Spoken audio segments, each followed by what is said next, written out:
YouTube premium বিজ্ঞাপনমুক্ত video ও গান এক subscription 2 app বিনামূল্যে ব্যবহার করে দেখুন।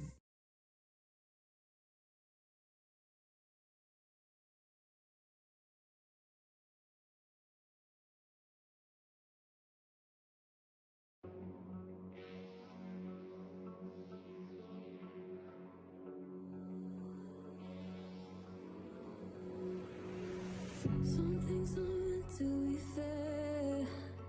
I know you left me down and out, and now the river is red. Got that hit on your head. Should've buried your dead. Should've listened to me and said, oh, how did I know?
The pain I felt is paid for, all is said and done.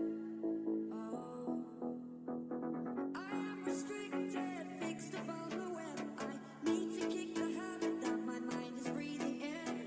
Break out, I've got to see. Spent all my life holding all of it closely. I've faded innocence, a feeling discontent. I'm not releasing it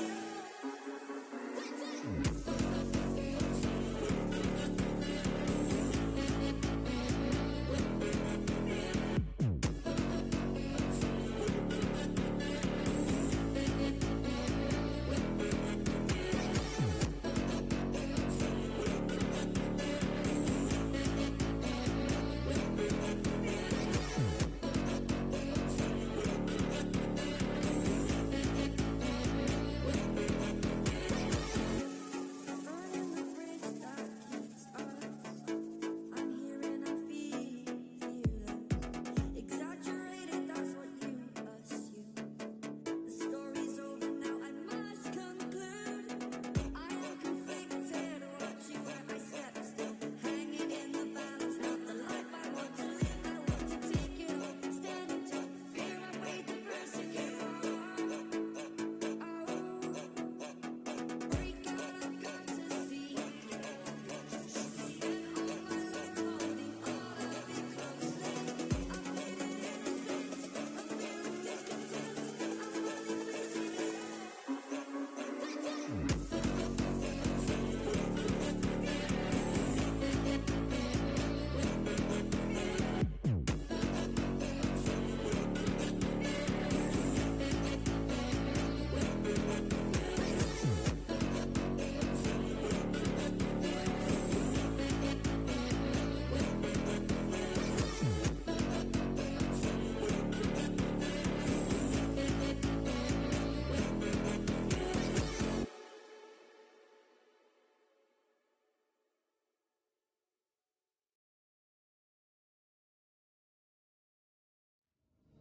Stranded in the open, dried out tears of sorrow,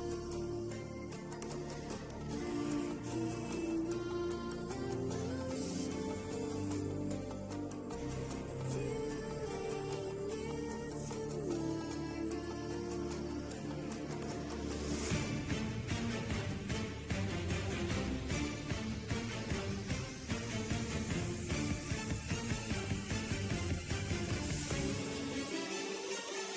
to a new tomorrow.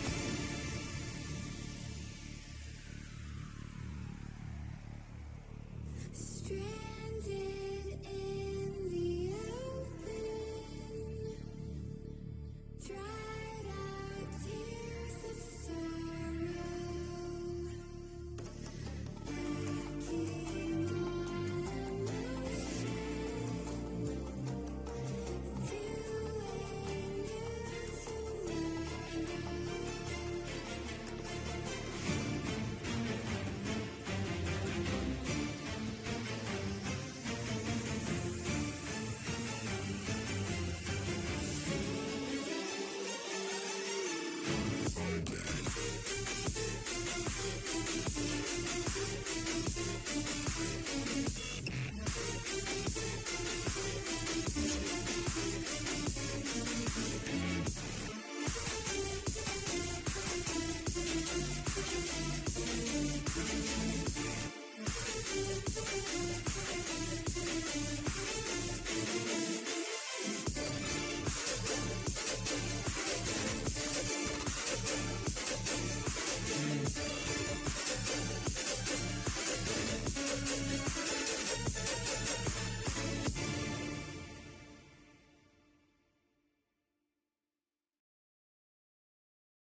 YouTube প্রিমিয়ামের মাধ্যমে বিজ্ঞাপন ছাড়া অফলাইনেও ব্যাকগ্রাউন্ডে দেখুন, আর YouTube music অ্যাপে বিজ্ঞাপন ছাড়া শুনুন। ঠিক তাই, এক সাবস্ক্রিপশন 2 অ্যাপ। যে কোনো জায়গা থেকে ডিভাইস সুইচ করে সেরা মানের ভিডিও দেখতে থাকুন। স্বয়ংক্রিয় ডাউনলোড সেট করুন, যাতে আপনার পছন্দের ভিডিও প্রস্তুত থাকে যখনই আপনি প্রস্তুত হন। আর স্ক্রিন বন্ধ থাকলেও বা অন্য অ্যাপে কাজ করার সময়ও ভিডিও চালান। প্রিমিয়ামের সাথে আরো অনেক কিছু আবিষ্কার করার আছে। 1 মাস বিনামূল্যে ব্যবহার করে দেখুন।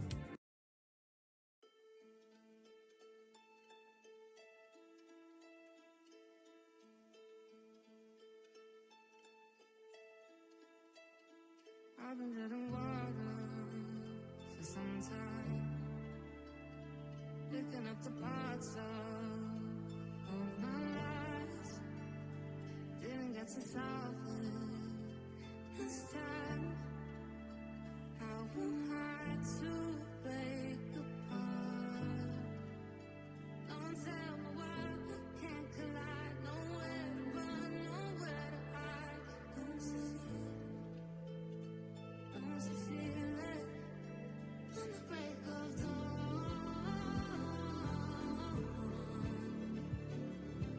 follow you to carry on. On the break of dawn,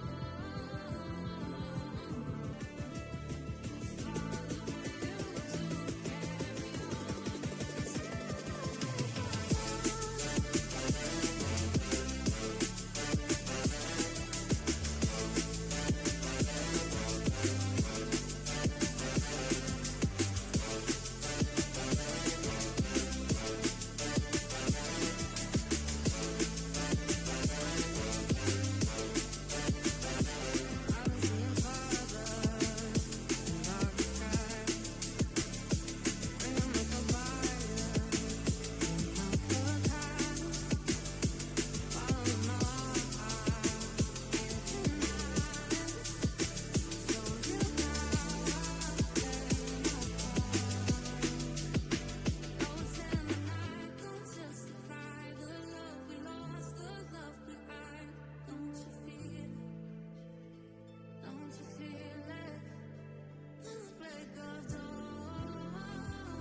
YouTube প্রিমিয়ামের মাধ্যমে বিজ্ঞাপনমুক্ত ভিডিও এবং সেই সাথে ইউটিউব মিউজিক অ্যাপ উপভোগ করুন।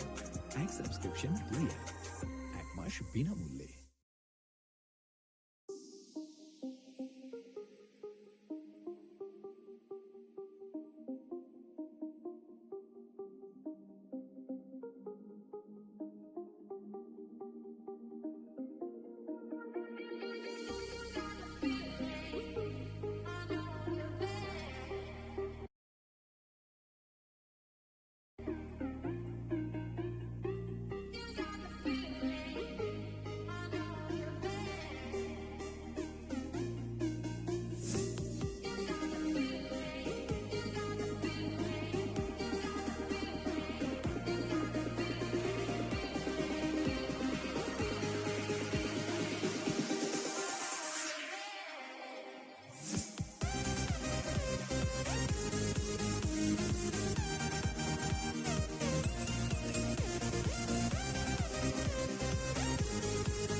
shining like a beacon of bright stars. How did life go wandering far until I found a lighthouse guiding me out the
The wolf, she cries at night.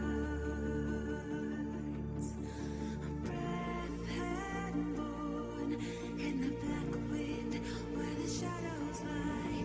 Deep inside despair,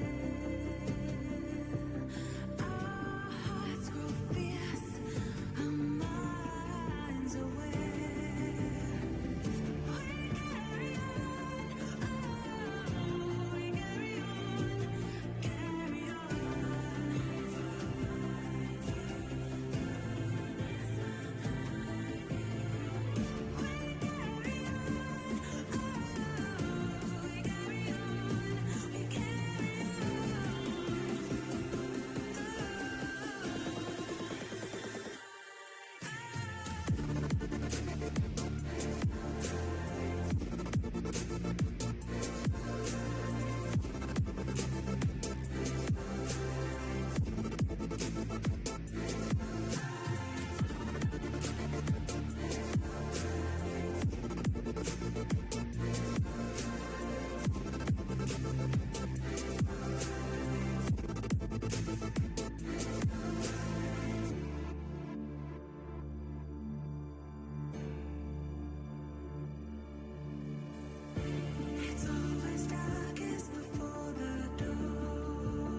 YouTube music প্রিমিয়ামের মাধ্যমে যে কোনো জায়গায় বিজ্ঞাপন ছাড়া গান শুনুন 1 মাস বিনামূল্যে।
The skyline's glowing, takes me back in time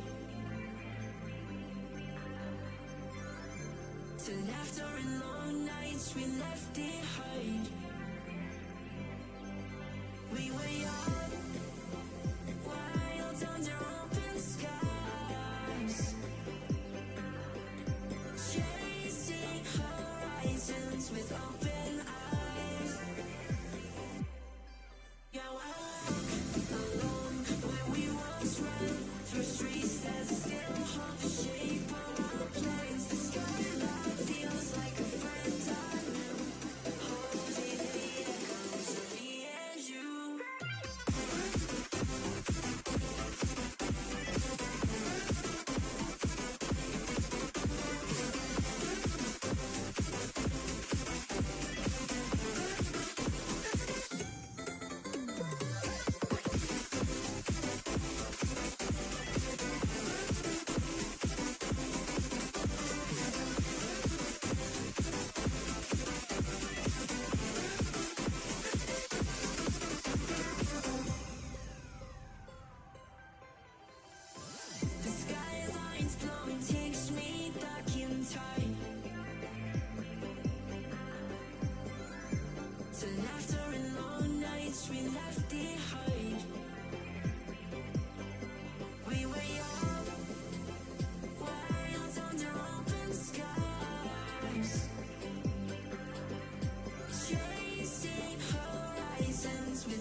I've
seen relics of kingdoms past and crowns of ancient kings.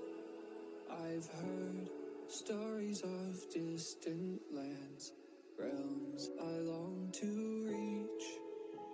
Your voice, it beckons me to go to worlds unexplored, to leave behind my home and wander.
Hey, you, don't you worry about a thing. Oh no, every day is just a brand new start. Just follow your heart. So many dreams are waiting for you. Sing, hey, it's okay. Tomorrow's gonna be a new day. It's okay. So live your life, live your way. Your way, It's okay, it's okay.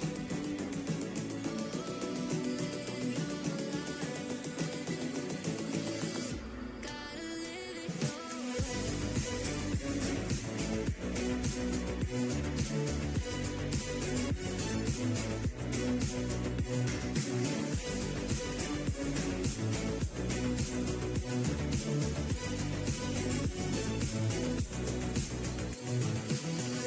Hey you, I know sometimes things may seem unclear. Trust yourself and you will know, my dear. Oh, I know that it's not easy, nothing is. Sing, hey, it's okay. Tomorrow's gonna be a new day. It's okay. So live your life, live your way.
You can probably see it in the way I stare, and I know if I come any closer, it's just gonna be too much for us to bear.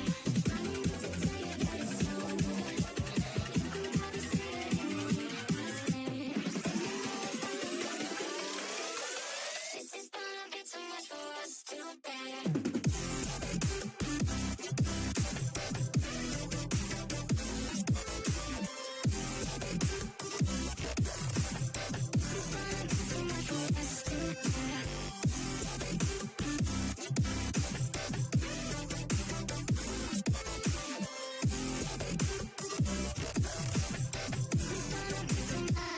I'm just calling to say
the champion teams are stronger than us. ممكن اقول له رؤوف رؤوف طور لعبك لانه حبي احنا جايين ندمرك.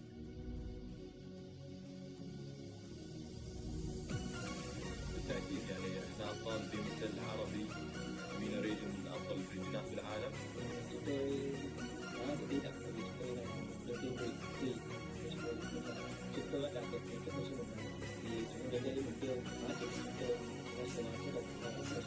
I think we will qualify straight to the final. اذا انت بطل في مثل ممكن تكون محظوظ بجيم جيمين، اما انك تكون محظوظ انك تفوز كله هذا شيء مستحيل.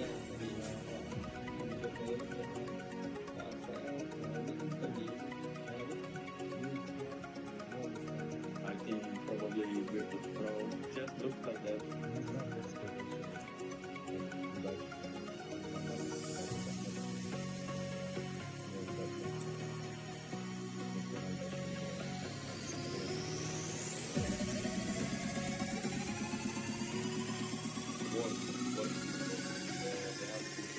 Best player of the world.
Yes, I think we have a lower strength than the other teams, but I think this is benefits us. It's in our advantage.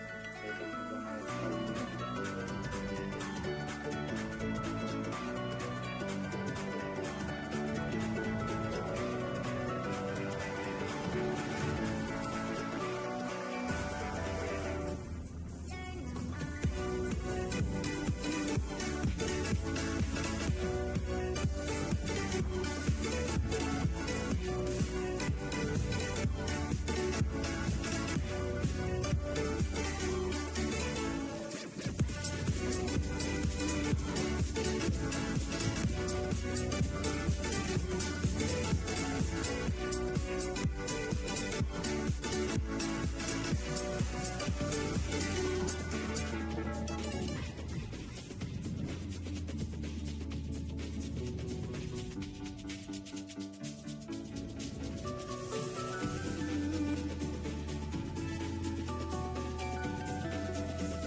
700 degrees in here since you came in. I could swear that this room has been running out of air, and now it's starting to spin. You make me feel kind of bad, kind of good, kind of everything, yet it doesn't feel like it should. You make me feel kind of wrong, kind of right, kind of anything, and I would change it if I could.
clarity, confidence and discipline. A gente está aqui para jogar e ser feliz e buscar Sim, a gente está ainda mais confiante. Eu acredito que a PMGC vai ser a melhor de todos os tempos, né?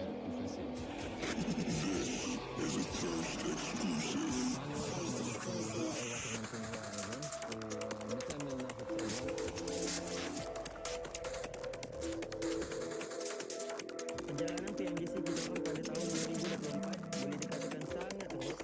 Kami lantai tak berjaya untuk lepas Olympic. Tapi 2025 akan berbeza. Saya tak akan biarkan kesilapan yang sama berlaku dua kali.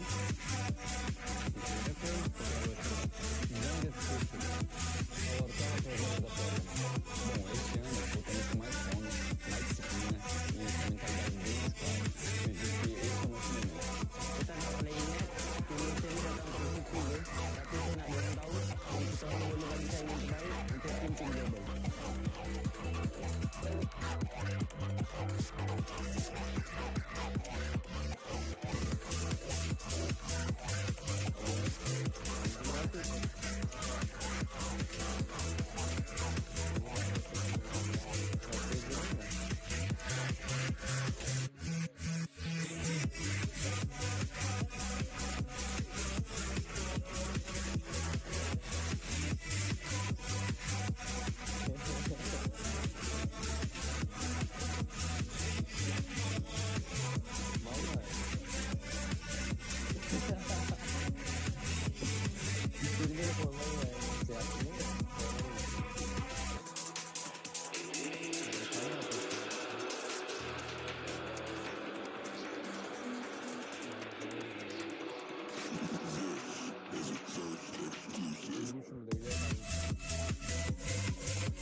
YouTube প্রিমিয়ামের মাধ্যমে বিজ্ঞাপন video সেই সাথে YouTube music উপভোগ করুন এক subscription মাস বিনামূল্যে Wish I could tell you that I want you here with me. You'll never love me like the way we used to be.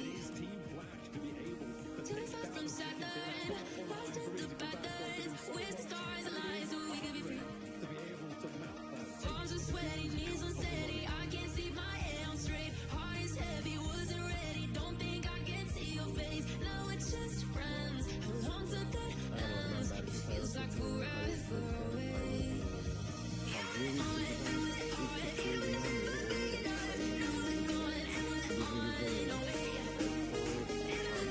E-spor yoktu o zaman ama başka oyunların e-sporlarını takip ediyordum. Yani bir e-sporcu olmak istiyordum.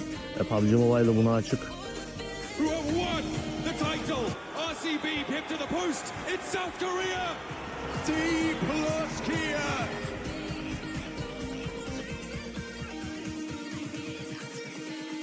Benim için geçmişte kaldı ama aklıma geliyor illa ki tabii. Bazen geceleri özellikle turnuva bittikten sonraki ilk aylar böyle geceleri editleri açıp falan izlerdim yani duygulanırdım. Ama ileriye bakmak lazım yani bir yerden sonra. O yüzden o turnuvalarda herhangi bir şey hissetmiyorum. İkincilikte sonuçta güzel bir başarı. Ama son maçtaki talihsiz alanlardan sonra nasip değildi. Belki bu sene olabilir yani. Yani bu sene güzel başladık. Yani WC'de daha iyi sonuç getirebilseydik bu sene benim senem diye, yani bizim senemiz diyebilirdim yani. Aslında daha yani çok uzun bir yolum var. Elimden geldiğince çok şey kazanıp kendimi tarihin güzel bir yerine yazmak istiyorum yani. Bu işi en iyi şekilde yapmak istiyorum. Dünyanın belki de en başarılı e-sporcularından biri olmak istiyorum kendi alanımda. Takım değiştirip de iyi olmamın sebebi de birazcık da disiplin ve tecrübeden kaynaklı. Servet Alcan ve Çınar Amiram kendi öz ailem dışında. Onlara çok teşekkür ediyorum. Eski takım arkadaşlarım dahil, yeni takım arkadaşlarım dahil, bütün şu ana kadar gelmiş geçmiş bütün takım arkadaşlarımla, onlar olmadan ben buraya gelemezdim. Onların emeği de çok etkiliyor takım oyunu olduğu için. Onlara da buradan çok teşekkür ediyorum. Ve beni destekleyen herkese de çok teşekkür ediyorum.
Day one of Group Red showed us plenty of promise and incredible performances. Welcome to the PUBG Mobile Global Championship Day 2 of Group Red.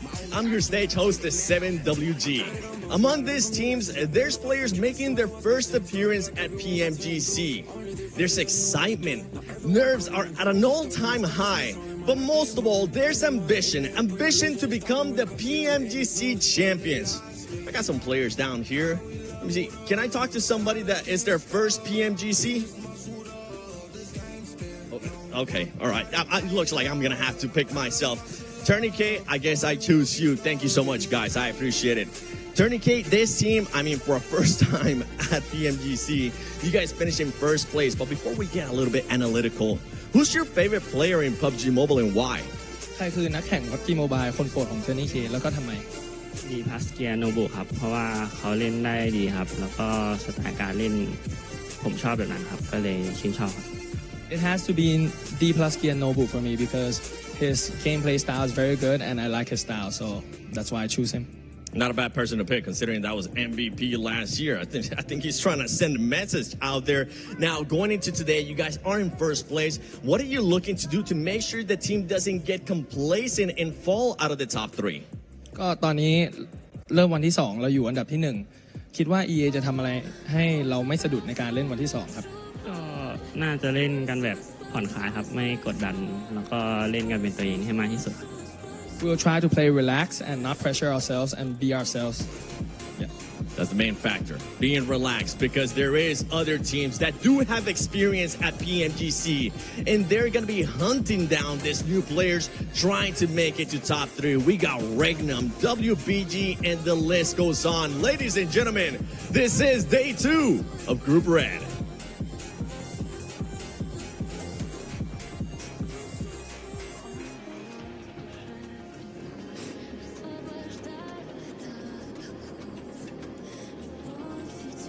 And just like that, day 2 has begun. We got some of the new legends joining the lobby versus some of the old kings. Max, Matt, Neptura. This is a big day for so many squads here. Max, how you doing? I'm doing fantastic. Day 1 was definitely a bit of a surprise because Group Red plays very differently from what we saw back in Group Green. So I wonder if that's going to stay the case for the entirety of this group, or today teams are going to be a bit more hungry and they're going to go super sicko mode. I think so. That could be cool. They better, that's for sure, right? Because we got 5 more teams going home at the end of tomorrow, Neptura, right? I love that start of the show because we get to see, right, so many new players, new squads joining the PMGC for the first time. And man, some of them popped off on day 1, Neptura. Didn't they just? It's so nice to see some fresh blood coming in and doing so well. We get new teams, new players coming in all the time, but, you know, being their first PMGC, we don't expect too much from them, but these guys have gone above and beyond, and, you know, to have a fresh player new to PMGC on a roster that's #1 currently is crazy. So big GG's to Tony K over there. I'm looking forward to seeing what he can do today if that streak is going to continue. I mean, they don't just have Tony K, they have 3 Supermans on their team. Yeah. Oh my good. How are you going to stop them, Hot Jukes? I don't know. It's impossible. Yeah, pretty much, especially in Rondo for day 1, right? I guarantee you that you 6 of them. Yeah. They got the recall. That's right. They keep coming back. They will not stop. You can see right here, guys, this is the point format. You know, we got $3 million on the line. We got today, tomorrow, a day off. And then we go to last chance for 2 more days, and then we're in the grand finals. These are the teams that we're going to be seeing playing today for those that could be just tuning in for the first time. But oh my goodness, if you missed yesterday, day 1 EA, match #1, Sakura in particular, 11 points on his own in that one game. A performance we're probably not going to see for the rest of this tournament, Max, man, right? So we got to definitely give him some love for that. That was such a mental first game on day 1 here coming out from E-Arena with that, especially 11 eliminations coming out from Sakura, right? That was a mental performance from that player in particular. And you know what? Virtus Pro, they got their position stolen away from them, Niptra. Are they going to seek vengeance in this next game on Rondo? I do wonder, but Virtus Pro definitely want to try and make sure that if they do get good position to actually win that fight, is go through some of these replays and look at Sakura on that mountaintop. I mean, what do you want to do? It's too OP. Yeah, I mean, once he had a really good position up there, it was kind of like it was solidified. It's like, okay, done deal. Time to go home, everybody. It's done. Rondo's over. Try again tomorrow. But, you know, we had a lot of teams really pop off yesterday. It was really nice to see, you know, some real consistency from Influence Rage, for instance, right? We weren't thinking we were going to see, you know, 1 team, let alone 2, be consistent top 5s every single game. It was really nice to see throughout yesterday. And I'm hoping that yesterday was good enough to give everybody a really good foundation that, as you said earlier, Max, that now today we can come in and have a little bit more risk-taking. I mean, this is the E-Arena pre-show because they got 3 4th places in all the Erangles. They were so consistent on that map. They get 4 eliminations, 6 eliminations, 8 eliminations. Sure, not quite able to convert a chicken dinner, but when you just had a win on the Rondo ahead of those 3 maps, guess what? You're not going to be budging from that first place here, Hodrick. So really the consistency from E-Arena was really a big issue for these squads, except of Miramar because they had a little bit of a bad time over there. But E-Arena, if they even do something just remotely close to their day 1 performance, top 3, they should still be there very comfortably after day 2. Yeah, and speaking of consistency, right? Influence Rage, you see Law right there with that beautiful play towards the end. They were super consistent at the start. What were they? The first 3 matches, all top 2 finishes, right? And then they went into a 5 elimination game and then a top 4 finish. And you can see right now, these are your leaderboards. It was Flash right there at the end with some sick performances, Max, that was able to rocket launch them into 2nd place. But I think the big storyline here, guys, that we got to definitely talk about, right, is obviously that top 3. We're starting to see some point sponges. Those last couple matches definitely started making things a little bit closer towards the top. But these teams, especially in the mid-pack, they got to start off strong today, Max. Yeah, definitely. I'm looking at Regnum Kara in particular. No chicken dinner, still 16 placement points, which is technically a really good stat in comparison to teams like Arcred that do, in fact, have a chicken dinner under their belt. But Regnum Kara, Niptura, we expect more from this team, right? Especially after the Gauntlet. I thought they'd come out a little bit more hungry here. They're still in 5th position, but if any team is going to make that ascent towards the top, it just has to be Regnum Kara, in my opinion. Yeah, I think yesterday we were seeing a lot of weird things going on just in terms of the whole lobby, right? Is like it plays very differently. And VP were having problems. Regnum are a similar team. They are also having problems, but just not as much. But today I think they have a much better chance of coming back, bouncing back as we see the head-to-head here.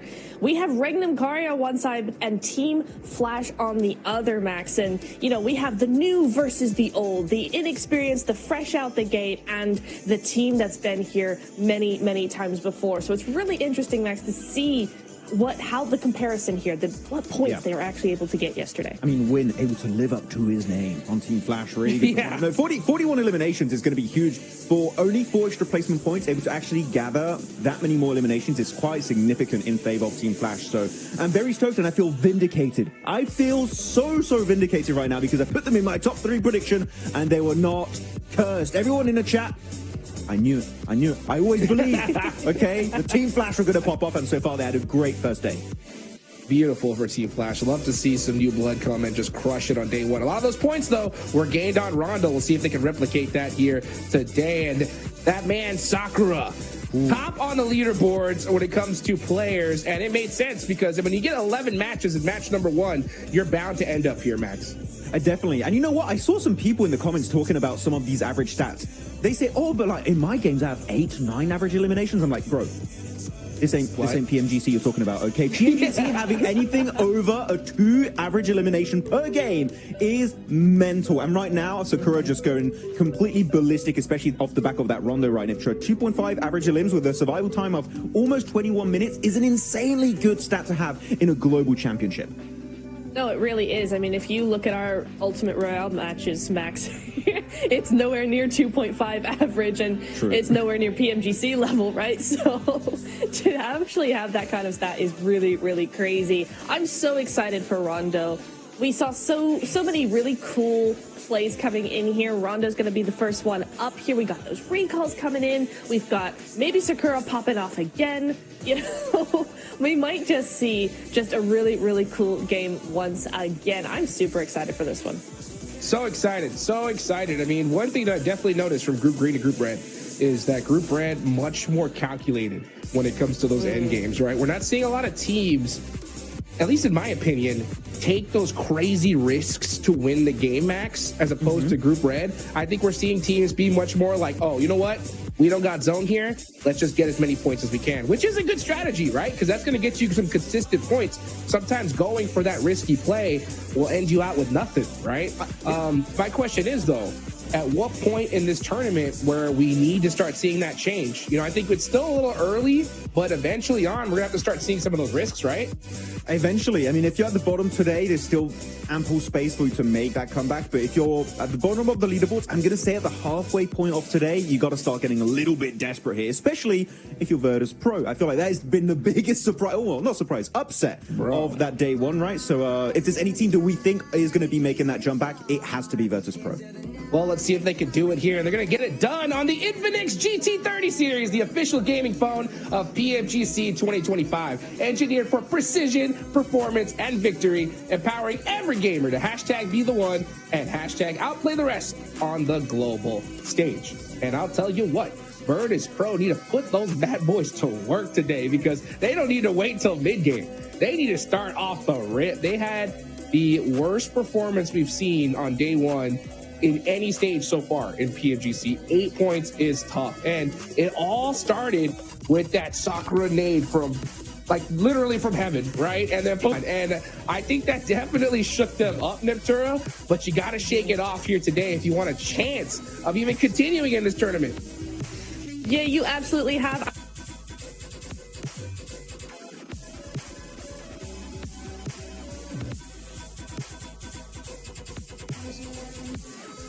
I was also watching the first Miramar, right? You know how I had said, oh, I think they're just really getting interrupted in their rotations. They're not ready for that early game clash that they keep losing players. And if you look back at the first Miramar yesterday, they made a very them right in their strategy, a very them rotation from ruins across to the north side. WBG, they come in and they interrupt that. That has been their rotation for ages. That is their set rotation. And Weibo just come in and ruin that rotation for them. So I'm really hoping today that we see VP come in with some different rotations, maybe split a little bit more, maybe, you know, just slightly different, some different pathing coming in, because they're just getting taken out way too early, and I think that's the main problem. So for Virtus Pro, we need to see just a little bit of that tweaking going on, a little bit of an adjustment when it comes to those rotations. I feel like looking at Virtus Pro in the past, this is a team that revels in the last few minutes of a game, right? Where everything's a bit hectic, a little bit in the air. It's all about, can you hit your shots? Can you get those eliminations and wrap up the win? But as of right now, I actually want to have a conversation with Uniptera about this game and how day one went. I feel like the game-winning play happens in like circle, maybe sometimes 6, 5, 6. Like, and look at Weibo, they're chickened in on a wrangle, that 2-2 split, third party into the western side on E Arena. That was the 2-2 split that literally won them the game, but you just didn't know it yet. But that was the play, and we've seen it also on the other map. So I wonder if we're going to see that kind of momentum kind of continue into the second day, because that was a very unexpected day one, in my opinion, for that group. Yeah, I think it was really interesting thinking back on yesterday and going, you know, how different they were to Group Green, right? Group Green was a lot more aggressive, I'd say, and just their firepower, their willingness to push fights and things like that, where this group is much more interested in position, in those really big brain rotations, in the third parties. And I think yesterday was a really good foundation, not only for points, but also for that macro. And so today, what I'm hoping, Max, is that we're going to see the teams build on that and actually add another layer of maybe a little bit more aggression, maybe a little bit more of that fire within them, now that we have kind of the groundwork laid down from yesterday. I mean, one team that's kind of able to do two different things, right? Being very smart macro-wise, but also really good at taking those fights, was Influence Rage, in my opinion. I mean, top 3, I know Hot Chicks is happy to see America's popping off. Let's go! With Influence Rage in top 3, but really they got a second place, a first place, a second place to kick off the first half of day one for Group Red. Amazing consistency from this team. It did fall off a little bit later on in the second half of the day, but still, it was such a good initial performance. And that was backed up by not only just good rotations, but also timing of fights. Especially that Rondo game, the way they were zoning those southern teams and playing the low ground because they knew they were not going to win versus E Arena, was exactly how you have to execute the game. So Influence Rage, for me, if there's a team that can even improve upon their initial basis of day one, it would be Influence Rage, and that team, first place, it's in the card, Hot Jukes. They can make it happen today and join their fellow bros of Alpha 7 in the grand finals. Let's see if they can get it done. I sure hope so. Love to see when a Western team shows up when it comes to the PMGC global stage. Another good team was Arc Red. I think they're on point yesterday when it comes to those third parties, and they're going to need to bust that out here because we're headed into Rondo, folks. First match of the day. We're going to need some teams start popping off right off the rip here. Of course, we got our casters, John Allen and Blake. Take it away, guys, for match one.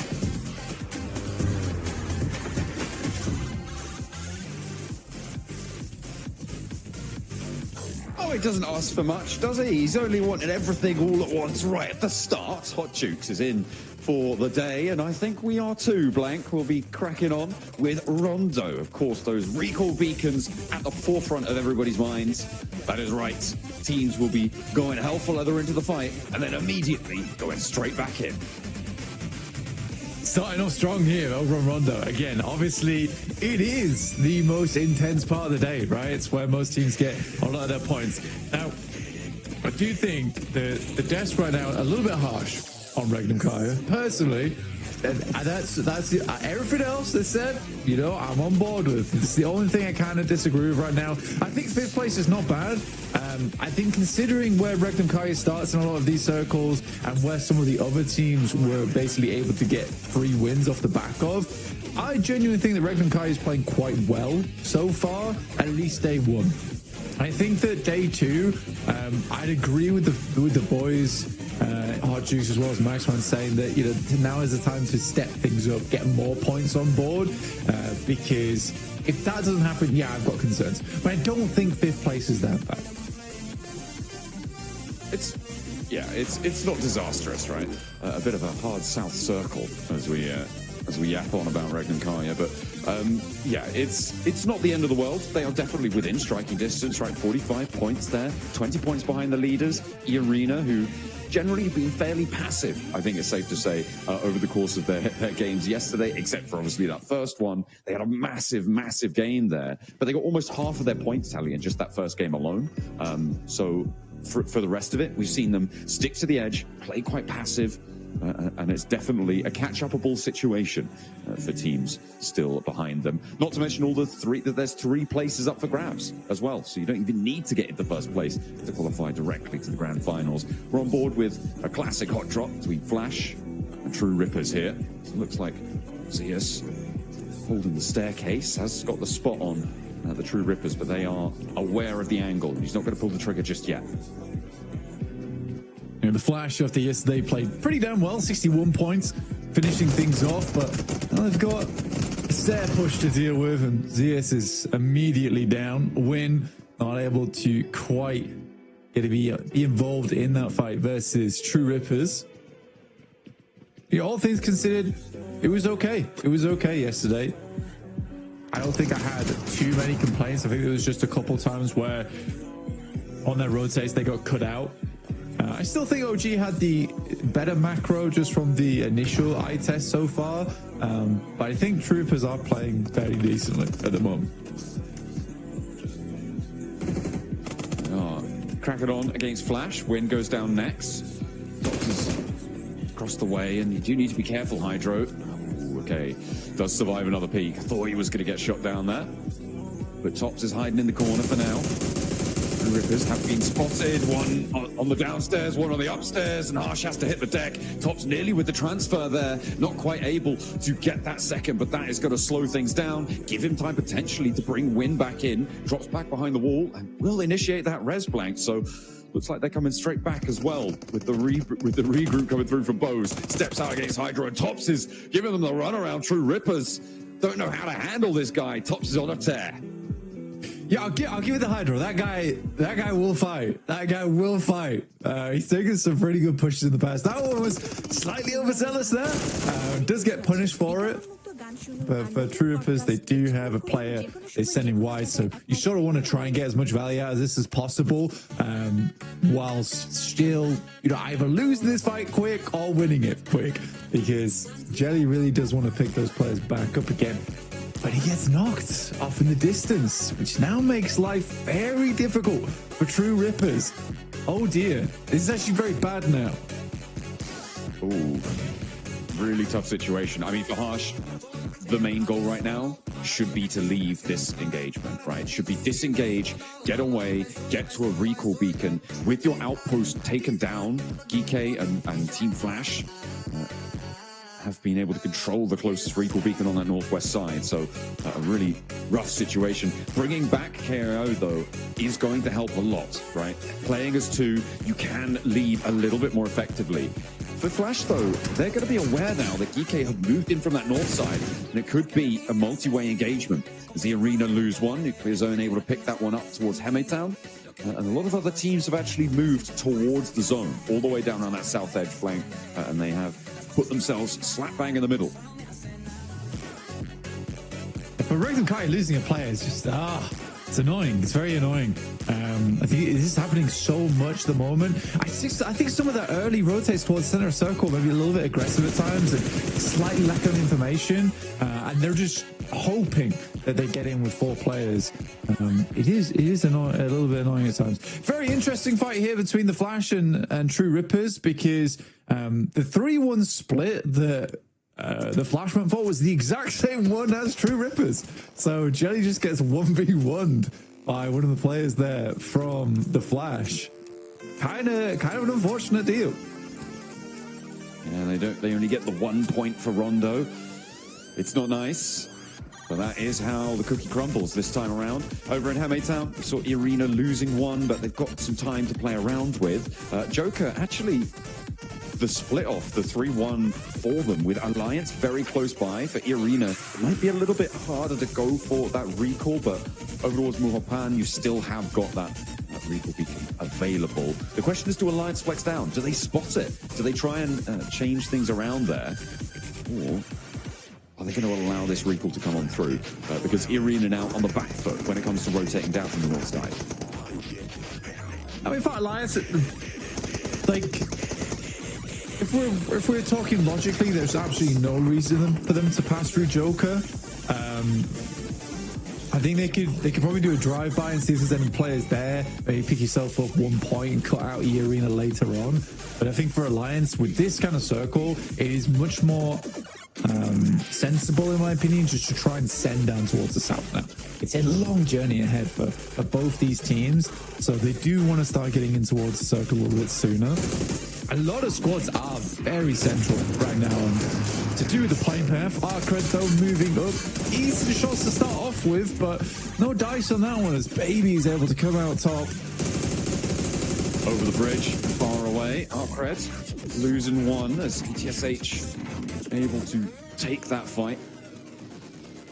An architectural marvel there on the suspension bridge, but no suspense on that fight. It all came crashing down pretty quickly.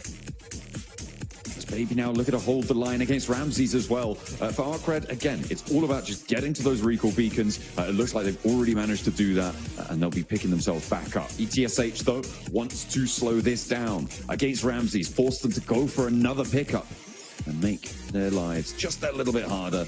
They are on the full surround on this building. What can Ramses do here? You know, this is a big opportunity to get an extra point at pretty little to no cost, right? For Ramses, if he's able to get one, I'd say just commit for the flush. You're going to get picked up back anyway by the rest of your squad. In goes Reverb, around the corner, goes for the knock, can't quite find it. So no point earned. That's not friendly, but worse things have happened, and they will be staying as 4. Yeah, frustrating though, considering that was not a bad spot to hold to try and get across the bridge later on. They also have Glory over towards the northwest side, you can see, and on the western edge is Easy for Bad Boy. So overall, the team is quite disparate. They are not together right now, and it is uneasy land that they have to cross going forward, and they're split off there by Geeke as well as ETSH. I'm very curious to see how they play out the rest of this game. Towards Tinlong Garden, you do have Regnum Karya on there. Did they get back up to 4? They did. They were able to get a recall on that one, which is great news. So Wild's back into the picture. Weibo very close to them over on their western side. They have lost 1 player, so unlikely to try and target Regnum Karya in the near future. Holding on the top of Tinlong Gardens might work out well for them. We'll have to wait and see if that is going to be the dominant position, or if the circle's going to have other ideas. It has been a little bit mean occasionally to a lot of our teams, except for Influence Rage. Absolutely loves those guys. They're having a great time with the circle. Over the course of yesterday, they had a couple of shifts go their way. We'll see if that repeats. Virtus Pro now crashing into ETSH. I say crashing, more just sort of slowly getting along. Low friction, it seems. Ashiva's not even going to take shots. Does he realize that was an enemy? I don't know. Yeah, I think so. They're just kind of waved him goodbye. I mean, there really wasn't a team shot there for them, so they didn't want to just get popped. Especially on a rotate, you're on the western edge. Bit of an awkward EMP zone there for Virtus Pro, where they might want to try and wrap south. That actually makes things very difficult for a lot of teams on the north side of the circle. Kind of a good understanding of where teams are coming from. Luckily, the EMP zone does dissipate. There's a little replay from earlier. That's that shot over towards Jelly.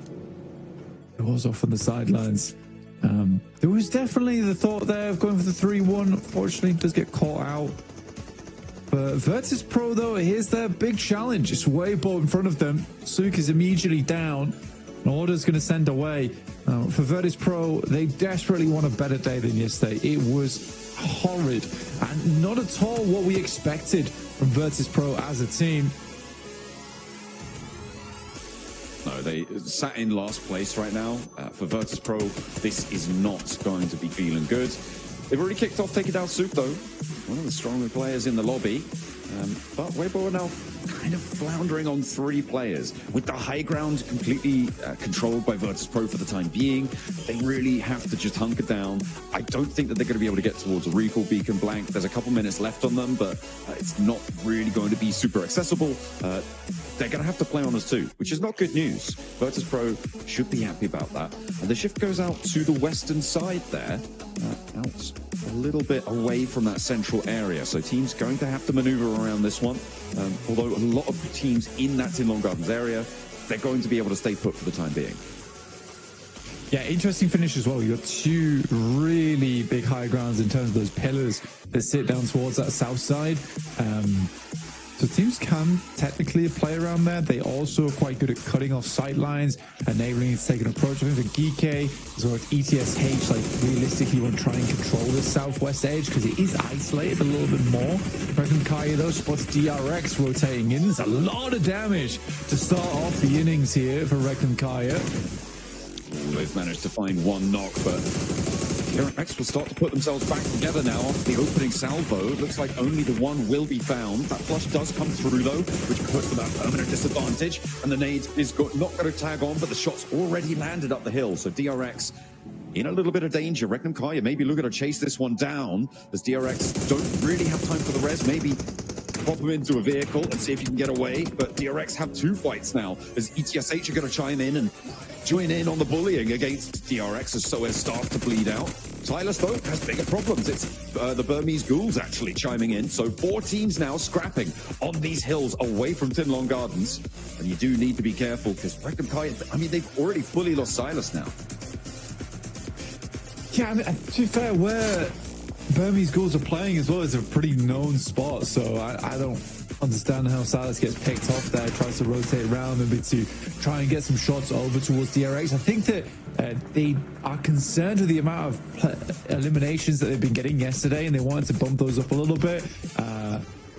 I think Rondo's so hectic that you can't really afford to be making those commits like that. Again, it's hard. It's hard to say the sidelines are available. It is a very, very awkward circle overall. Hyunbin attempts to go grab the recall beacon, but it was camped out by Havlik. It's fair enough. Gets himself an elimination and will be able to get EXO back in the fight. So a great play from him. Yeah, nice little find, nice little pickup there. Hyunbin drives out into the blue, thinks it's going to be safe. No, of course not. The balls are still out there. They'll gore you. They'll take you down. Have a real tough time. That's DRX down. In 6th place right now, Reckon Kaya went pretty neck and neck with them, so they'll be happy to see that. They did the majority of the damage to DRX on that initial run-up.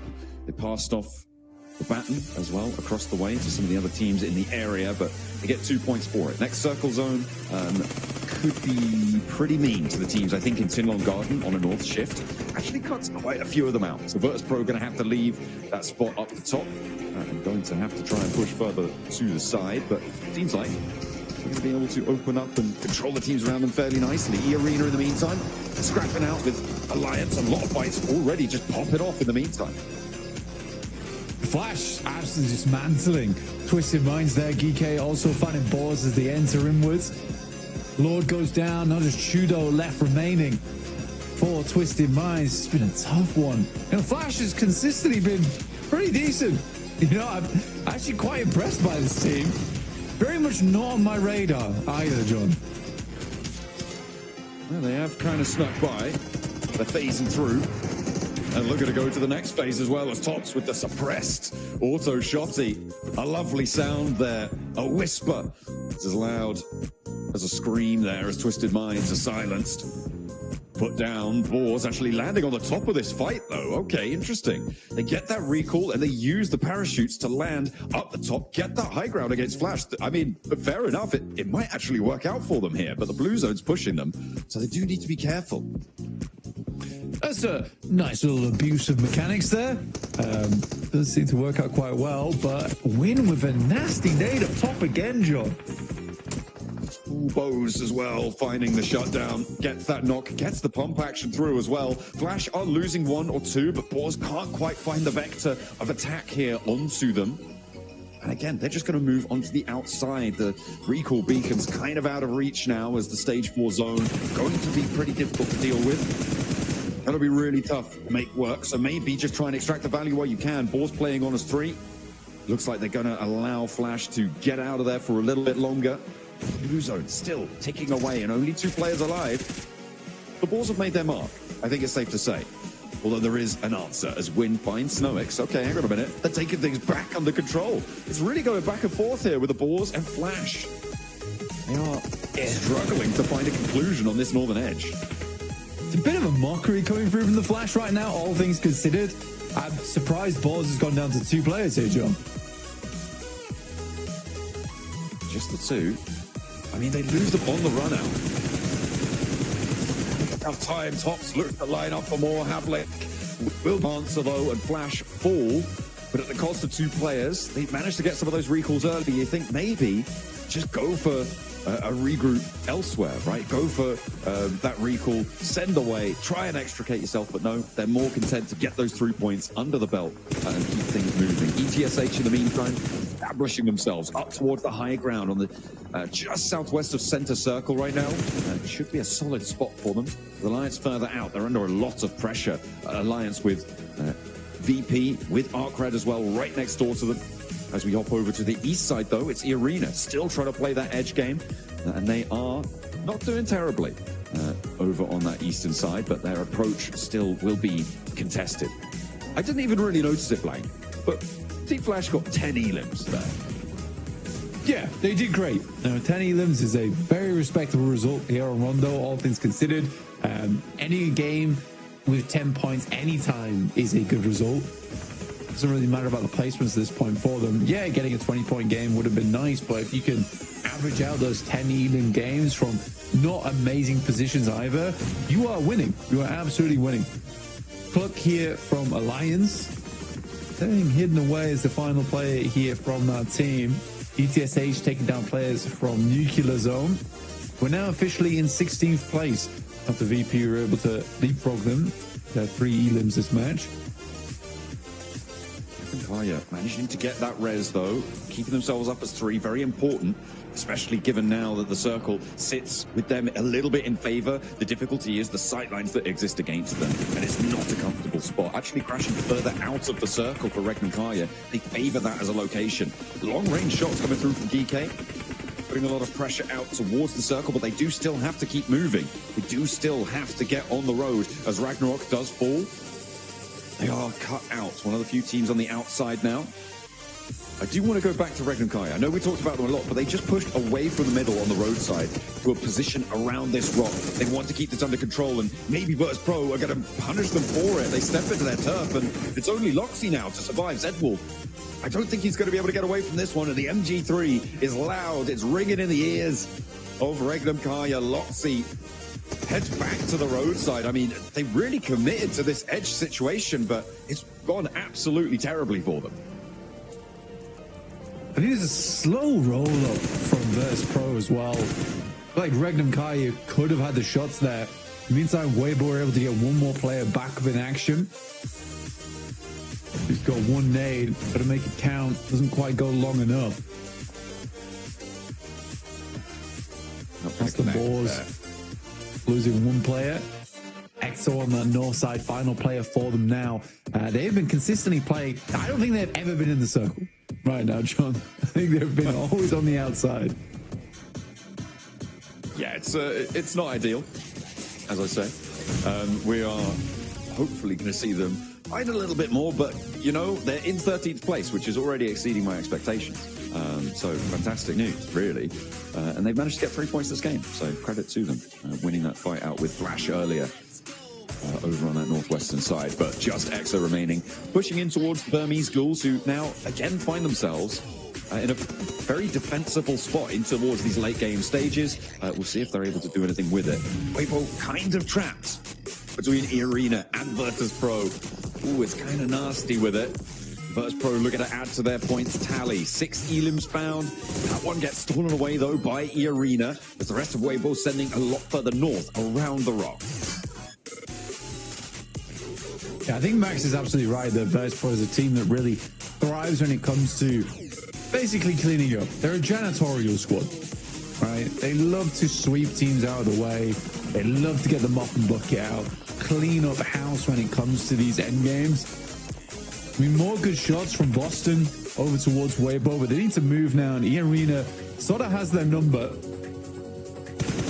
Yeah, they've tracked this entire rotation, and they'll be right on the top here. Loxy not happy about this either. And remember, this is the position that Regnum Kai actually left earlier on. There's emergency cover flares. We haven't seen them so much yet, but they will start to loom, I'm sure. As you can see, they are dropping down, littering those hillsides. E-Arena, Weibo all establishing cover to use on these open ground positions. A lot more useful than maybe it would be when it first meets the eye, but we'll see how they're able to use that one on fairly open sloping ground here. Sook actually landing a nade towards E-Arena. And this really does change the landscape, having those little triangle poke-ups coming on through. I'm absolutely loving to see how that's developing. Regnum Kai, last player, Loxy goes down. So they will not be able to get away from DRX, and Weibo can still continue their chase. Yeah, I mean, any points Weibo can pick up here is fantastic, but not only that is they're clearing out space around them. Do you want to hear my hot take for the game? My hot take is that Burmese Schools does not win this match. Despite the position they're in, I think that's a very cold take. Them having 4. What do you mean? I mean, we saw what they did yesterday, right? All right. We saw what happened to them. On Miramar. They're the best spot. They gave it up. They allowed people in, right? Do you think Burmese Schools is very bad then? I don't think I go that far. I just don't you think said that my take was very cold. Team. Yeah, I don't think they're going to win. They might do quite well. They have probably the best position. Yeah, they did in Miramar too. Evidence suggests. You're a meanie. You started it. You said they weren't going to win. Yeah, I said it was a hot take though. Okay, fair enough. You said it was cold, like you expected. Yeah, tepid at best. Tepid at best. Yeah. I'm not. Yeah, I'm a doubter right now. I'm a doubter in the Burmese Schools. Willing to be proved wrong, but they've got to do it. They've got to be the ones. They call me the Burmese necromancer. I support them all the way now. Because all right. Okay, that's well. You know what? They've gained a very powerful asset in that. Fantastic news for them. Hopefully they'll be able to utilize that. Hey, they get an elim. They get 6 now.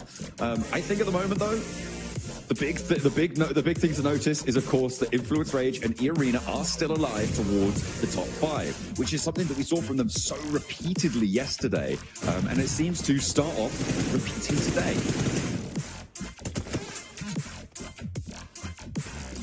And for E-Arena, 5 elims, right? Doesn't look too bad. They love their rondos. They love their rondos, John. Hopefully get some more points here and shoot them further ahead here. Again, I mean, Regnum Kai was sort of in this spot. Maybe Max was right. Maybe I'm kind of wrong today. Maybe I'm just having an off day. I don't know what's happening. I mean, I'm not entirely sure what the full theory for Regnum Kai was on that rotate. I'm sure that the desk can elucidate, but it was an interesting push to go back out towards the edge of the circle. They put themselves in that scenario. No, that was fine. That was fine. That push was fine. The execution was terrible. The push was fine though. They wanted to cut off teams coming in from the southwest because they can play around that hilltop, right? So you clear out one side, you fight the team on the northeast. The push was fine. Like I said, the execution was what was bad. The fact that Virtus Pro can come back as a 3 and take them on despite being split at the start, that shouldn't happen. No, it should be a little bit more tricky than that, right? It should be made of tougher stuff. Influence Rage have been corralling this on the south side, but they do need to now worry about Burmese Schools moving in from that northwest edge, playing from their position. They don't have control of the circle anymore, with it shifting away from the compound that they've been holding, from the position rather that they've been holding. They are going to have to trudge a little bit further in. Influence Rage putting a lot of pressure over towards... Come on, you Burmese boys! Come on! suffering beneath them too. I'm giving it to Influence Rage here. I'm backing the Brazilians. Rise, my ghouls! Rise! Fight them! I need more aggression, ghouls now. Come on, rise! Come on, Influence Rage. Let's go. It's either way. It's got to be a team from a country beginning with B that's going to win this one, right? It's either Brazil or it's Burma. So on the high ground right now, Burmese ghouls grab themselves a lot of angles. This looks a lot better than yesterday. They are allowing the foes ahead of them to do most of the work for them, and that's fine. As they pick up the chicken dinner off the back of it, Tony K with a shot over towards Law, and he is down. Tony K going a little bit crazy here, and in come the ghouls. Oh dear. I'm going to have to eat my words, Blank. They have transitioned well. They've kept this fight in. Influence Rage put too much stock in controlling the fights to the south. Little boy, though, wants to make the most of it. Make a meal of the arena. Tony K will fall down, and this is the last player now for Influence Rage. Burmese Ghouls moving up with 4, but it's Malloy from Virtus Pro, who still have 2 players alive who are taking the shots from the sidelines. He gets lit up, though. Needs to dodge around the blossoms, making himself a little bit more ethereal, hopefully, to dodge those bullets. Burmese Ghouls with it all to do. 4 players alive. Very little that anyone can do anything about this one, Blank. And you know what? We all believed in them right from the start. 100%. There was no one who ever doubted them. Oh, this ghoulish gusto on my screen. Lovely to see the Burmese ghouls at it again. That's fine. Ooh. The ghouls rise again. That's what they do. Okay. From the mud. Res him, though, please. Please res him. Aragon, not going to go down just yet. Godspeed, nearly getting the spray down. Has to go for the reload, and Aragon's out behind the tree. Yes. Oh, okay, but can Malloy get across to get the res? Little boy might make that harder. He's already challenging, but Malloy has the first shot, gets that first tick of damage, and the second comes through from the Burmese Ghouls. It's Malloy now down on the ground, alone in the dirt, as Aragon flushed away. They don't need the res, Blank. They're going for the 3v1. Oh, Malloy on his lonesome. Come on, Unknown. Run him down. No! On the side of the car. It's a drive-by as well. Burma goes crazy here. In the first game of the day over on Rondo, it's easy pickings. They had the best spot in the circle. They were the best boys for the job. Oh, well, absolutely proved me wrong. There is egg all over my face. Brilliant win there coming through from the Burmese Ghouls. Fantastic showing to transition now. Yeah, you know what? Super dumb for me, to be honest. Absolutely. I had no faith in them whatsoever. But you know what? That is brilliant. That they've been able to carry forwards from Miramar, not having the best of times there, moving into today, not letting that affect them. That is brilliant news. They did not stay timid. They got a little bit more bold and brash with it. Absolutely. Fantastic stuff. Great to see. And I think the Burmese Ghouls certainly do redeem themselves from yesterday, John. A brilliant redemption arc coming through from the Burmese Ghouls. How far can they go? Can they rise to the top? We'll have to wait and see for the rest of the matches today.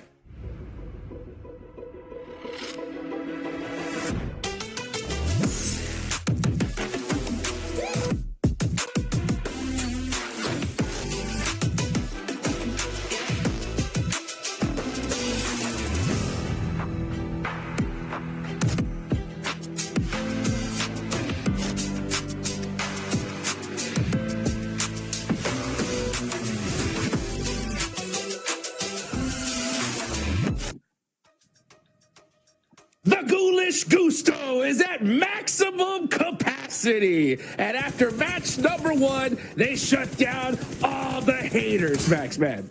Oh, I can tell you, Yangon Galacticos been like, my boys, let's go. My ghouls. Oh, and Blank also. But I feel like he was involved. He invested in this team. He went on a betting website and he put a lot of money on the Burmese cause. He was very excited about that chicken dinner coming out from Myanmar. But what a slow-paced game, right? Neptura for them. They go in a compound, very strong position. They hold it down. They hold down the fort, and they push out. Maybe a little bit late to my taste, but eventually it works out. They get the win, and they keep 4 players alive. So you can't really complain too much about it. No, you really can't. They were just playing it really slow, really steady, letting teams fight their way into the top 4, and then they were just able to clean up. They had the manpower, they had the utility, they had everything ready to go. So a really solid performance here from Burmese Ghouls to start off the day. I think they were just really mad about how that last Miramar went, right? That win just taken from them, and so they come back fighting today. A really good start. Man, it's so crazy to see this performance. I remember before Group Red started, I was talking to Blake, and I was like, man, which team do you think is going to just make it happen here? And he was like, Burmese Ghouls all the way. Day 1 supporter. I love to see that come to fruition here in Day 2, Max. Yeah, I mean, he did say that. No, I have a recording. I can share it later on if you guys want. He definitely did say that. But you can see also the damage ratio. A lot of them didn't take that much damage except for Yatka, and then most of that damage did come in the last minute or so of this game. So they weren't really challenged all that much, but they were zoning that position up northwest of this circle really efficiently, so you can't complain too much about that. So very good to see that from the Burmese Ghouls. That, keep it in mind, they were in 10th position here, Niptura, at the start of today, so this game alone, that's going to push them up in like maybe a top 6, top 5 situation. This is a very, very strong game here that's going to help them out significantly in their attempt to make it to the finals. Yeah, and that's what Rondo is all about, right, Jukes? That's what Rondo is all about. You know, getting those points, getting that boost, ready to go for the rest of the day, right? Absolutely. I mean, you got to crush it on day 1. Game 1, we saw what EA was able to do with a good performance. Hopefully, this could be the start for BG, Max. Hopefully, yeah. I'm just looking at these replays, and Infinite's True Rippers, unfortunately, hot dropping literally our second place team in the leaderboards is maybe not the best idea. I would not recommend it to my worst enemy. So maybe that would be one thing on the next Rondo going into tomorrow to try and fix it. That would be a really good thing for the side of True Rippers. They're looking at some of these replays, man. The aim accuracy from some of these guys on these moving vehicles is crazy. Nick, the double. I didn't even see that earlier. Oh my god, that was huge. That was actually crazy. Love to see that. You know what? Also, shout out to Virtus Pro. We were talking about them in the pre-show, right? And they are here in a 2nd place and already looking far better than they were yesterday, right, Max? Like, they were pushing Weibo really, really well. They're holding their angles. They're splitting up a little bit better. They're using their high ground efficiently. As I say that, we see the replay of them getting absolutely decimated. But, you know, it is still a 2nd place finish with a lot of eliminations. So a far, far better game than their entire day yesterday. Is already off to a better start. And they were challenged the entirety of this game too. Next, on the western side of Tinglong Garden, they had to go for Nerdy Clash, push away the side of Weibo Gaming, where they do get 1 elimination, I do believe. And off the back of that, they play the southern western edge next to this big stone pillar. And Weibo and E-Arena are fighting, and they just, I think they time the fight to kind of third party from a distance so efficiently. They don't get fully involved, but just enough to kind of have an impact on those two teams. And that's enough for them to get 13 points this game. So Virtus Pro, wow. They got 8 points day 1, guys, and they got 13 points in one game. Let's go, VPR back. That's more than double. That's almost pretty much double, right? What they did in game in their whole day. So, I mean, that's some serious improvement right there. I mean, Burmese Ghouls as well. Massive improvement on the day. We still saw some of the top squad sneak away some points here, Neptura. As we look at the second page, Ragnarkaria, 3 points. They put something on the board, but they definitely need to do more here for the rest of the day. I think game 1, it's okay, right? They're close enough where they can afford to have 1 3-point game. You know, like you said, it's still points on the board. But as we go into a wrangle now, we just need to start seeing some bigger digits coming up for some of these teams. Yeah. DRX as well, right? Almost there. It's almost within their clutches, but 0-point games, just not the start they want. Ooh, here we go. MVP of the game is going to be unknown. I think he watched a lot of Marth gameplay during the Gauntlet stage. Like, I really like those solo drive-bys he was doing. Yoink, mine. I'm going to do the same now going into this stage for Group Red. Really good stuff coming out from him this match. Very, very happy about it. And overall, interesting game. Unfortunately for DRX, we did see on the leaderboards, they got the goose egg. They got the 0-point game. Hot Jukes. I'm still hoping DRX can do something. They were in 6th position, but that's going to hurt them. A 0-point day at this point, you're almost at the halfway point of Group Red. That is tough game to get. Yeah, that's tough indeed. If we take a look at the overall leaderboards, Influence Rage holding on to that 3rd place position with 68 points. EA pushed that lead just further with those 10 eliminations they got in that last game. But you're talking about DRX, right? They have 68 points. DRX has 44. That's going to be a 24-point difference from 3rd place. So, man, I mean, that point gap is coming to fruition here, Neptura, early. Yeah, I mean, the good news is, though, is Erangel DRX can do very well on, right? I mean, yes, okay. Erangel, everybody can do well on it. But, you know, there are some teams that prefer that mirror bar. But the good news for DRX is that they get to start their good map at ASAP. They don't have to wait too much longer for them to really get those points coming on through. 24 is not the end of the world. That's just one really, really good game. Yeah. So still lots and lots of hope for them. My problem, or rather my concern, is that as we get down that leaderboard 10th and 11th onwards, that's where we're starting to see, like, you know, coming into today, those points just aren't going to be enough unless they have just a massive, massive game. It's going to be very difficult for them to reach top 3. Yeah, I mean, the lobby is so stacked. I feel like there's definitely going to be some of those teams that are going to be able to bring it to the table. I mean, I'm looking at Influence Rage in particular, right? They're currently in the top 3. They had a chicken dinner to kick off their angle yesterday. They got a 2nd place also. I think Influence Rage might be 1st place after this stretch of Erangel matches. They're looking at the top 4 players. Where's that? Is Tony K again? Even though, like, E-Arena didn't get... That's right. Oh, okay, I guess it is. Okay, well, congrats. He's always there. I don't know what it is. It's E-Arena and Rondo is great. No, a great love story. I love it. Better than Twilight. They love it. They love it. And they're crushing it right here on Neptura. So, I mean, EA, when you have such a solid map, you know, and especially Rondo, with you can just get ridiculous amount of points. This is a great, great start for this team. And start of the day for them. You know, we are going into Erangel for sure. I'm going to start saying some predictions just from the way the lobby looks, right?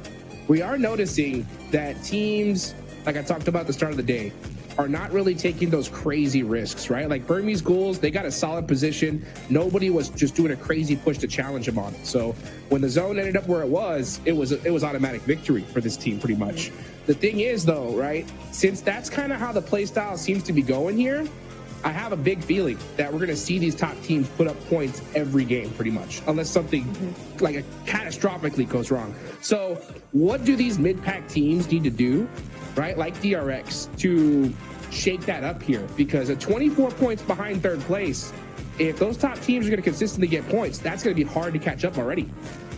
Yeah, I think honestly, and I don't know what you feel about this, Max, but teams that are playing center tend to do much better in terms of placement, because I think a lot of this lobby waits a lot, and so you end up seeing a lot of fights break out on the edge. And so if you're not a team that can really sweep effectively, I think a lot of those mid-place teams could do a lot better by just going center, playing a little bit like Burmese Ghouls here. They had that compound, they kept that compound, they waited for the end game. I'm not saying be super passive or anything, but I think maybe just not going for those fights on the edge would help them preserve their placement points a lot better. I feel like, because as you said, right, some teams tend to delay their particular move or their engagements.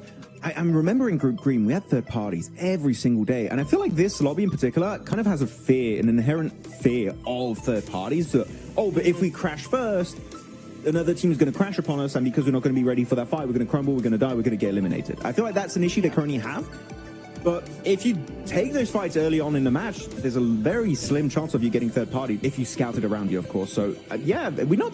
Actually, now that I'm rethinking of it yesterday, we didn't see that many big 3rd parties. We did see a few, of course. You're always going to have some in PUBG Mobile Esport, but nowhere near as much as Group Green, Hodrix, which is actually quite odd now that I think about it. And I'm going to pay even more closely attention to that going into Erangel.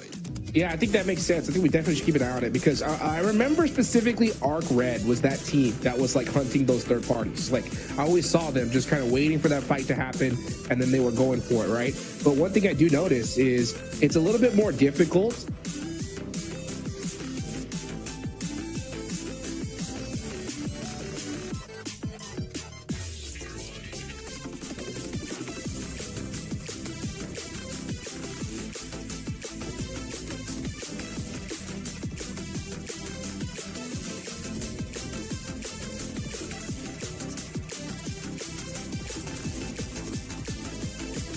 That's 1 2 1 2 1 2 1 2 1 2 1 2.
master type talk.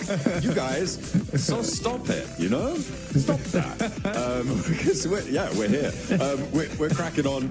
I couldn't really hear what they were chatting about. I'm pretty sure they were throwing shade at me just a moment ago, but we were talking in the meantime. So fortunately, I didn't hear a word of it. Either way, we are going to be heading into our first Erangel of the day as we are underway very, very soon.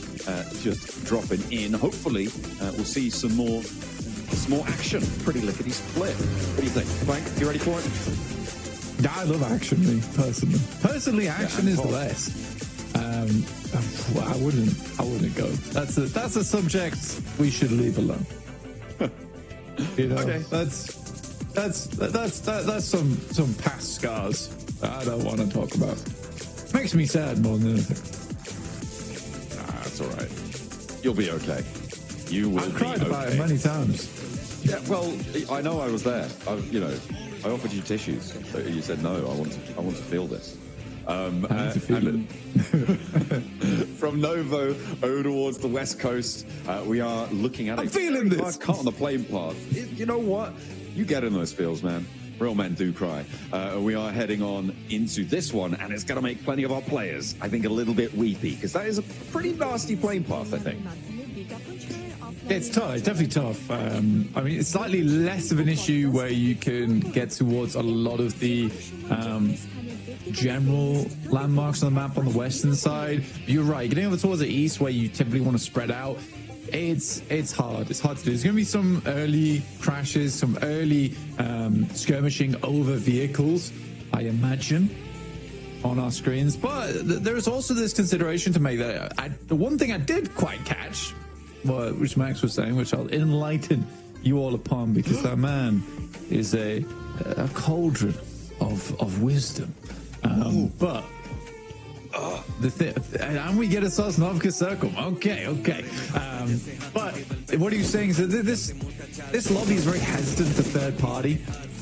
Get the double. Yes, please. That's nice.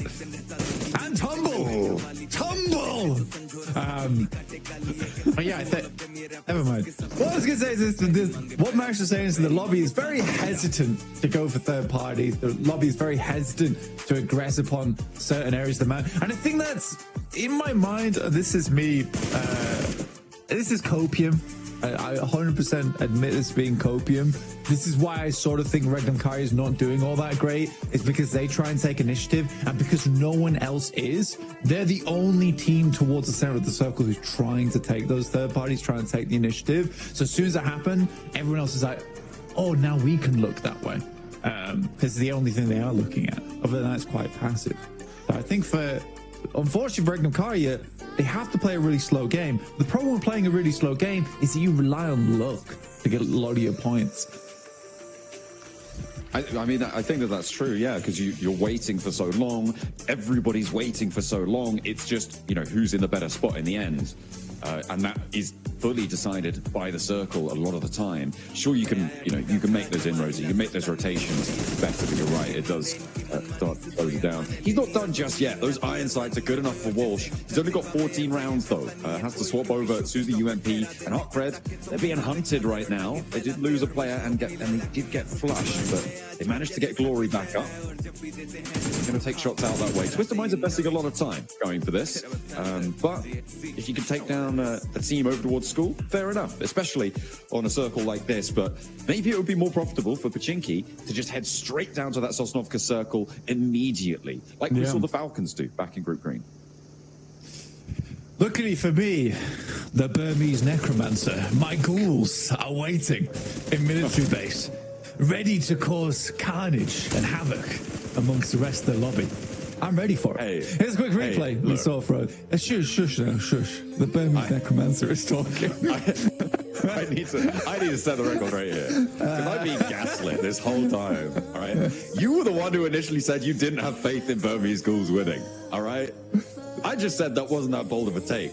I doubled down on it, but you gaslit me into believing that you thought that they were going to be successful the whole time. So I did, as the Burmese necromancer. I believed in them all the way. They're going for a little spin-off here as well. And personally, I really like what the Ghouls are doing right now. Oh yeah. intelligent. You can tell that the Burmese ghouls have eaten a lot of brains this morning. Eat your brain for sure. Up on one. Oh, my brain is full of wisdom. I'm happily lending it to the Burmese ghouls as the Burmese necromancer. I don't think you're getting that back, though. They seemed mighty peckish, certainly in that last game, right? It was good. Quite a few it's a points. sacrifice I'm willing to make.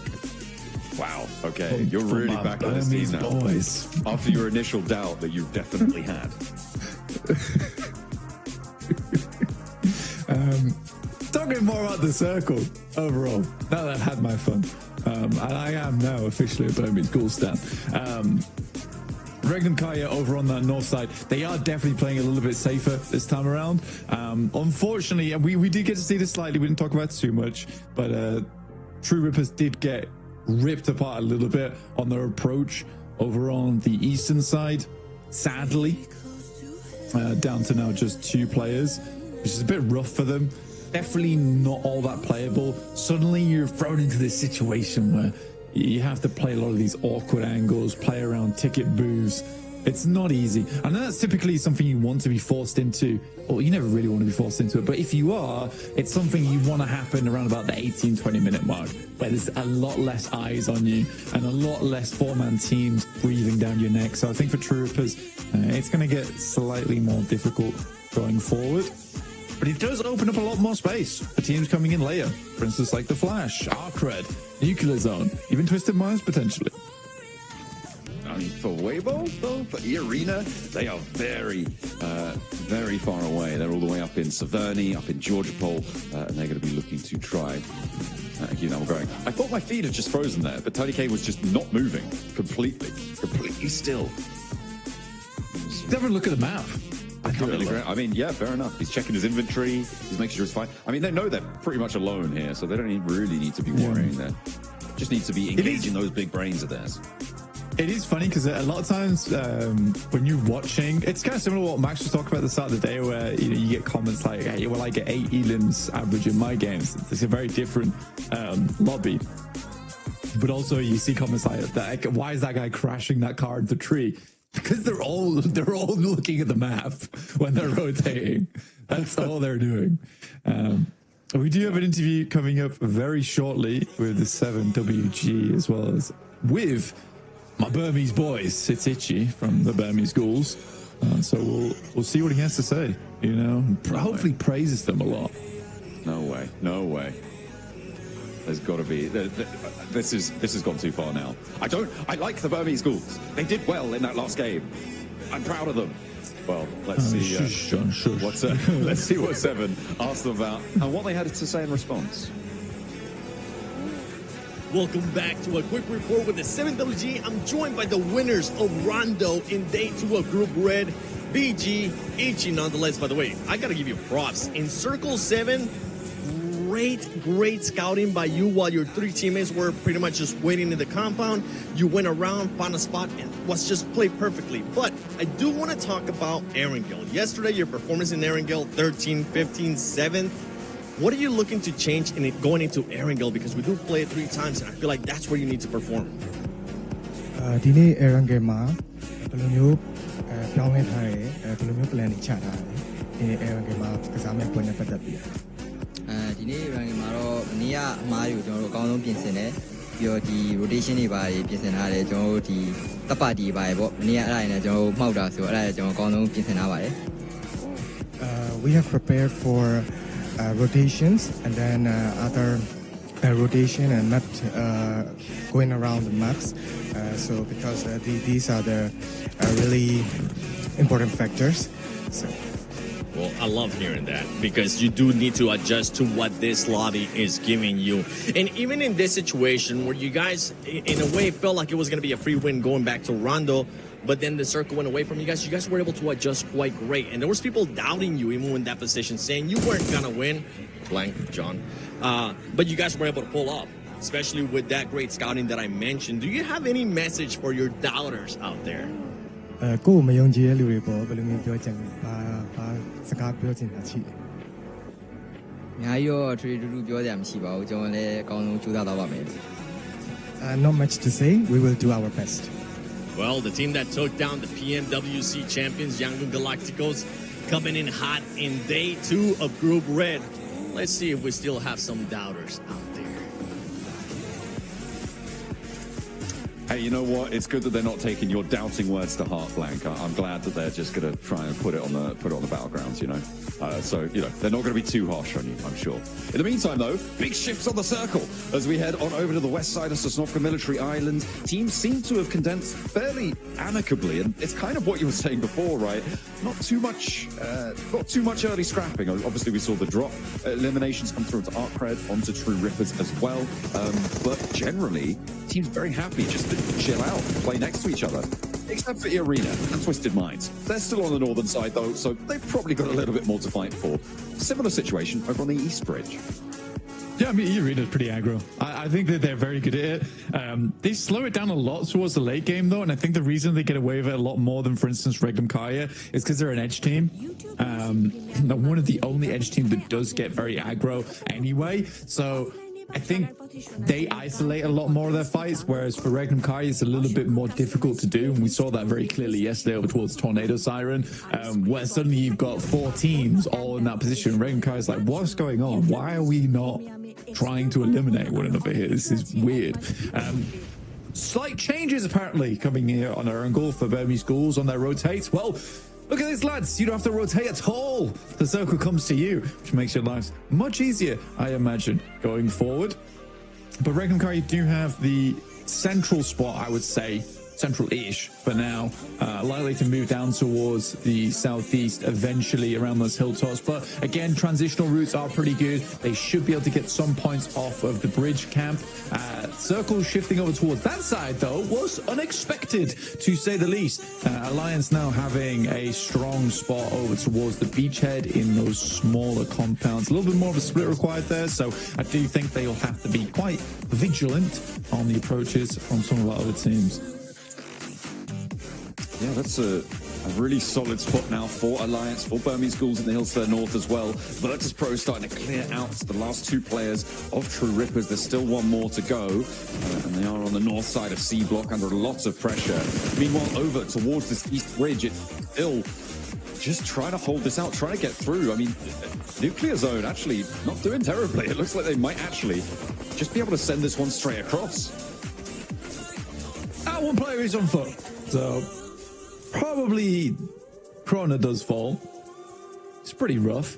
I think it was quite a bold move from True Rippers to try and play C Block, you know? I think they had to puff out their chests a little bit more to scare off some teams, but alas, one player does go down almost immediately to Virtus Pro. Again, for Virtus Pro, it's also a slightly wild crash into C Block, considering there might have been a 4-man team there. Good shots from Regnum Kai, though, as Influence Rage attempts to push up towards the northeast and immediately gets rebuffed. That is the most confident we've seen Regnum Kai look so far in Group Red. Yeah, they held out that run really nicely against Influence Rage. 2 players carrying on further out to the west. We saw that bridge camp coming through for GK, who are putting a lot of stock in holding this east side bridge fight. It might work out quite well for them, Blank. They have got an outpost towards the circle. Nobody else really contesting at all for the east side of this one.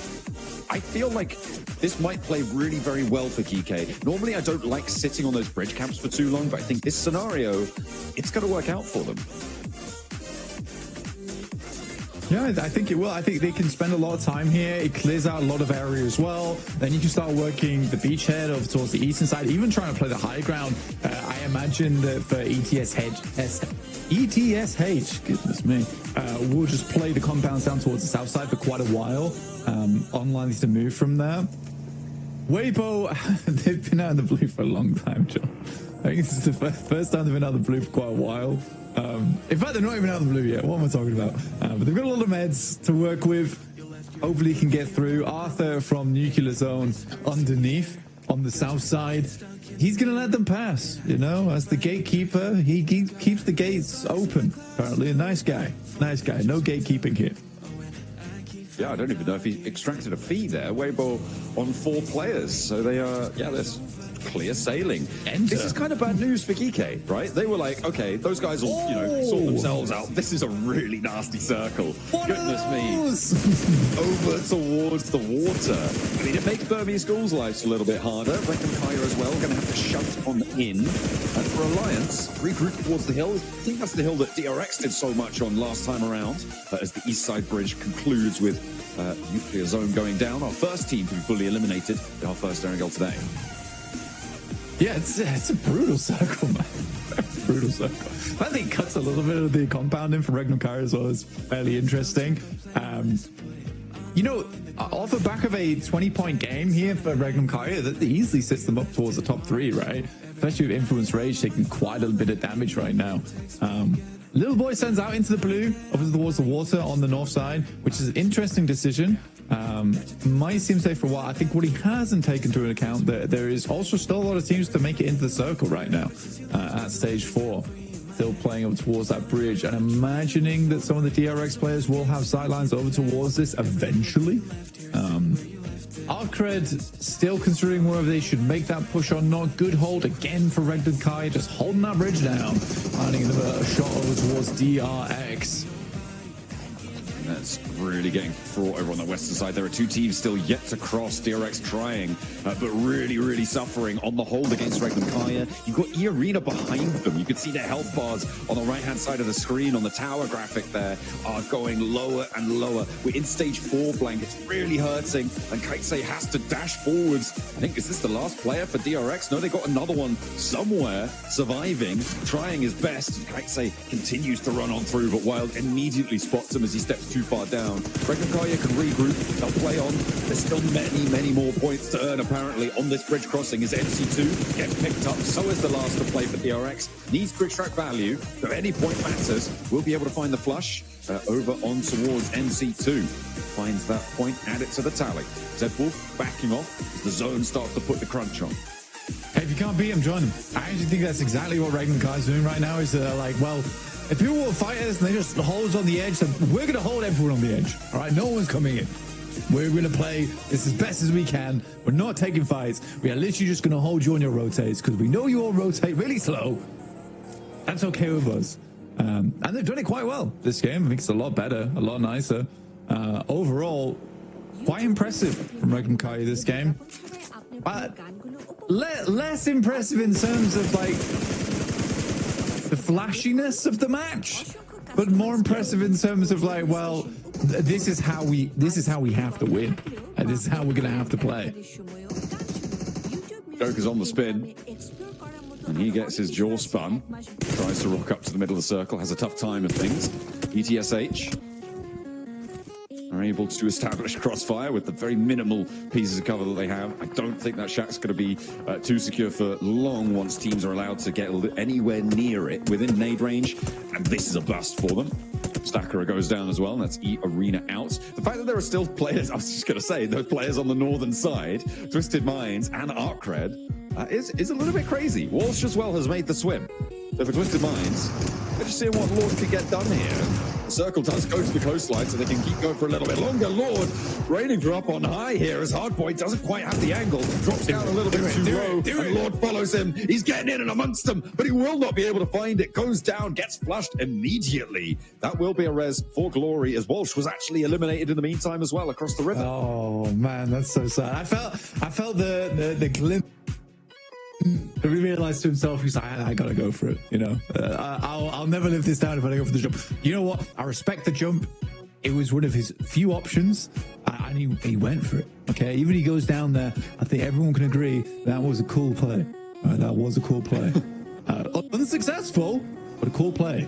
You know, and that's what makes him the man of the lobby right now. All right. Big hours for Twisted Minds. Real men jump. Yeah. They Verse Pro trying to move over by the way. The open ground. Yeah, Aragorn will be taken down though. I mean, this is really tough stuff from the southeast side. It's been treacherous, tumultuous on the south side for a long time now, Blank. And it seems like it's all coming to a head for Versus Pro. They've been back in the queue for this rotate for a while, and Weibo will punish them. GK as well. establishing that hold on the northern side, will be shutting them down. Virtus.pro not going to go very far here in the first Erangel today. Burmese Ghouls, they're up to bat now, and they too have a really tough time getting into this. Come on, Burmese Ghouls. It's balls. You can deal with this team. I believe in you. It's way better. I think. Yeah, well, if they want to go that way, sure. You know, it's unlucky. It's unlucky. You know, what could they really do there? That's a tough rotate. They may have started towards the center of the circle. You know, it doesn't mean that they can end up in the center of the circle. It doesn't always work in your favor. I will say, though, no, shush, you know. I'm going to talk about it a little bit, all right? Weibo, on the other hand, excellent stuff. I think that the rotate that they made was unforgiving, long, and grueling, yet they have ended up here. And again, I think that I was talking about a lot yesterday. I think Weibo does have some of the best rotates in this lobby. Hasn't quite translated into points towards the top 3 just yet. But if you watch back, I think it's around about 60% of the games they play, they've made like a crazy rotate that has worked where they have threaded the needle. Look, they're going back to bed, all right? They're going to go back in the ground and they're going to come back out next game, okay? All right? It's a little sleepy nap time for the Burmese Ghouls. They'll come back stronger. But yeah, for Weibo, I think 60% of the games, their rotates have been on point. Looking pretty decent with it. 5 elims to show for this match. After guarding out on the southeast side, Wild stepping onto the beach, able to get another point for Regnum Kaya. So they are going blow for blow right now with Weibo and the eliminations this game. Very close to each other on the tables as well. Both in those chasing positions right now. As Regnum Kaya, I mean, they have free reign over this beach at this point. With Team Flash condensed, clumped up. They can start to extend over around this way, but GK will meet them head on, right? And that's probably what they're worried about. The team that's far off around that beachhead, just taking a spot out. If they're completely out in the open, they just can't make that work. So instead, they head a little bit more inland. I really want to see how Regnum Kaya handles this now. It's not an easy circle, to say the least, and there is a lot of long-range shots required. I think Zed Wolf is insane at that, as is Silas, and Lockie has some good chops on as well. Wild takes some very, very good anchor points for the squad, and that's going to be very helpful in this circle. But yeah, for Regnum Kaya, everything has led up to this moment right now, and I think that they have the chops to do it. It's a case where you see this circle, and for Regnum Kaya, this is an easily winnable game. I will be disappointed if they don't win it. Equally, I'd be happy if we saw Weibo win as well. I think they'll rotate from the north side. They're in the blue zone for about a good 10 minutes. If they win this game, also a very successful match for them. Yeah, they're crossing over on that east bridge. Really very successful. Remember, they were allowed to do that by the teams fighting around that area. They came in behind the Burmese Ghouls and were able to leapfrog everything as Regnum Kaya continue to add to their tally. ETSH now down with 9 elims for Regnum Kaya. This could be a big one. But it's Alliance who sit in the middle. Currently no elims, but in a really important building that could be a little bit troublesome. However, the open ground, I think, affords Regnum Kaya a lot of strength where Alliance very much crammed in and might not get too many points for this match. There's the nade I was waiting for against Team Flash. I was worried that it was going to be coming on through, and it was to be, unfortunately for them. The second one, a little bit short. Post another. No, it goes long again. They think they've gotten out of there. But GK going to put the hurt down. As soon as you get broadside on the door, though, that should be easy nade postage, as Wynn has to step out, and he gets knocked. I'm not gonna lie, GK's really overthinking this. They are really overthinking this. Nade the building. Exactly. Hey. God, you're just expecting them to run out, but if they don't run out in the first three nades, start throwing some of them inside. That's a lot of utility lost there. A lot of utility lost. Nade over the top here, over towards Ragnarok. Looks fairly on target to me, slightly far.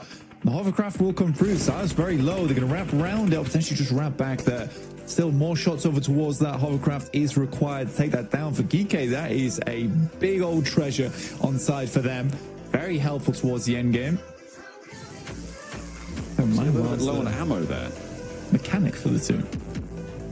Yeah, he's got the vehicles in tip-top spick and span condition, you know. You've got to be looking good on the road. For Regnum Kaya as well, the next rotate probably going to be very important, especially with GK on the outside, right? They're going to have a lot of overview, and even more so now, they want to take control of this circle. Regnum Kaya actually being able to rotate over towards the beachhead. A lot of possibility here, but I think that you sort of just want to leave Silas there as an outpost. Same with GK, they're doing the exact same thing.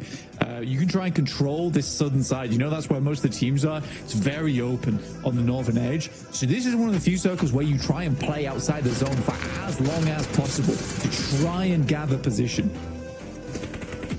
That's that Regnum Kaya special. Take down the hovercraft. It ain't moving. Kevin just puts it in, spots it down. Gives them a little bit of cover to the north side, to be fair. I think Kevin just rolled in and was like, actually, I'm sorry. I'm sorry. I should have never came here. I'm sorry. Oh, dear. Well, he is going to get backed off. Does manage to find the cover of his team. And now Weibo pushing up on this eastern side. That's your teammate. That is your teammate. I literally just made it soon. That is unbelievable. What are you doing? That didn't. Weibo, so good rotations, by the way. And there's the sticky. Hero goes down as he tries to pick his teammate back up. Weibo are their own worst enemy, Blank. It seems like EK are losing players to something. I don't even know. Because what on earth are they doing? And now Regnum Kaya have everything. Oh, Hero! What was that? It wasn't like he was even like towards GK. He literally just turned around and lobbed it at Sook's mouth. Oh, you got to be kicking yourself for something like that, man. Oh, Hero's so sad.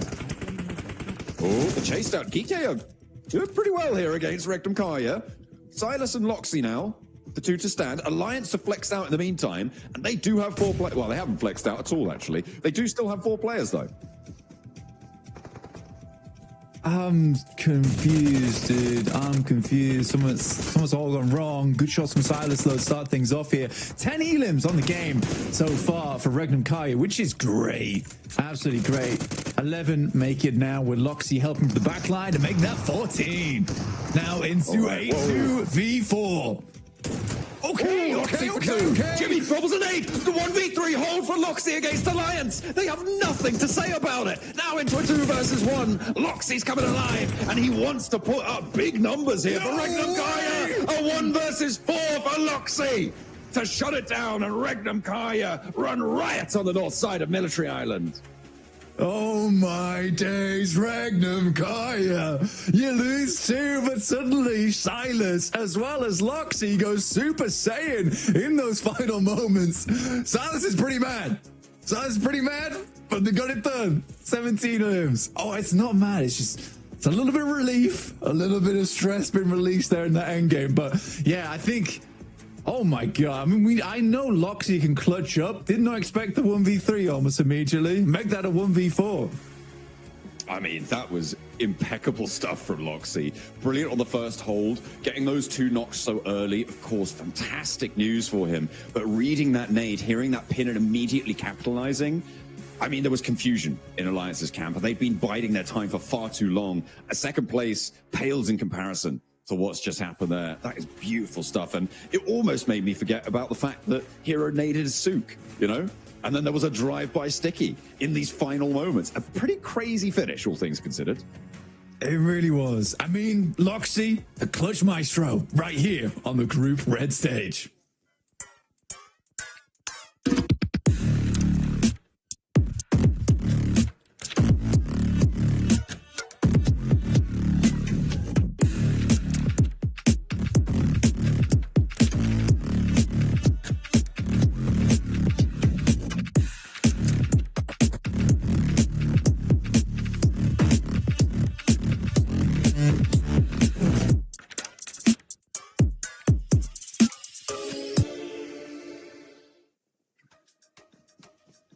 Alliance were on the road to victory, but Regnum Kaya Loxy said, "You shall not pass." The 1v4 comes up to get the chicken dinner, and right when Regnum Kaya needed it, Max. Let's freaking go! This is the Regnum Kyra we've been waiting to see perform, and this is the top tier level gameplay you can expect, and we got to rewatch this clip in Iptra. Loxy using this door frame to its full potential. The 1, the 2, and the 3rd as he goes for the nade. What incredible discipline in that shed. That was 10 out of 10 stuff coming out from Loxy. It was so good. I mean, the quick flicks paired with the in the vehicle, you know, getting the knock in the vehicle, the quick flicks coming through around the corner, and then just moving out of the way, having that result to not get naded, coming around out the outside and going, yeah, you are nothing. I just got 3 of you. 1 more is nothing. I'm going to win for my team. Loxy coming out the gate, just swinging like that. I love seeing that. What a play. That is how you get it done there, folks. What a crazy first air gale here for day 2. We get an insane military circle and hard shifts up to the north. I think Weibo's going to get gate camped on the Eastern Bridge, and then they get it for free. I mean, this match had it all, Max. Come on. Yeah, it also had hero nading Sook. Maybe they have some drama happening behind the scenes. I don't know. That looks too intentional to be a mistake. Okay, I don't believe it. We'll see. We'll see if the drama channels on Instagram are going to be able to uncover what's happening beneath the surface, because there's definitely some drama happening there. But no, okay, I'm just memeing. It's still, I do like the approach of Weibo actually, Niptra, in that game. Trying to push on the eastern side, take the high ground away from Geeke was the right approach. But the execution itself was just, sorry to say, but complete mess in my opinion. What was that? Very odd, right? And I think it's one of those things where you have such a crazy fumble like that, where it's like you naded an own teammate for like it wasn't even in the way, it was just completely wrong direction. And I think after that, maybe there's just a little bit of it all falls apart, because it's like, wait, what just happened? And other teams already in that mood to just go in and take all the elims they want, just able to take advantage. But our cred, not a great start to their era. This ain't Rondo. What you doing? Oh, it's bad. It's bad. It's really bad. But, you know, a lot of teams. I think it's really just we're seeing all these nasty clutches coming in here because both bridges were locked. Wait, what happened there? 60 after that shot. Through Rippers. He's like, yo, what's going on? Hello. What are we doing here? That's so funny. But to be honest, for True Rippers, it's kind of rough, Diptra, because they go now early today, which we can't see that happening the entire day. That's a hard start. Yeah, but it's these bridges, man. I mean, both of them were locked down pretty tightly for most of the game, right? So even EA having trouble coming on through. So I got to give them a little bit of leeway, a little bit of grace. Maybe next game will be a little bit better for them. But yeah, some crazy stuff coming in here. Arcred and them in the end just able to hold on a little bit longer, able to just get a couple more points on the board. But yeah, what a crazy finish coming in here. I love how Karia played it. I love how all of them played it really geeky as well, really able to move on through and get a lot of work done. Not happy. I feel like we have to change these desks every day almost. Dude, they're just getting slammed all the time. Huge nade going into that shed of Flash. And actually, talking about Alliance and how they just got 1v4'd by one player, Loxy from Regnum. Maybe, just recommendation, when you want to push a shed, maybe have a nade or Molotov to force him out, because he was using that door frame so well. I think it's not only just a great clutch from Loxy, I think Alliance felt way too overconfident and they just got shut down instantly. That was beautiful to see. Yeah, so take a look here at those rotations, Neptura, man. That sticky nade, by the way, from Safji Geeke was just so good. But you can see them, they were hanging around in Novo. We got this southern military island circle. Look at Weibo going all the way up to Severny for so long, and then finally making that rotation down here, Neptura. They did, and they used that the eastern bridge as well. I want to know how they even were able to cross it, because that's some crazy rotations coming through here. Just able to slip on by past Flash, coming on through down to the side, and Geeke as well. I really liked their 1-3 split going over onto the beach with Kevin, right? A really protective rotation coming here. A really nice split that they could protect themselves and also control the rest of the lobby from that beach side, make sure nobody came over. So really good stuff from them. But yeah, I think Weibo could have won it for sure had they not had the because Regnum technically were on the low ground, but it is going to be a Regnum win. 28 points on the board. They're running away with this. Yeah, and Blank is even telling me in the chat right now, in the analyst chat, that they had, even for Rengham Kara, they had one place, an anchor point on Sovnovka itself. So that just facilitates, not only facilitates the transition, it helps you pull it off so much faster. So Rengham Kara already having a lot of like just observation hacky to the max in this game, knowing it was going to be heading to Military Island. And yeah, again, this is more way aligned with my initial expectations of Rengham Kara, though DK, that's such a good hilltop position to the eastern edge, right, Niptro, this game. And teams try to wrestle it away from them, such as Weibo and Virtus Pro, but if you're going to fight it, send it. Commit to the fight. Yes. I feel like they just got then like, okay, we can stay here, but guess what? You're in range. Bye-bye. It's such the case, isn't it? Like, it's always this thing of you either move, you either stop early, or you go full send. You don't stop in the middle. Never stop in the middle. It's never good for you. As we see Loxy, of course, going to be the MVP. There's no way he can't be, right? 6 eliminations, 4 of those to get the win, the 1v4 coming in clutch here, MVP, and what a player who deserves it, right? Like, you can't get better than that. Let's take a look at the overalls, and oh my goodness, look at Rengham Kara. I mean, yeah, because we talked about it right before this game started. Influence Rage had 68, right? Rengham Kara had 48. That was a 24-point difference. Influence Rage put up nothing. They put up 28, and Rengham Kara jump up to the top 3 here, Neptura. Ooh, yes, Rengham Kara finally. I mean, I know we came out of the gate going, hey, this is exactly what we wanted to see from Rengham Kara, but 24 points, I was like, yeah, it's one good game, but in the very next game to go from, we need 24 points, we're going to get 28. Easy peasy, let's just do it.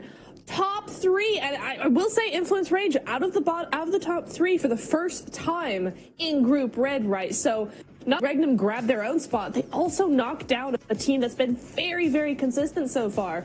So GG Rengham, they must be feeling so good after that one. Hopefully they can keep this consistency up, and they're not too far away for #1 spot. Yeah, we're talking about Rengham a lot, but I feel like it's kind of deserved after such a strong performance.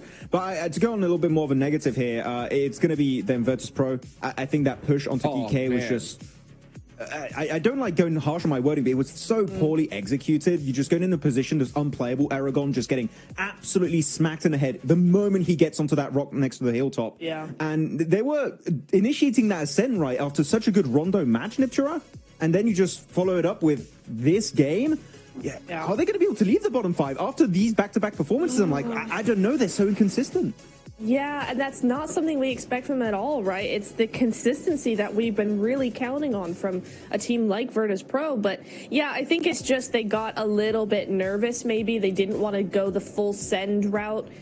It was the only play they could have made if they wanted to go in that direction. They had to full send it. They just stopped short, and that stopping short is what sends you back to the lobby instantly, as we saw. And also Burmese Ghouls did the exact same thing, which blows my mind, because I'm going... Off the back of a win that was well executed, you come into here, you see VP do a bad play in a bad spot, and then you do the exact same play in the exact spot. That was pretty cool. That's some big brain stuff right there. I'm confused. It was definitely an oddity. I don't know why they did it, Burmese Ghouls, but you know what? It happens, and I'm sure they're going to be learning from that mistake this time around, Hot Jukes. Yeah, that's for sure. For me, Virtus Pro's like they're out of the conversation with that push that I saw earlier. I was so upset. I mean, I think they're just having so much difficulty just adapting to this lobby, and all they got to do is just play it so much slower. Like, you don't get the middle zone and you just drive in to just get obliterated. Just play the edge, right? Let the gun skill do the talking. We know they got it. I don't know if they can make that change, though. I think it's a little bit too late at this point, especially with how we're seeing these top teams perform. By the way, we got to talk about Geek as well. They jump up the leaderboards in a big fashion. They were in 10th place with 38 points. With this performance, they're now in 7th with 57. So a good chicken dinner for many of these teams in the 4th place. Pretty much all down to 10th. But, man, that point gap drops off big time right when it gets to 11th, Ventura. Yeah, it does, doesn't it? It's going to be interesting to see. I think it's based on yesterday's point sponging that was going on from like the top 3 teams just getting everybody. That's why we're seeing such a big gap now. Today is really the day now that Influence Radar in the last 2 games haven't done that much. And also EA, Flash as well. Flash and EA have been slightly more consistent and, you know, being at the top of the leaderboard consistently here. But for the bottom teams, I think now today we're starting to see maybe a little bit more of a chance for them to come up, just adjust, move in, move out, and move their teams out of their space as well. I think it's just really that presence that is missing here, because Geek were able to take up a lot of space in their zone. So was Regnum Karya as well in this last game, and I think that's really the difference between them and say maybe a WBG in that game or an Alliance in that game who kept themselves a lot more. I think it's really where you spread out in those end games, Max, that presence is what we're needing if they really want to get points. Yeah, I mean, you want to try and make as far in the game as you possibly can. And talking about late game, Nibtura, I'm going to talk about a team that unfortunately has not been reaching the late game at all today, and that's been True Rippers. And I know in the chat there's a ton of people supporting True Rippers, you know. And the main issue with True Rippers is the lack of scouting on their early rotations. Yes. They just send, like, Rondo was just a straight up hot drop. Like, there's no scouting can be done at that point. But for this bridge, they just sent it hoping no one was going to be there. But when you have a Sovnivka Island, you're always going to have teams setting up a bridge camp against you. And even if there isn't, you should always scout just in case there is one team doing that. So True Rippers, more emphasis on scouting, gathering information around you to make sure you can avoid those early skirmishes, because they just don't help you in the long run. If you lose it, guess what? That's a 0-point game that we just witnessed. So True Rippers, we need to see a step up here in the early stage. Well, you know what? We need to see a little bit more from Geek as well. We got the 7WG down on the stage there with Ragnarok. Let's see what they got to say.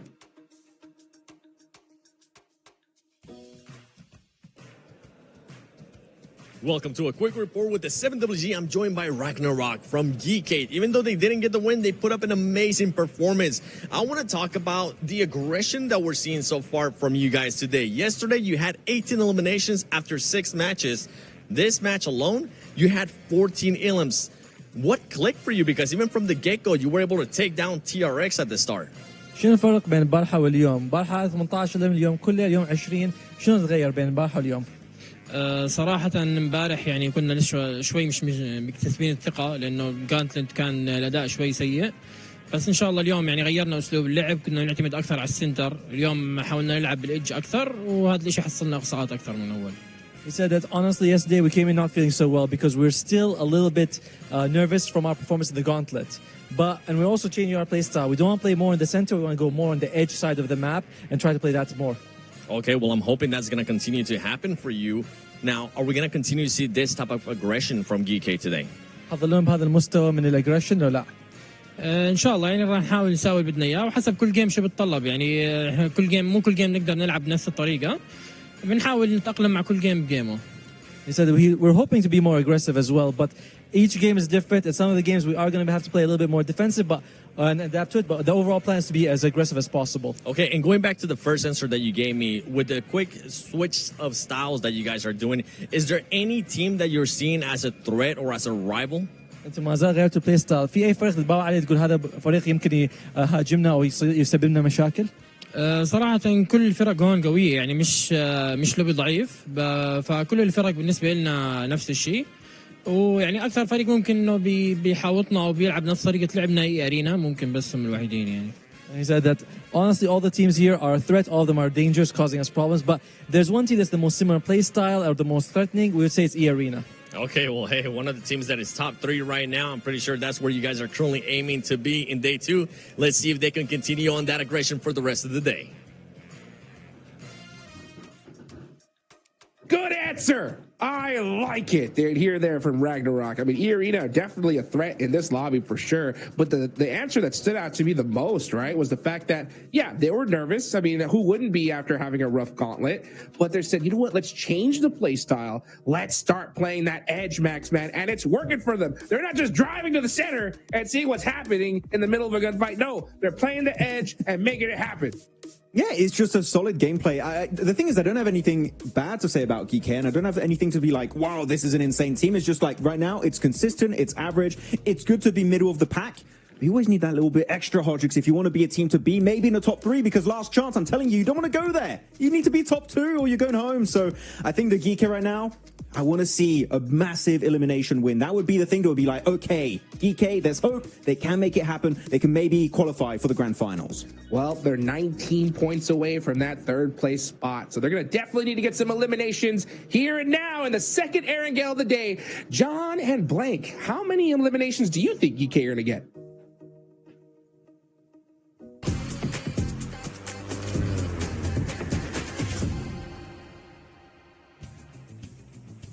I'd say probably 6 or 7. 6, 7, you know, something like that. What do you think, Blank? Yeah, maybe like 8, 9. What do you think, John? No. 6, 7. 9 or 10? Yeah. Absolutely. 11, 12. Oh, yeah. We just love counting. From that south side of the Sosovka military base, we are heading up to the north side on the plane path for our second go around Erangel. The analyst desk is fuming right now, but they are just going to have to grin and bear it because I've got the mic. Yeah, you like officially unstats, bro. You know, because that like kind of means on call, right? On call. You're on call. Sorry, I was busy coughing just then. What did you say? Playing back from the south to the north side. Shooting range, a little bit of a different one this time around, slightly less egregious than our last playing path. For Regnum Kai, actually, this is so good for them after the back of that last game. Just because now they can really play a slow game, because everyone else is playing really slow. But the difficulty is getting those big points and sort of having to manipulate the games to go in your favor has been really difficult. For Regnum Kaya, that win is so imperative to get at this point in time. That now allows them to sort of just play a much easier game, get those consistent points. This is difficult, you know, very western playing path to a sudden hard shift on the circle over towards the eastern side means a lot of teams need to get moving early. For True Rippers, great start for them, you know, starting in Milta. They drop down towards the south side anyway, towards Farm. They have a fairly consistent rotation path here. Vossen able to find tops there from the Flash over towards the north side. It's a good start for VP. VP is, I think that this team bows it out sometimes. I'm not a huge fan of it. Like, they're very good at the game. They've got great gun skill. Some of their rotates are good. And then some points of the game, you just see them play, and then they'll just go off and make a weird maneuver that was totally unnecessary. Just like who we've got on our screen. Mr. Hero himself, who is actually a villain. Oh? No, surely not. Look, he's been banished to the north side of Severny. Yeah, you don't get to play with the rest of it. No, he is still closer. But I mean, I really desperately want to know what happened. I mean, Hot Jukes highlighted it before as well, right? With it must have been that he thought it was a smoke. Like that's the only reasonable explanation for what he did. Because like, yeah, it's bad. It's like that's just really bad. Yeah, even then, Sook was already smoked. So, yeah, you know, it makes exactly. It just kind of makes no sense. I think there's already 2 smokes down. So, like, why send the? I think it was a whiff. I think it was just a whiff. I think he went to put it away, and like he's turning around. As he turns around, he throws the grenade, and it looks so intentional when it's just a big mistake. But it is a mistake that costs them a lot of points off the back of like what was an incredible rotate. Like the rotates at the moment, fantastic from Weibo. Their late game, on the other hand, there's something left to be desired there. It's discoordinated, a bit broken, it seems, on that front. And they could have been on the points tally where Regnum Kaya is, with a good game, with a good transition at the end of that. They absolutely could have been up in 3rd place.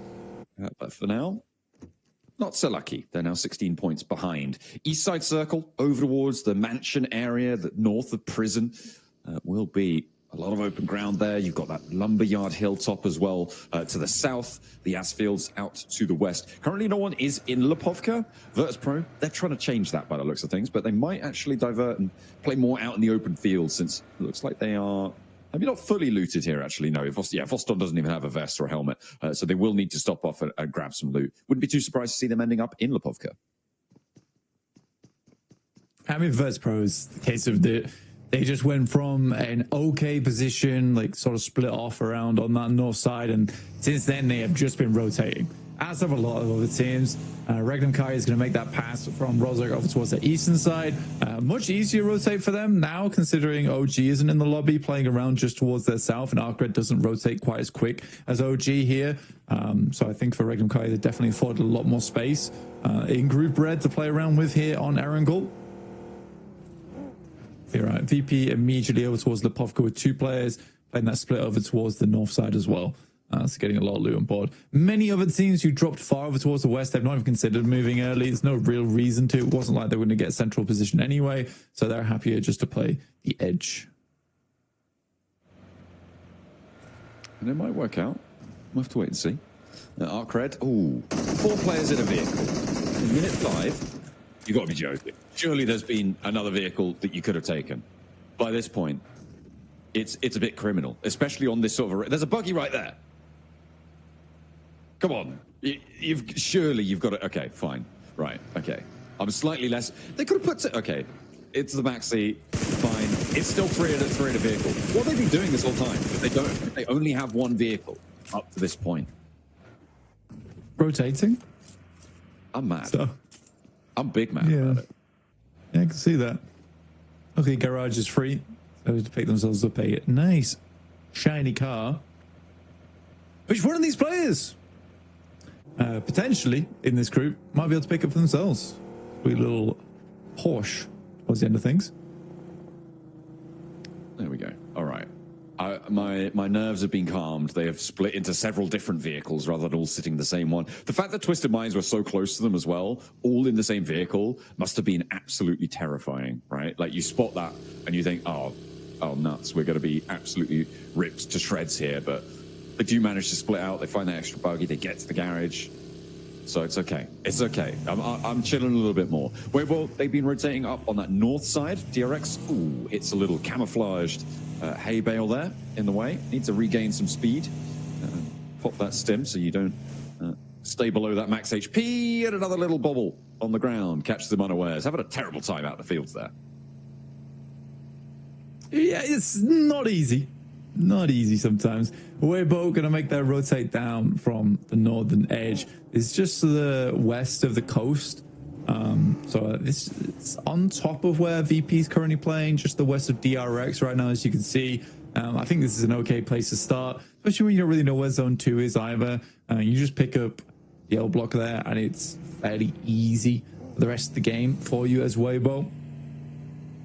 Yes, there could be some big shifts on the circle there, but because, again, most of the teams are stuck out on that western side, I think Weibo's quite happy with this rotation they've been able to grab, which sits them on the eastern side of the circle, where they should know there's plenty more space to rotate around in.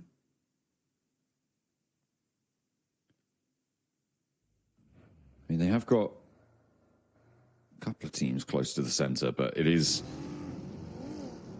difficult to move in a little bit further south at the moment. You do need that scouting on board, although you expect them to be aware of their surroundings. The Regnum Kaya split right now between Heaven and further down towards south on the compound that oversees the dips to the west. Got one of the compounds, rather. We'll see if that's going to be favorable. If they can hold that split. I mean, holding Heaven as a split, I feel like is very, very bold. And we'll see if they're able to do so, because it goes kind of dead center onto that Regnum Kaya split. Keeps Twisted Minds in it as well. A difficult compound to hold, to get out of.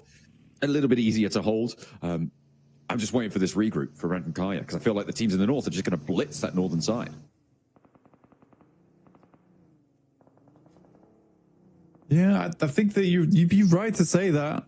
I mean, for Regnum Kaya to regroup potentially at some point, you might be safe enough to hold it for another zone or 2 if you're really lucky, just because so many teams are going to be crunched on that outside edge. I think also Regnum Kaya's slightly safe, where they're assuming a lot of teams aren't going to crash these locations. As long as they take shots and they send players off, I don't think there's a lot of teams that want to crash in stage 3 or 4 at the moment in this lobby, which leaves them very safe. And I'd love to be proved wrong. On that aspect, I'd love to be proved wrong. Well, and I'm already getting slightly proven wrong, but even then, I think that's like last-ditch attempt there for the Flash. They've still got 2 more players up towards the Asfields. They did just try and send it. And, I mean, it goes back maybe to what you were saying earlier, Blank, towards the start of the day, how this lobby feels a little bit timorous sometimes, a little timid. And that's what maybe Rick and Pyro are banking on, because right now, nobody is crashing them. But there are crashes, and they're happening onto Weibo, and they are holding off very, very effectively against Nuclear Zone. 33Z hears that pin pulled and immediately repositions. What a clean hold coming through from Weibo. Getting bogged down in this compound is often a death sentence. So the fact that they're able to clean that one out nice and quickly, nice and efficiently, is brilliant. Hey, Hero threw a good grenade there. That was nice. I know. I personally think that a lot of the crashes that we're seeing come through are born not out of a decision, but out of desperation. I think a lot of the crashes are like, we have to go for this spot, we don't have much choice. Instead of, we'll take this spot because it's good and we're confident we win that fight. I don't think there's a lot of that going on. And I think that's the main thing that is sad for me, especially for a group stage, PMGC. Like you say, it's just a bit of a timid lobby. There's definitely a few exceptions to that rule, but because it is so timid, like again, Reclam Kai is just forced to play a slower game. It's taken them a day or so to kind of figure that out. But again, taking this 2-2 split, it's the smartest thing they can do here, where they know that teams, if they crash them, they're likely a 2 or 3 man squad, and they're happy to hold that off from those positions. And just like that, they own such a large amount of the zone. I mean, Silas even rotating out here, that's a bit much, but I think they're so confident people aren't going to make the move. I mean, yeah, it's definitely not the sort of play you could be making over towards finals, probably not even back in the Gauntlet either, to hold this much ground. But Silas rotating out was pretty bold, but with this circle, hard southwest shift, it might just pay off. He's a little bit ahead of the game when it comes to scouting out that west side, and they might need to crunch further in. Yeah, Regnum, Kaya, over on the northern edge. We are heading down towards farm area. Dip's still involved, which is currently held by Arcred, GK, and then Borzov to the north of it. VP were able to move around prison, which is very much a big old point of interest here on this circle, just because over towards Lumberyard as well, you have this high ground that sort of cuts teams in half in terms of their rotation of where they want to go. It's not easy, definitely not easy to play. Alliance is either forced to head on towards the north side into open ground, or they swing down towards the south. But True Rippers has got that angle covered right now. I'm calling it now. It's going to be a heal-off final zone with someone up top and someone underneath in the shelter. I think that's what's going to happen. Yeah, I'm calling it right now, right here in stage 3. It's 100% guaranteed. The only time you gotta stop saying it's guaranteed when you we've only ever seen 1-0 elimination chicken dinner, and that happened on it was on Sandhawk back in the day when we still had that as a map in the rotation with one player down in cave. I loved it. Yeah, he's playing in this lobby right now. I know. Who is it? Huh? Who is it? It's the Virtus Pro Boys, isn't it? But which one? Sure. I can't remember which one. Definitely one of them. Oh, you've been found wanting. It was no. Hang on a minute.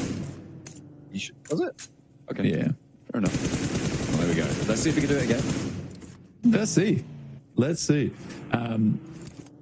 Over towards the north side is DRX coming down from Mansion. Again, pretty open zone, so they'll have to kind of transition round. They could play west side of the road, which is a little bit of a lip to play off the back of. It's not ideal, though, because the circle is likely to move off that position, but it will give them some safety into the future. I'll tell you what, right now, it's not looking enjoyable playing down towards the south.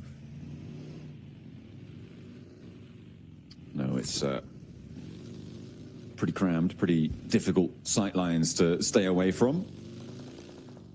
But the centre's not looking too favourable either. I mean, it is a A lot of open ground around this shelter area. Those entrances really providing a lot of cover for those teams. But look at the crashes starting to come through. I mean, 2 players crashing in for the Burmese Schools, and we're coming back up to the northeast. Oh, dear. Make up your mind, Mr. Circle. Oh, they just can't figure it out. Twisted Mind's very happy about this. In their compound, they should feel pretty good with themselves. A nade around the side, but it's shot from Godspeed to be able to land over towards Bose. And that's a flush immediately. The nades over towards Win, not going to find their way through. Who's hocking those ones over then? Is that Geeke? Is that the back lines of Geeke putting more nades in? It feels like an overinvestment. I feel like they could just clear the angle potentially as a 2-man, but I mean, you're walking so close to this. Yeah, finally. Yeah, they did, by the way. You're right. You're right. Finally, it's got done. I think it was like 8 or 9 grenades sent that way. Just a lot to be sending in. DRX rocking up over towards Influence Rage. For them, this is a big pickup. It's a very big pickup. Sadly, there is a lot of other players all taking shots down towards this position. Goodness me, that's a terrifying noise to be hearing. For Twisted Minds, this is a big chance for them. A big chance for their region as well to do them proud. I think there was a lot of hopes riding on Twisted Minds in terms of them as a team. Freak and Lord rejoining at PMGC is a really cool sight to see for me. But I want to see them go a little bit further than that, honestly. Right now, down at 24 points is not where I expected them to finish. No, it's below par. It is below par. It's not a happy time. Well, this is PMGC. You know, these are the best in the world at what they do. It's not always easy to find your way through, even if you are the best in your region. With previous showings, with previous experience, it's a new game every year. And you need to be adaptable to it. At the moment, it doesn't seem like they're quite up to that task. On the north side of this circle, there's a lot of open ground. And maybe VP could stretch out towards it, but Alliance kind of have the run-outs from Prison all the way up covered. And Regnum Kaya have sort of been the slowest team to move from the north to the hard southwest shift, but that's now benefited them because of this this back shift from the circle, moving all the way back out to those fields. It's made life a little bit tricky for a lot of our teams here.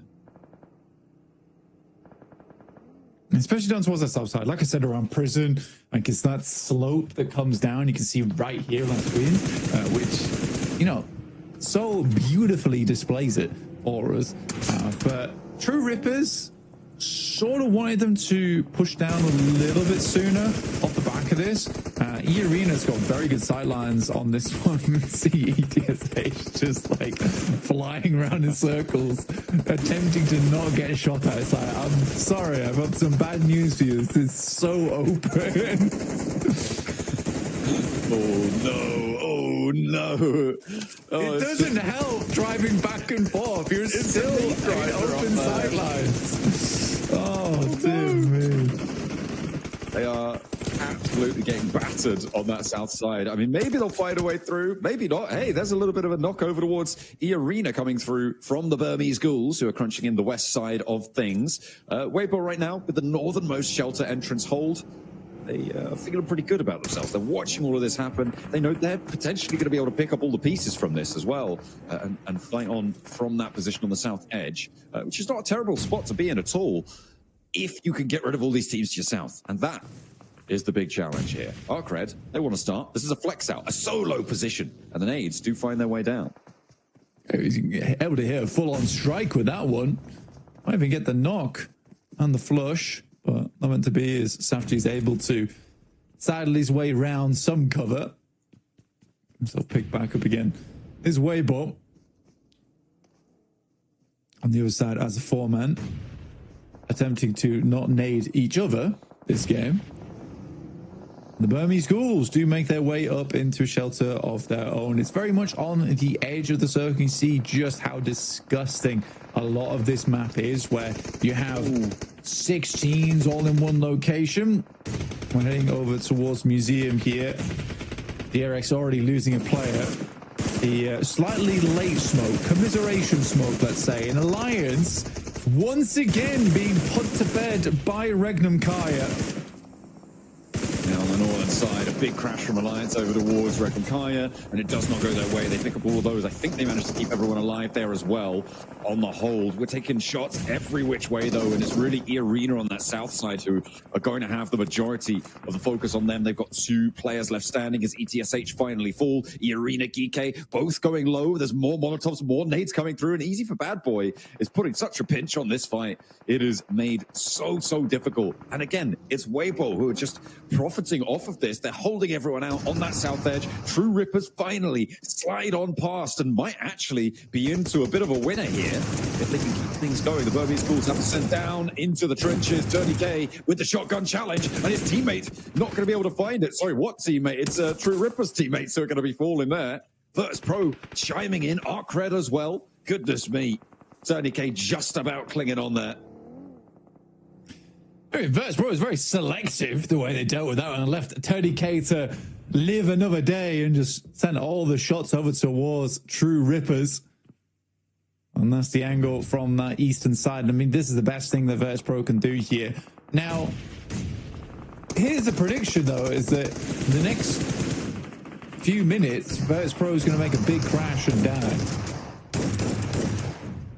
Okay. All right. Well, where are they going to crash? I think is the bigger prediction, right?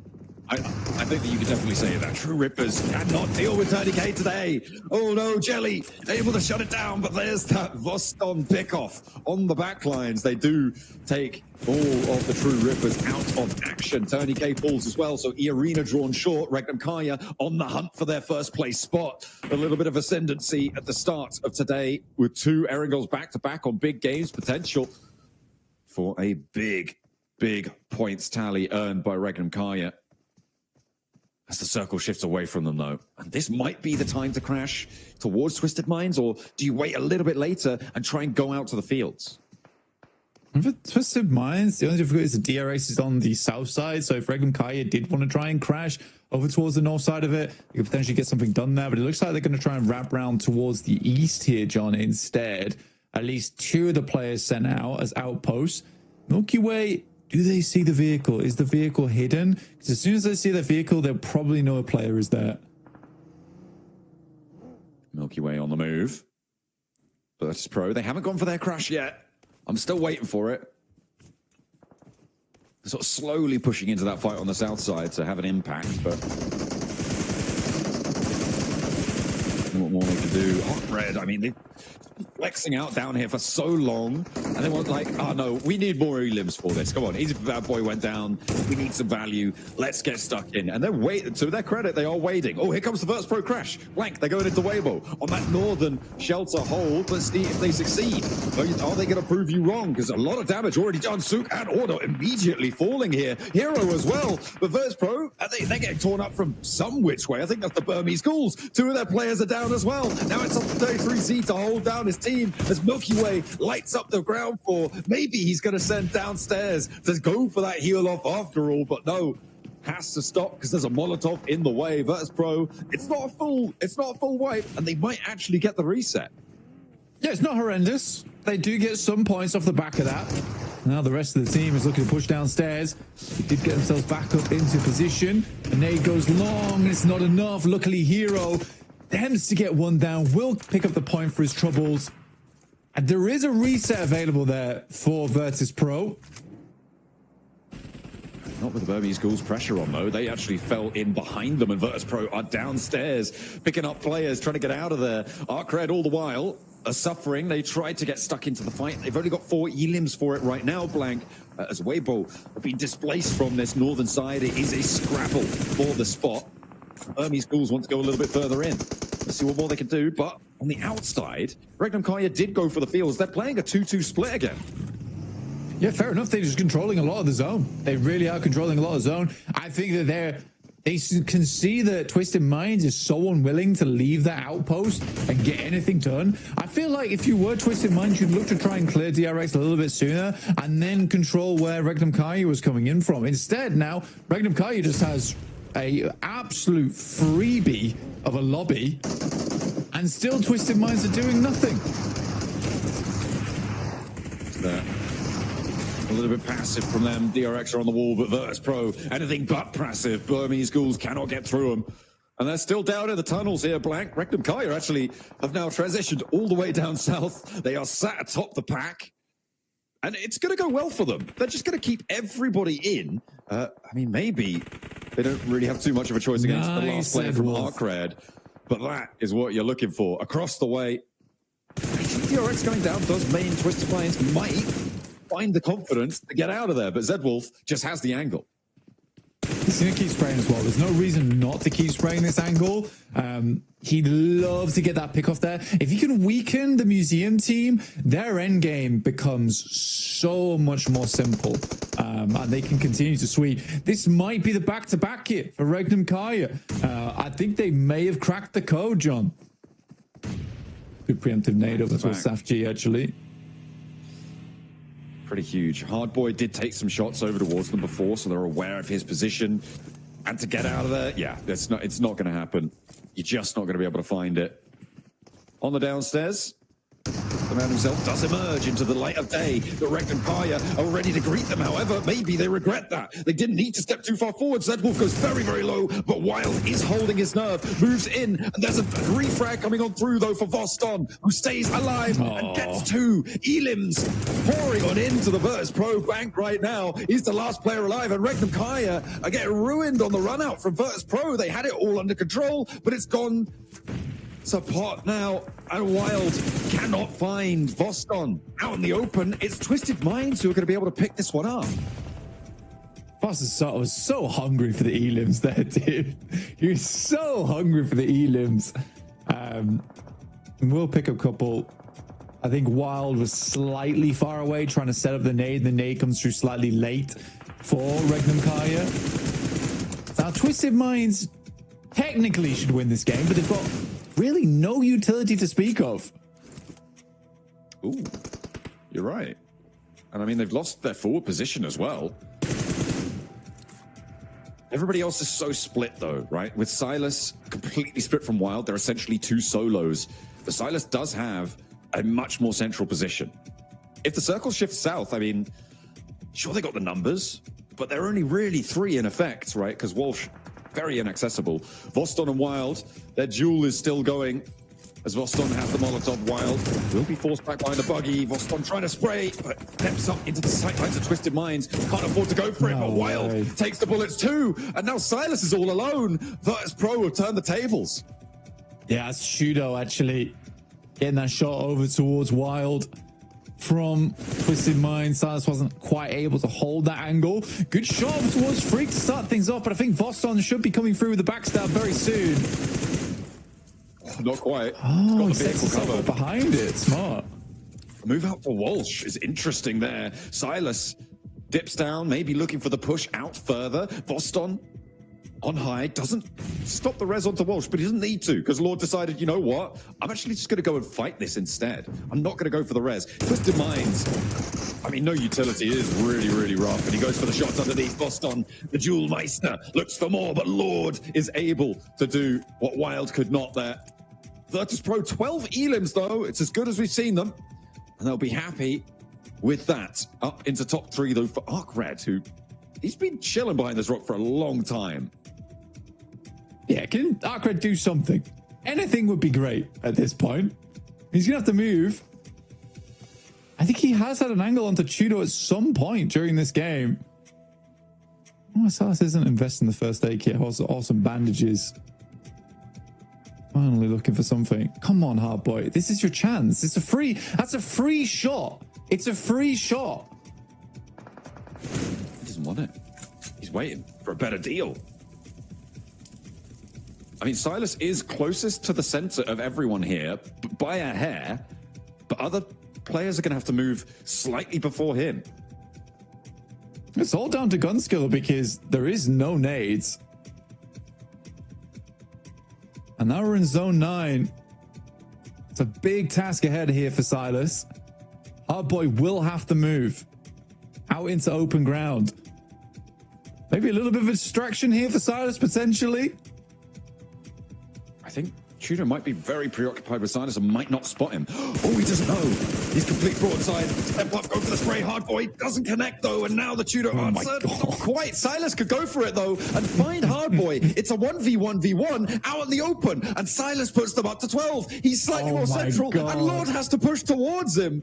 Oh, this is a nightmare for Twisted Minds. Silas might be able to do it, but no. Lord is closer to the center here. Silas will have to move first. He has to step up. This is going to be an impossible challenge. Surely Silas can't do this. Oh, he just has to hit the shots. It's the thing. I won't be able to do it, and Twisted Minds will able to be finishing out this game. But what a messy ending that was.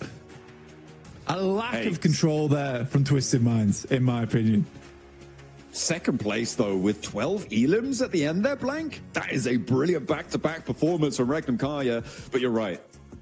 Twisted Minds, no presence, really no aura in that game, and they needed it. Unfortunately, for everyone else, it was just a little bit too good of a position.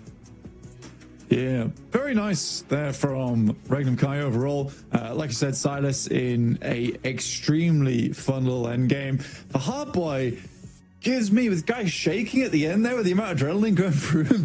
That spray was awkward. I had to even go for the full spray reset to get it done. But yeah, for Twisted Minds, I wanted to see a little bit more out of them there. They do get the win after all. For some teams, that's all that's needed to get that confidence back on board. It's like you got to get the old shoelaces done. That is important. But yeah, I do think that game in particular, VP do a very good job as well to get some more points. It was much more convincing from VP that game overall, which I was happy with. Well, they do close it down from the museum. They're able to put everyone else down in the dirt, but only just for Twisted Minds.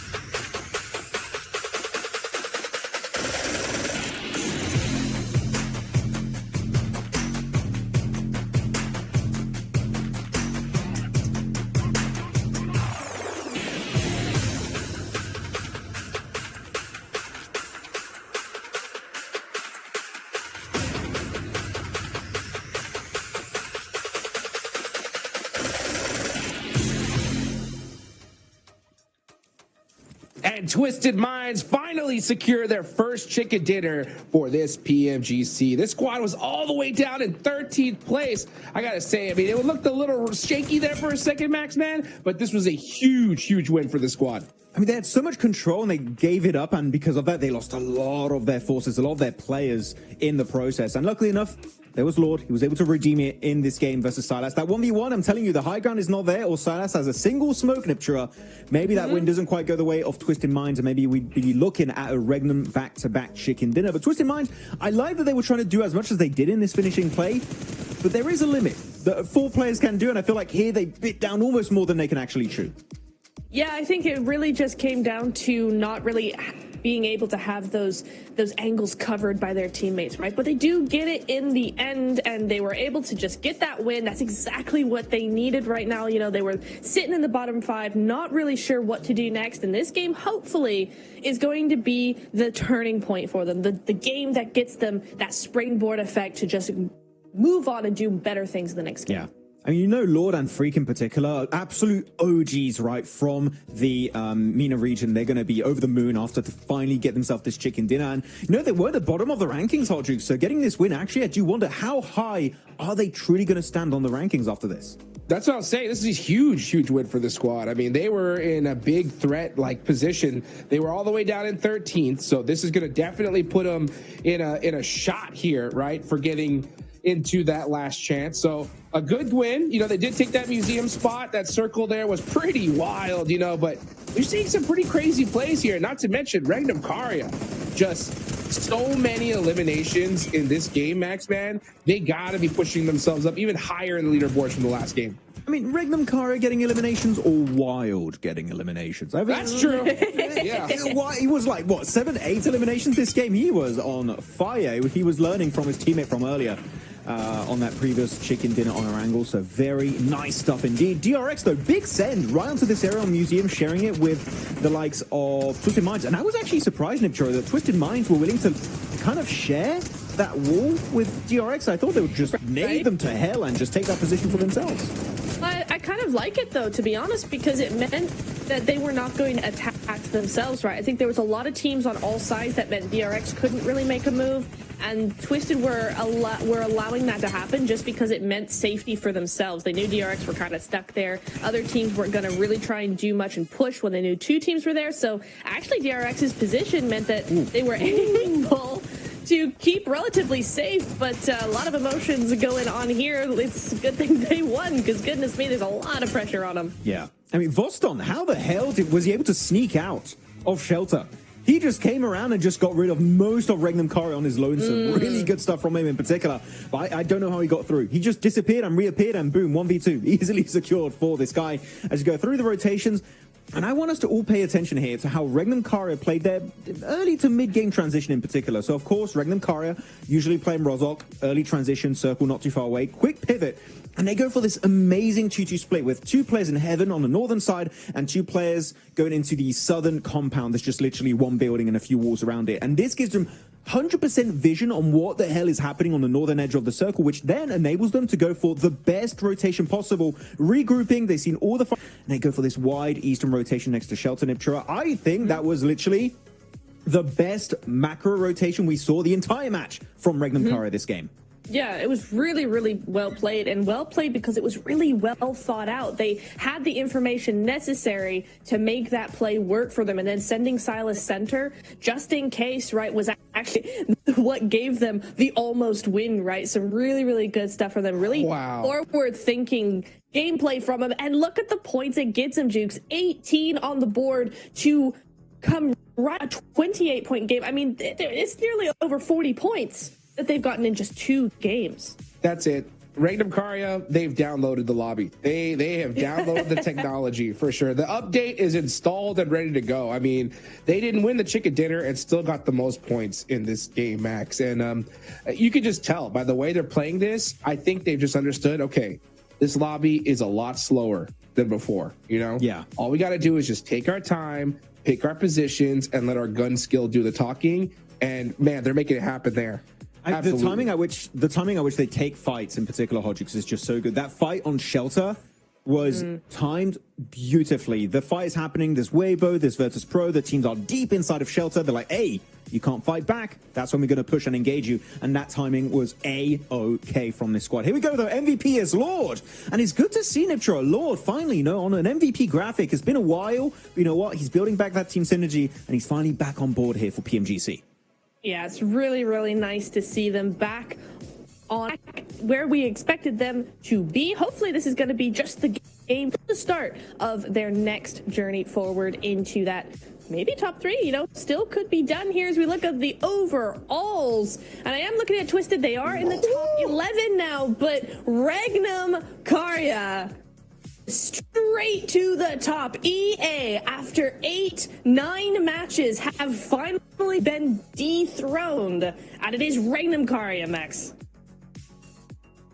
Lock it in. Lock it in. Regnum Kari in first place, looking mighty fine here going into the second half of this tournament. Guys, we're going to be right back after this short break. Get your popcorn, get your drinks, and we'll be back in a minute.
galiba. Alo. Anneciğim ne yapıyorsun? Anneciğim. İyiyim bebeğim. Sen ne yapıyorsun? İyi ben de çok iyiyim valla. Maçları izledin mi? Oo izleme ben olur mu? Ben krizleri geçirdim ben burada. Bana 2'ye çıktınız, ikinci oldunuz, geri 3'e düştünüz, geri 2'ye çıktınız. Ben kriz geçiriyordum yani o sıra. Neyse mutluyum annem. O da diyorum ya, 3 gün formayla takıldı. Vallahi. Formayla gezdim işin. İş yerinde de mi? Resmi atıyor mu iş durmadan? İş yerinde de formayla yani şey yaptın değil mi? Formayla gittin. Evet, evet. İyi sen ne yapıyorsun? İyiyim anneciğim. Özledim seni, sadece seni özledim. Ben de seni özledim valla. Aradım akşam bakmadın hayırlı olsun demek için. Uyumuşum bir de uyuyakalmışım. Ben de dedim kutlamaya mı gittiler, ne yaptılar? Öyle işte. Tamam anneciğim. Tamam. Seni seviyorum, öpüyorum. Ben de seni seviyorum öptüm hadi. Hadi arkadaşlarına çok çok selam söyle. Aleykümselam. Yok canın sağlığı. Bunları da tebrik ettiğimi söyle, ilet hepsine tek tek. Tamam aleykümselam. Onların da selamı var sana. Tamam aleykümselam anneciğim, hadi görüşürüz. Hadi görüşürüz öptüm bay bay.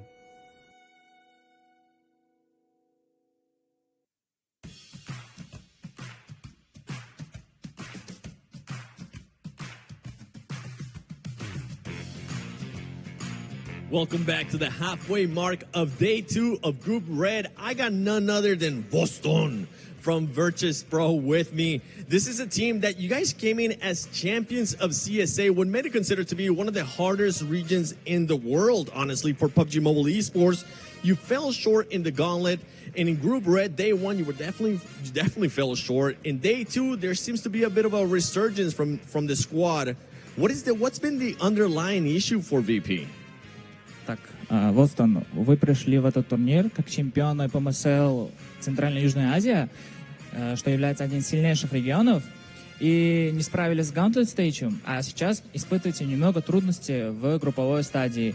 Как ты думаешь, какие причины вашей команды?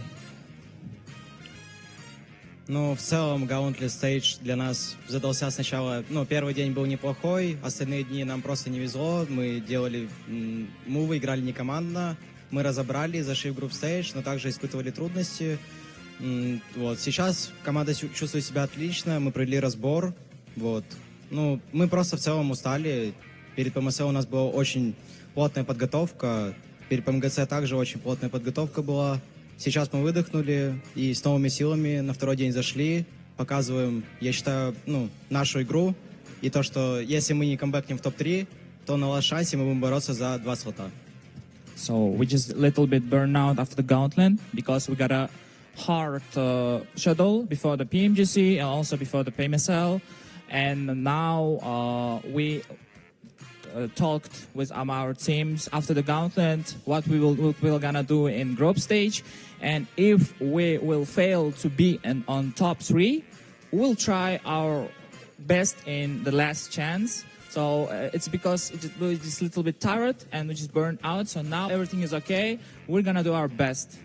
That's fair. There's a lot of factors that go when you go to such a big event like PMGC, the biggest one we have of the year as well. And you were talking about wanting to be in top 3, or if you fell from top 3. Well, I got some stats for you. You are currently 39 points away from third place and 11 points, or just actually 1 point away from 11th place. What is the team looking to do with 9 matches remaining of Group Red to make sure that you get to third place? До 3-го места, до топ-3 у вас 39 всего лишь поинтов осталось, а чтобы спуститься, 11 поинтов. Какие планы на последние 9 матчей у вас? Может, вы поменяете общий подход или игровой стиль? Мы будем также продолжать, как мы будем также продолжать играть хорошо, как вот эти первые 3 игры. Мы делаем все отлично по карте, все понимаем, все друг друга хорошо себя чувствуют. Все у нас хорошо. Мы будем также продолжать хорошо просто играть, и все. Такие вот планы. We will try as first 3 matches today, continue to dominate, and we'll do our best and try to continue as first 3 matches. Yeah. Okay, you're going to try to continue what you were able to do in the first 3 matches. Well, we already had a resurgence from a PMSL champion like Regnum Karya. We're trying to see if Virtus Pro can actually continue to bounce back and make it to the top 3. We have 9 matches left, 3 matches left today for Group Red. Let's see what Virtus Pro can do. Spasiba, Boston.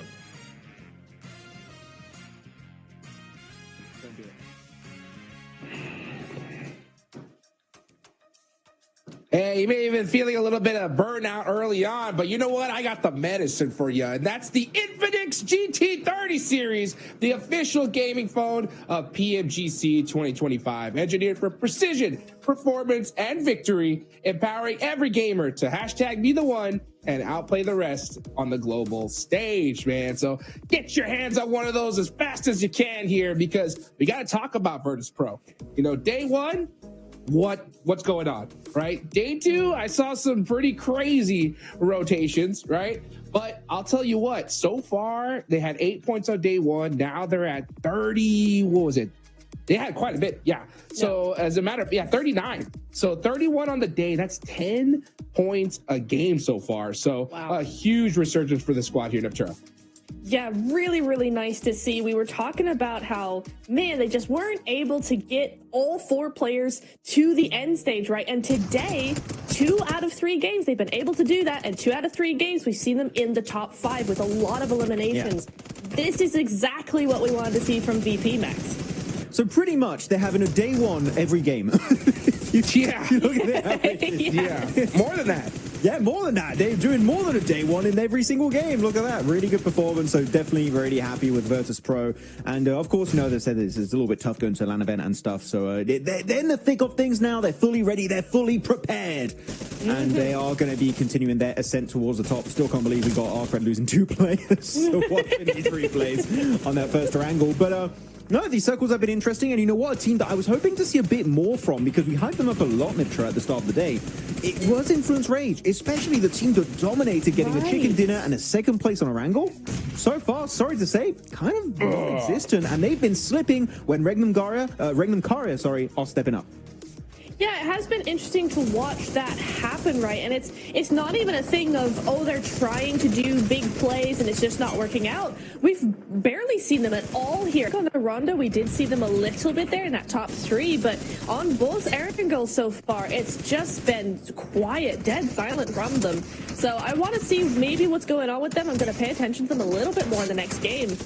But it has been a weird thing. So that's where Alliance also, we just saw them go out there to Twisted Minds at Museum, because I was wondering what the heck happened. I loved seeing the different side of them, because in the first episode, they were very compact, and then they lose the 1v4. But then they come over to the next Erangel, and immediately they're spreading out over that eastern side in that last game. You know, they got a big split going. So I was like, okay, cool. Really good from them. They switched tactics there a little bit. I liked that, but unfortunately that play just not going to be panning out for them, unfortunately there, Max. Yeah, I mean, looking at also our top performers here, top players of this previous match is going to be Silas also up there, which I'm pretty sure, you know, is one of his teammates, or most of his teammates have been popping off today. But it's good to see Silas step up, because I still see some people around saying like, oh, Silas is just getting carried by Wild, Locks Easy, all that stuff. Like, no, bro, like, sure, he's an IGL, so he doesn't have to be like, you know, the big frag of the squad. But man, this guy back in the day was one of the best fraggers out there. Put some respect on Silas's name. Like, when he has to step up and pop off, he will pop off. Okay, do not doubt Silas. Okay, dude. If anybody felt doubts after that, watching that last end game, Neptura, right? I mean, he shut them all up, man, by himself, making it happen, extending his team out towards the later, parts of that match, and shutting down some players in the process. I mean, it was close. I mean, I don't know if anybody else was like me, but I saw him in that 1v1 situation. Even though he was at a disadvantage, I was like, he wins these. You know, it was close. Oh, 100%. I mean, he nearly won the whole game for the rest of his squad. And yeah, maybe he didn't put up the amount of eliminations in that game that we saw from some of his teammates. But might I just remind you, in Erangel number 1, he basically took out Geeke single-handedly. We're talking about the Loxy 1v4 onto Alliance. He took out Geeke nearly on his own there. So Silas just as good as every single other one of his teammates when it comes to that fragging power. So 110%, man. Silas is as good as he ever was. 110. Right. Maybe, what about 120? 130? 120. You know what? 10 million%. The sky's the limit when it comes to Silas. I love it, man. I want to see how much of a crazy comeback we're going to see from VP, though. Honestly, that's a really cool storyline because right now they're still on that cutoff. They're in 12th place, right? But to go from 8 points to 39 in just 3 games, it's definitely something we got to talk about here, because if they get another chicken dinner in this game, I mean, they could possibly even make a run for top 3. I mean, the thing is, the games we've had so far from them today have been here to try and kind of redeem, what are they doing over there? Trying to redeem what happened in day 1, and they've done that. They're back in the race. They're back in a position where one next big follow-up performance in Iptera would allow them to climb the rankings significantly. I'm talking middle of the rankings, or if not even higher. So currently the setup from Virtus Pro is there, but you need a follow-up. You need to see more. The second half, if it's as good as the first half, I'm telling you, they might not be that far off from top 3, and that would be one of the biggest comebacks so far this PMGC. I 100% agree. I was just looking at those numbers, right? And it would be kind of crazy with VP in 39 and Flash in 78 in that top 3 to really go, oh, VP could make top 3. But then we have to remember, once again, they had 8 points. They had 8 points. Now they have 39. It is not inconceivable that in another 3 matches, they could be 4th place with, 70, 60 points, something like that. It's not inconceivable for this team. Yeah, I mean, 18 points in the last game was huge for them. I mean, so right now, let's do that math, right? Flash, 3rd place, 78. VP, 39. So that's literally, VP has to double their points to catch up to Flash. So they need 39 points to get up to 3rd place. And a 20-point game, right, will get in that conversation. The hard part is like, yeah, it's 39 points, but we're pretty sure Flash, Influence, Rage, all those teams are going to probably get some points here and now as well. So that gap's going to grow, right? But if we're going to even talk about that possible comeback from VP, like let's just do a little bit of like theory crafting. Honestly, I'm at that point to where they definitely need probably 10 points a game for the rest of the day, and then at least one 20-point game in my eyes. Yes. What do you think about that? I think you're right. They've got to get at least one big win, and then they've got to get the 2 other matches in the top 5 at least. Like, it's got to be a very, very strong performance for them to do that. Based off what we've seen the first half of the day, it's possible. But to continue that, I mean, you're going to have to do the same sort of thing as Influence, Rage, and EA and Flash even in day 1, right, yesterday. So that kind of consistency is pretty rare. And for VP, it's possible, but is it really going to happen, Max? Yeah. I don't know. I have no idea. Would be great to see that step awesome. up continue, but a little hot also not. Heart back to you, brother. PMGC, look at that. I'm not going to be wholesome though. DRX, what's going on? What's happening? Come on, we need to see South Korea step up. We had D+ do it back in their respective group of Group Green, and DRX. To be completely fair, looking at the Gauntlet, I was like, man, they're going to make it in Gauntlet top 7, easy, no doubt in my mind. Didn't make it. And now they're just middling performance. This is not the TRX that I see that just normally does so well globally once they step outside of South Korea. And right now, what is that, 9th position? Right now, 50 points? We know DRX can achieve so much more. And I know it's easy to say, like, oh, we expected more from them. But they're not going for these fights. For example, that push on Museum versus Twisted Minds in that previous game.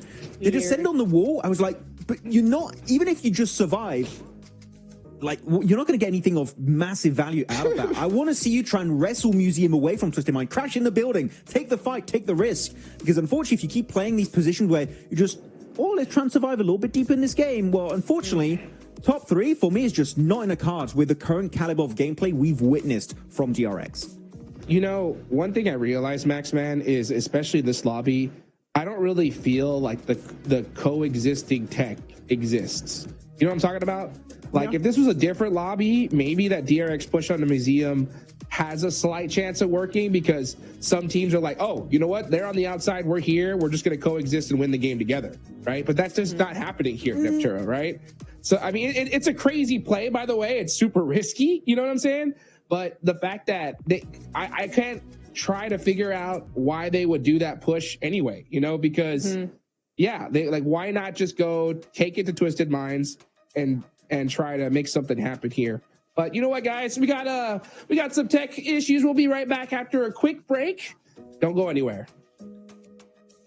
Pro çok iyi oynadı. DX zaten I don't think any PMSL champion teams are stronger than us. ممكن اقول لرؤوف طور لعبك لانه حبي احنا جايين ندمرك.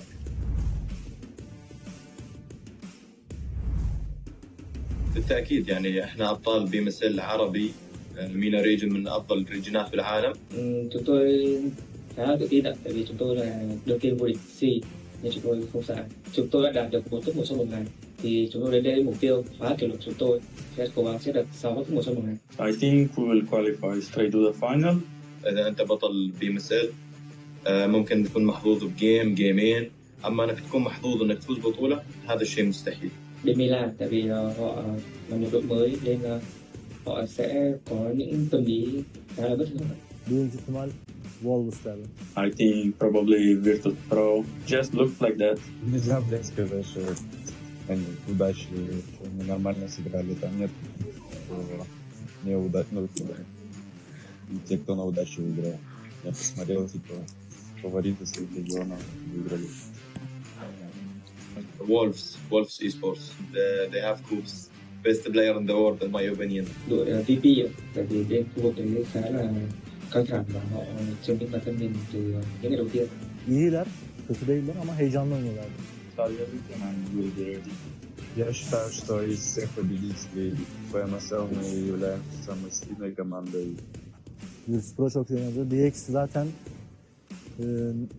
bu PUBG Mobile oynadığımdan beri hiç sevmiyorum oyun tarzlarını. Kendilerini seviyorum ama oyun tarzlarını hiç sevmiyorum. Yani bölgeleri güçsüz olduğu için ben MENA bölgesi demek istiyorum. Oradaki takımları biraz daha vurmak kolay diyebilirim. Main fight hariç. I don't think any PMSL champion teams are stronger than us. Я думаю, для нашей команды будет легче всего зарабатывать поинты на плюсах из Америки.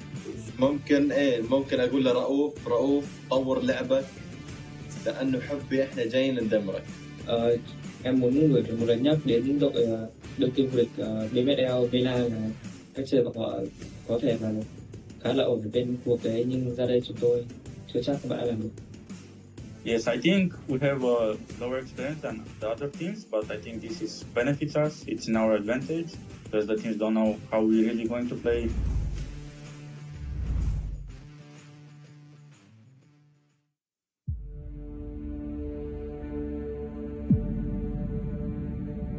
Tekanan tu memang ada.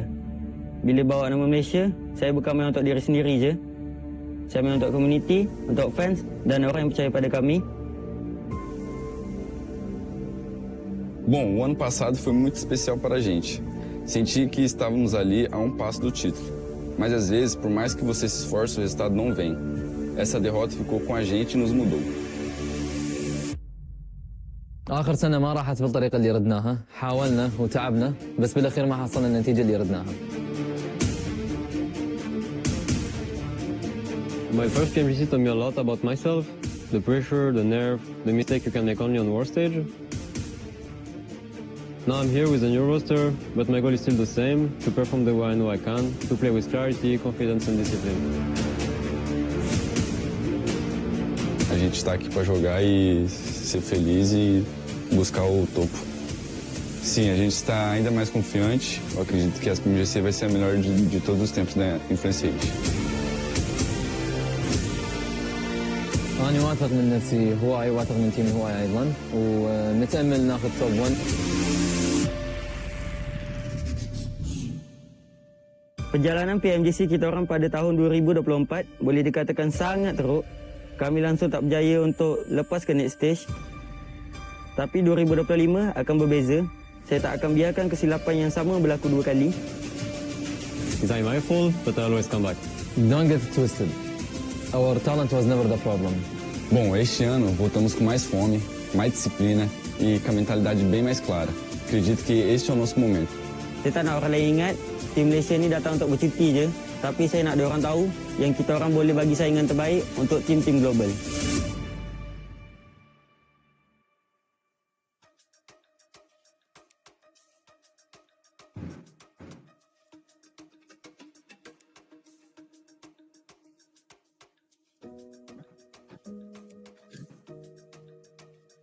Yeah, that could have been a good topic to talk about.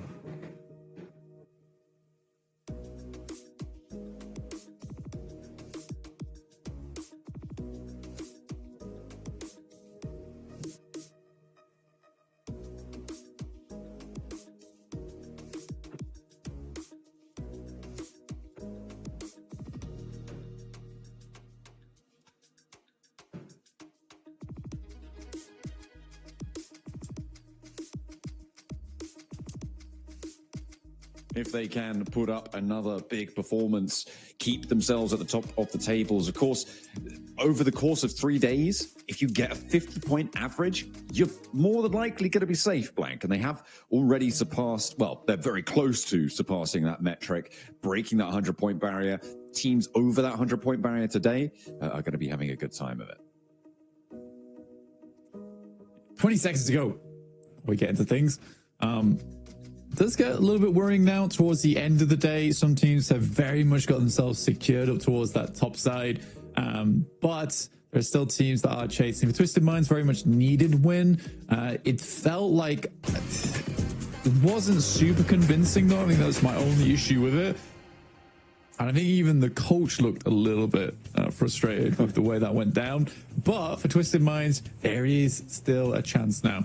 They've put themselves in a position to do it now with those additional points on board. The middle of the pack, though, is getting quite close, I'd like to say. Yeah, it's a little bit dicey around the middle, and they're dancing with death around that 11th place as well. Because at the moment, it feels like anyone really could be taking up those bottom 5 spots. The plane path a little lilt to the left, and they are going to be trying to break their way east, I'm sure. We'll wait for the circle to see if it's going to be messy. The Burmese Ghouls out very, very early. So are Virtus Pro, actually, over the military island. But a big split for Burmese Ghouls. They're chilling. See if True Rippers are going to give them any trouble this time. I think for Burmese Ghouls, it's been a little bit slow on the rotate outside of Sosnovka at the moment. On a real one, talking about Burmese Ghouls now. I've taken off my Necromancer hat for the time being. But yeah, I think for Burmese Ghouls, they definitely do need to get a little bit of a move on over towards the northern side, slightly quicker on those circles. We'll see, though. It could be another Sosnovka circle right now, and everything I'm saying is completely wrong. Be a very western plane path again. I think teams are having to deal with this multiple times today, but they should be used to it by now. But we get a northern circle split between the river, which is always a little bit awkward at times, but very playable. Is Walsh going to get the same spray? No, okay. I thought he was going to get the same spray down onto Arc Red there. Oh man, that would have been pretty crazy to get the back-to-back double spray on the start of the game, but. He so wants it again as well. Look at him. He's looking at those clouds. There's no one left up there. They were a little bit nippier on the way down. So he's denied that opportunity. All unfortunate.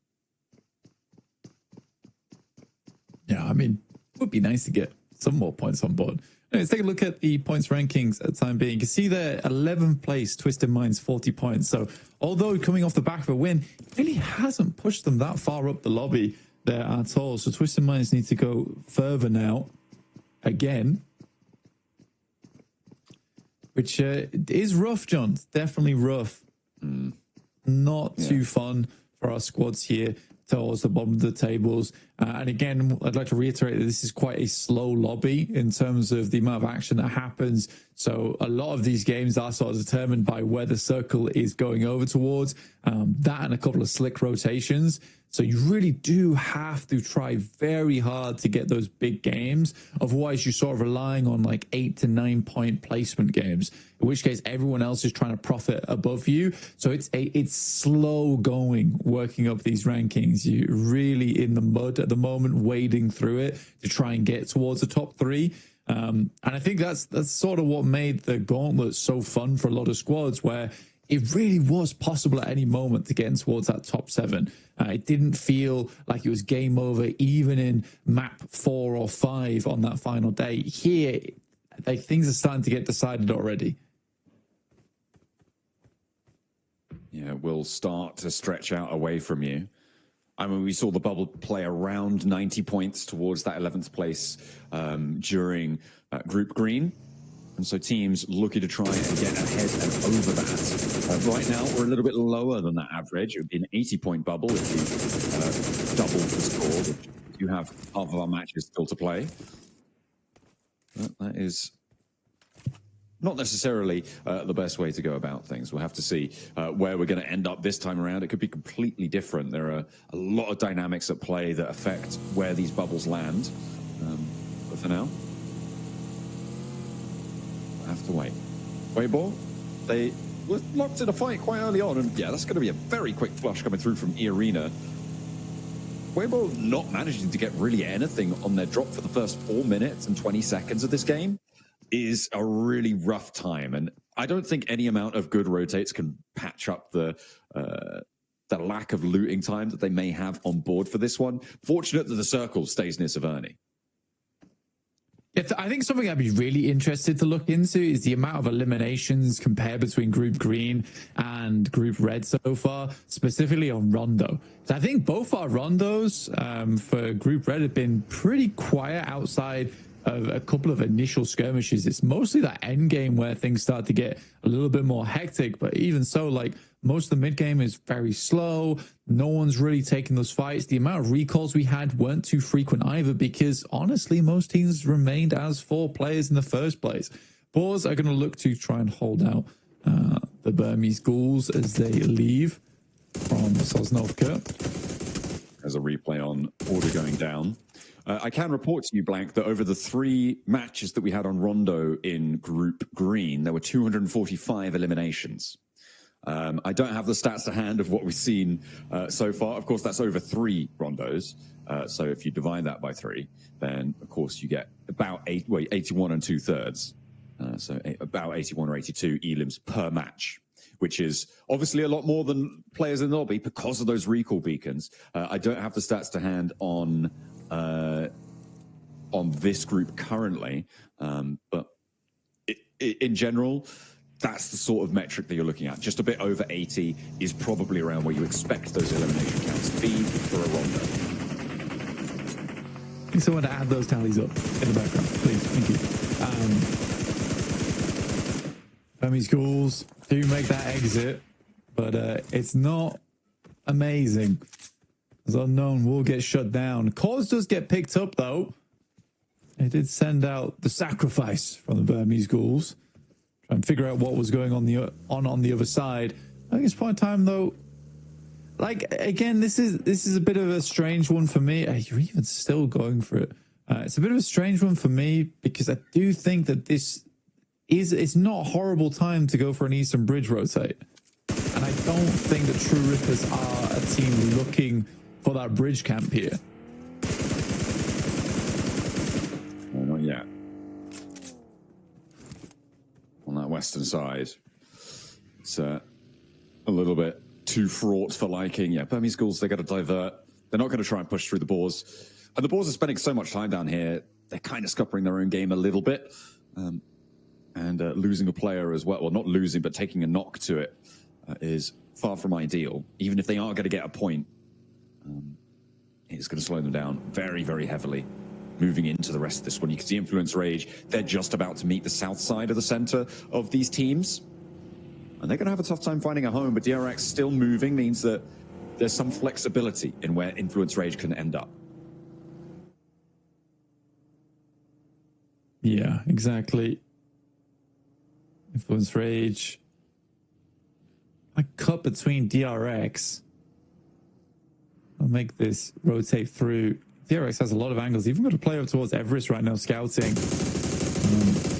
It's a bit of a sluggish start for a lot of the squads here.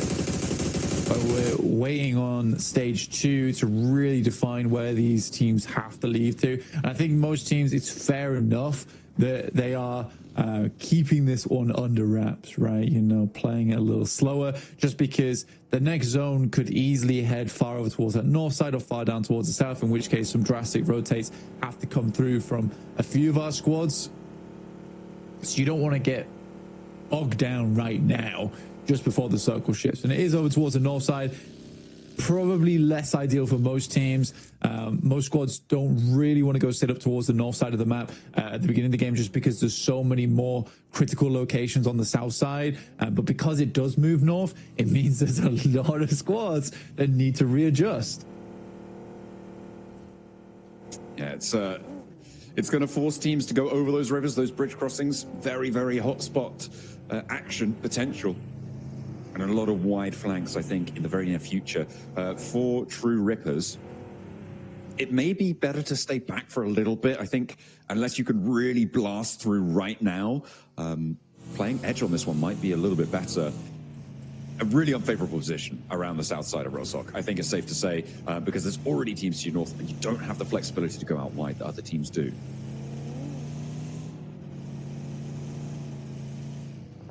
Just see what E-Arena does here, just because they're on the western side, but they are the closest on the west side. So what position do they want to play? Do they want to kind of wrap down towards the bank, just the north of Rozhok, play that spot, or do they want to continue holding around box compound, cut out teams that might want to be trying to get through from North George, like Geeke as well as DRX? It's True Rippers, though, managed to squeeze their way through, John, surprisingly, towards the south side of Rozhok. Absolutely. I do have an update on the stats that you requested earlier. It's a 70. It's 69.5 average elims per rondo for this group, which is a distinct drop-off. 10 fewer elims per match. Yeah, so it's sort of what I thought then. So, yeah, well done. Thank you. I mean, I didn't have the stats to back it up, but now I do. But yeah, it definitely does. It massively feels like this lobby really does not fight as much as Group Green did. I think Group Green really, a lot of times, a lot of teams were fighting for position, which is what made it so exciting towards that top side, because there was that aggression to grab strong spots in the circle, which is why we had some teams pulling so far ahead of one another. Troopers taking shots over towards Twisted Minds, I believe.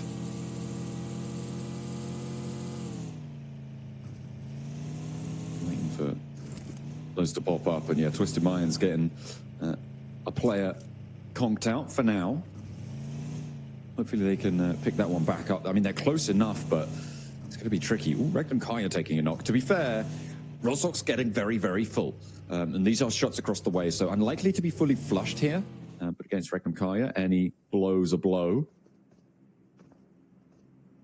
And you'll be all too willing to strike. I mean, the team flash position right now, right, on the northern side of this river, pretty powerful. It is going to be ending up north here, so Weibo, they are on 3, but they do have a solid spot. I'm looking at DRX, I'm looking at Virtus Pro pushing in too. Yeah, I think for DRX, quite like their position, but like you say, Virtus Pro, strong on that north side, can hold that out for quite a while as well.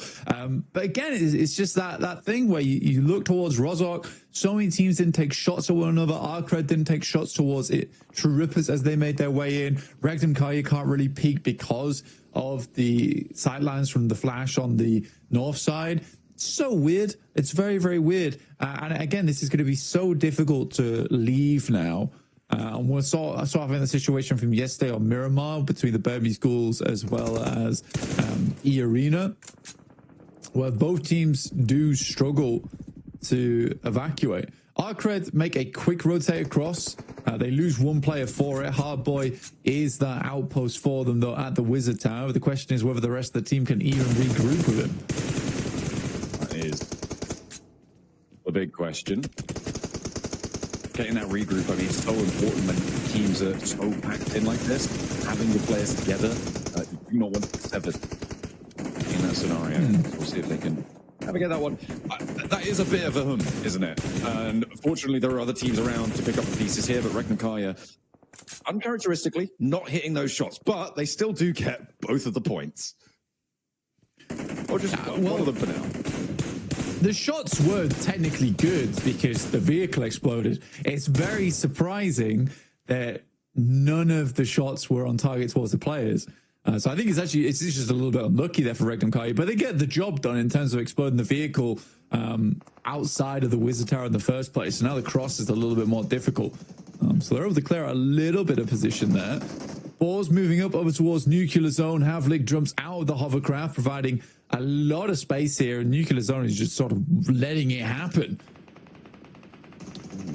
Okay, yeah, they're just getting a little bit rinsed there. On the high ground, 2 players now stand. Boars moving in with the hovercraft. An ominous presence. Big threat being dealt. The Hawks in and out through the monster truck, through the windows. And Arthur's giving them the runaround. A little bit too hard of a score to pull out of that stone. And he's not going to be able to extract the point there for Boars. Exo wants vengeance, but taking down Havlik, I mean, this is really nasty for the Boars. They had a massive advantage in this fight. Losing a player on a single-player roll-up is not good news. Now, SnowX with the pressure will be able to enter through the back, and it will be able to find that revenge. But they lose a player, that's nasty.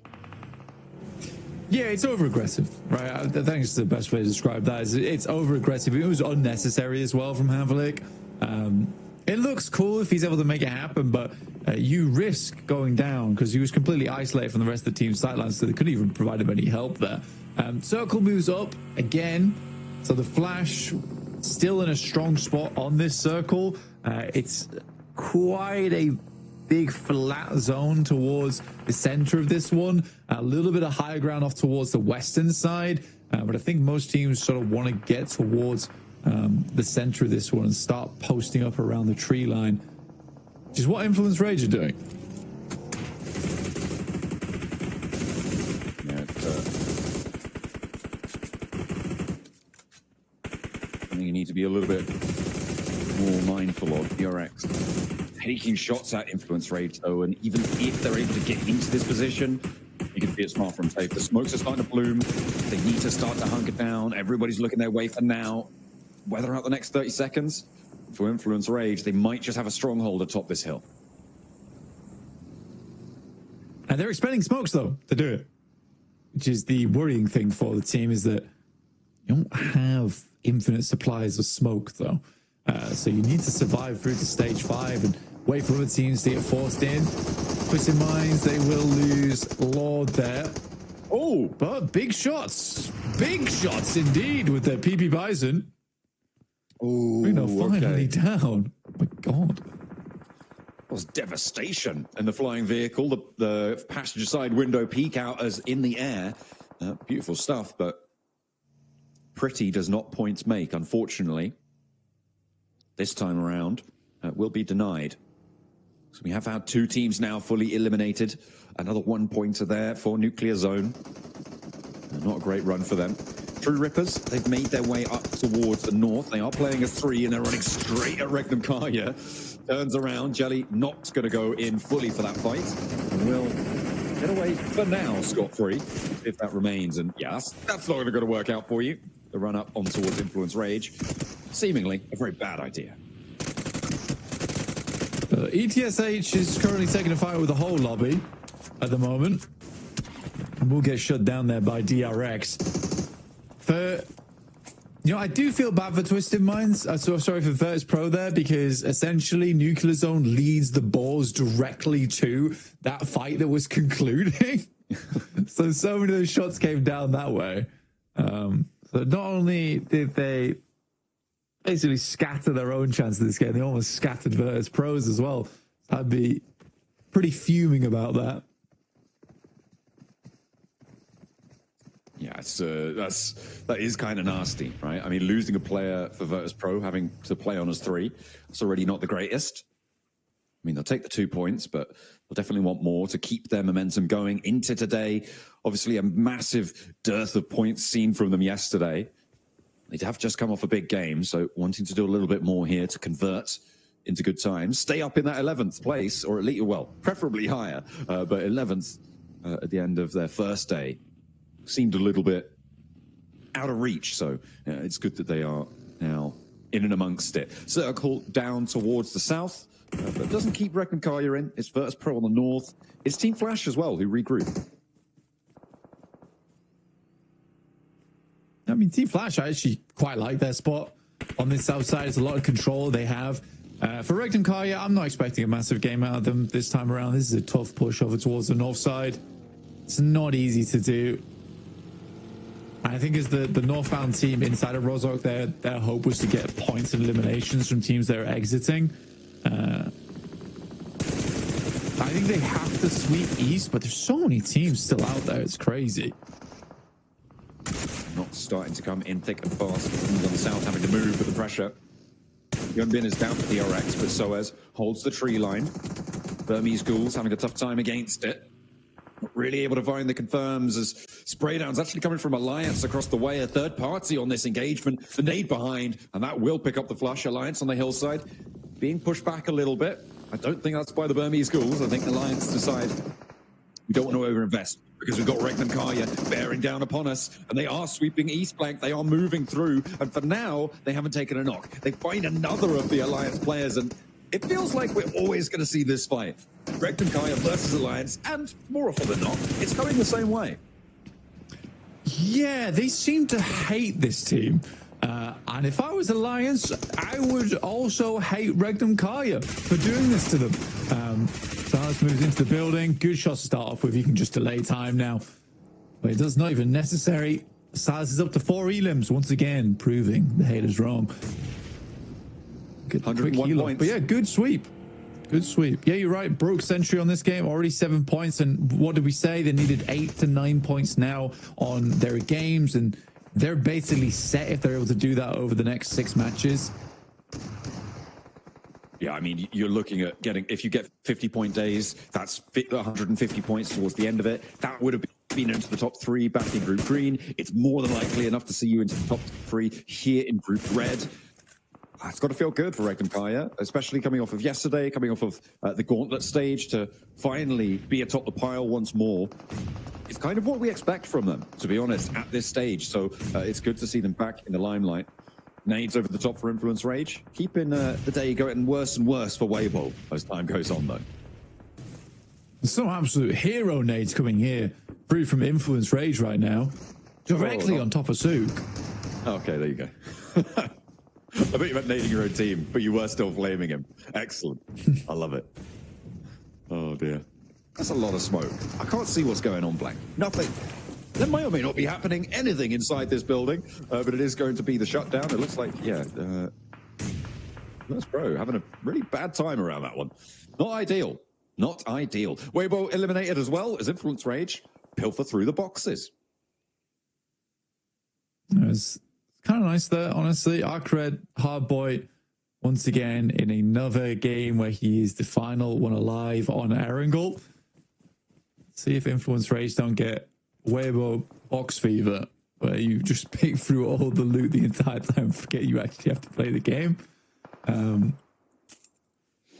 Yeah, I think for Regnum Kaya, making this switch out towards the east was pretty damn good. And they didn't really take any damage at all from the Alliance, so they can continue on. I don't think they had to use too much utility. This is the difficult push, though, right? Over towards the Flash. I don't know how they make this push work. So many vehicles on low HP as well. Do you go for the Flash, or do you sweep around and try and go for DRX? I mean, it's a difficult choice here for Regnum Kaya. It might just be send over the top and hope for the best. They've already got a good game. They're already over 100 points. You know, they may be able to afford to make some quirky plays here and then. We'll have to wait a little bit longer. It seems like they just want to hold on the hilltop for now. And to be fair, they don't have to move just yet. No one really wants to move around this location either. I mean, to the north of, to the northwest at least of the Flash, it is just a flat plateau. It's really disgusting. Not even that weapon. Nox there versus Geek, who are now up to 4 eliminations, but only 2 players, and Influence Rage, they're on the way. Off towards that west side. Diego does go down, though. That's the hard boy. Yeah, big off-angle player. The man just likes to survive into these later game circles. Influence Rage losing 1 on the north side is actually kind of big news for the teams towards the south, because before this, they were this threat that could extend over this hillside when things start to quiet down, but now they're a little bit less fearsome. But maybe for DRX, that is going to be a big opportunity. In the meantime, Arcred do get eliminated, and here comes the crash from E-Arena over towards True Rippers. It's up to Chelly now, the last player to stand. Doesn't have a lot of HP to play around with, and will get taken down. E-Arena crash in successfully. It's a cruel backstab there from Regnum Kaya as well. Over towards True Rippers, they're just going to send it. They need this initial knock, and they don't find it. I think Regnum Kaya's chances here are very slim now as they lose 3. I'm not entirely certain that this was the right play. It also really didn't throw any smokes either. But again, 8 tall elims. Not a bad game. No, and they still have Silas. He lost out quite a while, and he's still in the zone. He can chill for a bit. you might be able to outlast a couple teams and start racking up placement points to add on to their tally. The more, the merrier. As far as he's concerned, the nades are starting to really punish Influence Rage now as DRX are moving in across this hillside, extending their influence. This looks like it might just be a DRX chicken dinner here if they can keep this hillside under control, because Influence Rage, they've just been removed from it, and everybody else is kind of trapped down south in the compound by Team Flash. Yeah, I can't. It's still weird. I feel like Regnum Kai could have swept right. I don't think they had to push the Flash, especially pushing one of the hardest buildings to assault in the entire game and doing it dry with no smokes. It was certainly a choice.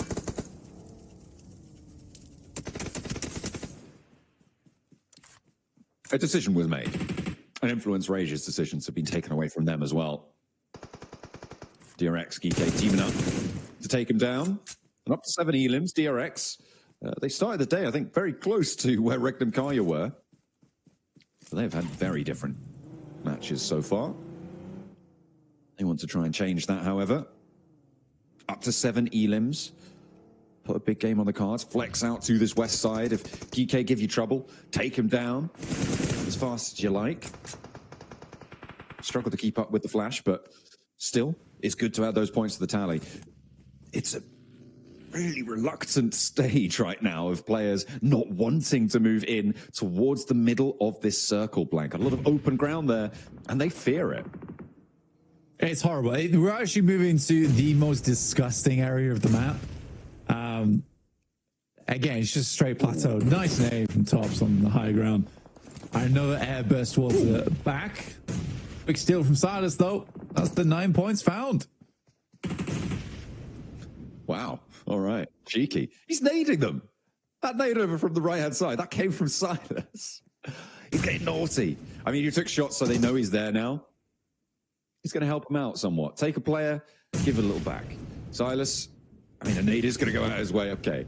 We're able to remove him, but 106 points now, and they've still got 2 Miramars to play. Blank. This is great for Regnum Kaya in terms of their bid for the top spots. Arena just about sneaking their way over the top here, first to step foot on the plateau. I mean, for Regnum Kaya, they really hope that E-Arena wins this fight. The further E-Arena gets towards the top side, the easier it is to lock in those 2 top spots. Because Flash is chasing at the moment. Absolutely. And they are on for a bit of a run here, though. Look at the open ground. I mean, you said it, right? Disgusting open ground. Only the trees, really, to play around. And Team Flash have to move. They have to move north. DRX are in this next circle, just on their dip. I don't think Team Flash make it. I don't think that they're going to be able to get out into the open here.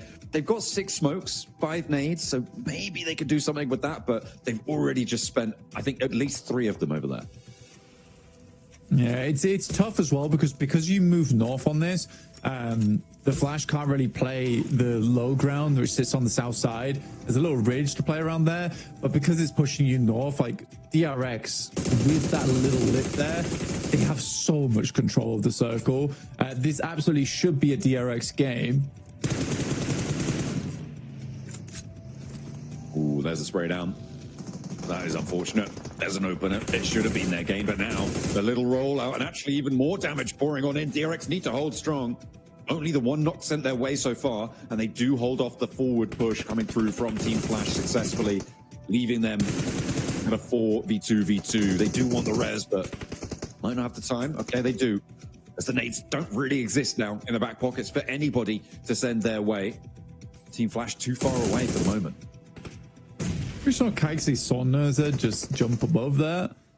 Kevin's going to go nice and low here. Playing limbo on the circle.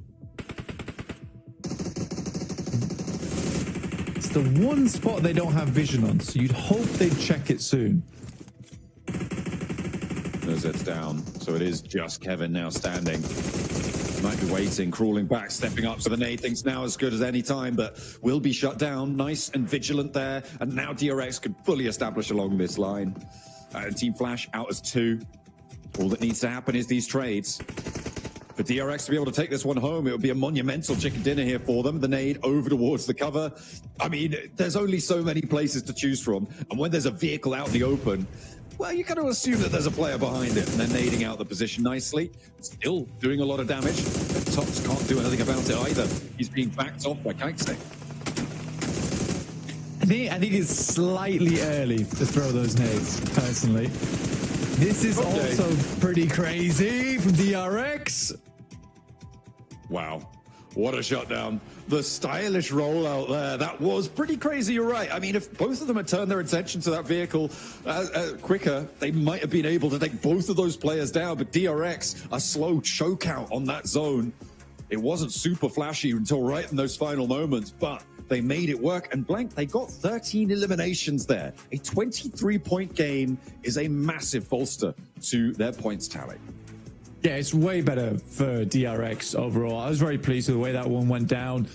I think for DRX in particular, there's been a fair few matches in the past where it's been a slow win for them. That was much more controlled, much better played. I think the only moment where I was a little bit concerned with their gameplay was when they didn't clear out Kevin. Again, you just kind of play the logical game of what haven't we checked, and then let's look there instead.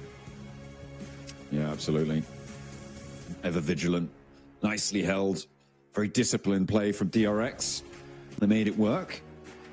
As well as that, Reckman Kaya breaking the century, almost breaking the 110 with 2 more Miramars left to play. Seems like they may be uncatchable, but our teams will give it a good go. We'll see what they've got in our Miramars up next.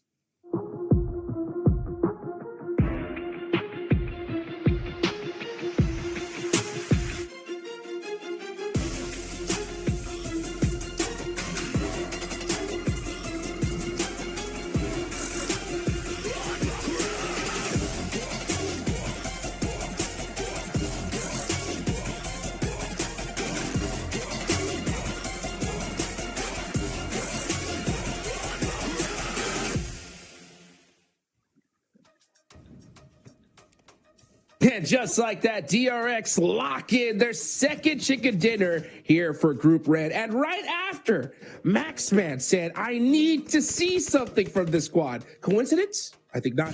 I've been praying for days like these, Hot Jukes. It's coming to reality. Again, I'm going overhype a little bit. A really solid game coming out from DRX. They were very much in control of this ridge line, making sure that teams like Flash could just not even get remotely close to their position. And Iptura, finally, not a solo crappy drive-by. They put 2 players in the car. Yes! Wow! We're having, it's an involvement. We're doing well. There we go. We're getting a better team game by game. I really like how they played that overall. And you're seeing those eliminations as well as the win, right? I think, in my opinion, this has got to be the most significant one we've seen in terms of both, yeah, they get that placement, right? But they're also really working for it. They're getting those eliminations at the same time. So I really like to see that coming through for them. Everyone put up so much damage, 600 plus, some almost at 700 damage for like So Easy in particular. That's a crazy damage ratio across the board for the entirety of DRX. I'm very happy they were all involved in these fights straight up. So very happy with DRX here putting South Korea back on the map for Group Red. And yeah, I said it right, Hodgix. I wanted to see some presence from this team, and they had such a good control on that northern ridge position. And initially, they were playing in a gas station, which in this area is such a good spot to hold on to. And they had so much good information on the likes of Influence Rage, Weibo, Alliance, Regnum Kara, that they knew what the best optimal move was to make, and they pulled it off beautifully. Executed it to perfection, right, Iptura? I mean, DRX they had 50 points prior to this match. Flash had 78, so they needed 28 points to catch up to third. This chicken dinner is definitely going to close that gap quite a bit. It really, really is, and what a game to actually do it, right? Because we've got 2 more games after this, so now they're able to use that and just use that as momentum, just go forward onto the next game where they've got a little bit more space. Maybe they can do, some of those splits that they like a little bit more on the Miramar with, more space to do that in. And so, yeah, I think it'll be a really nice thing for them. This is the halfway point of the day, halfway point of Group Red. This is exactly when they needed to do it, Jukes. Absolutely. So, well, actually, now that I think about it, Max, this was a pretty top-heavy game, right? Yeah. This one had a lot of teams at the top that ended up towards the end of the game. So DRX getting this win is huge, but it's going to be even tougher for these teams to try to catch up to these top 3 squads when you have so many top teams just constantly getting points here. If we did have a point gap created at the top now, well, then we definitely have it now.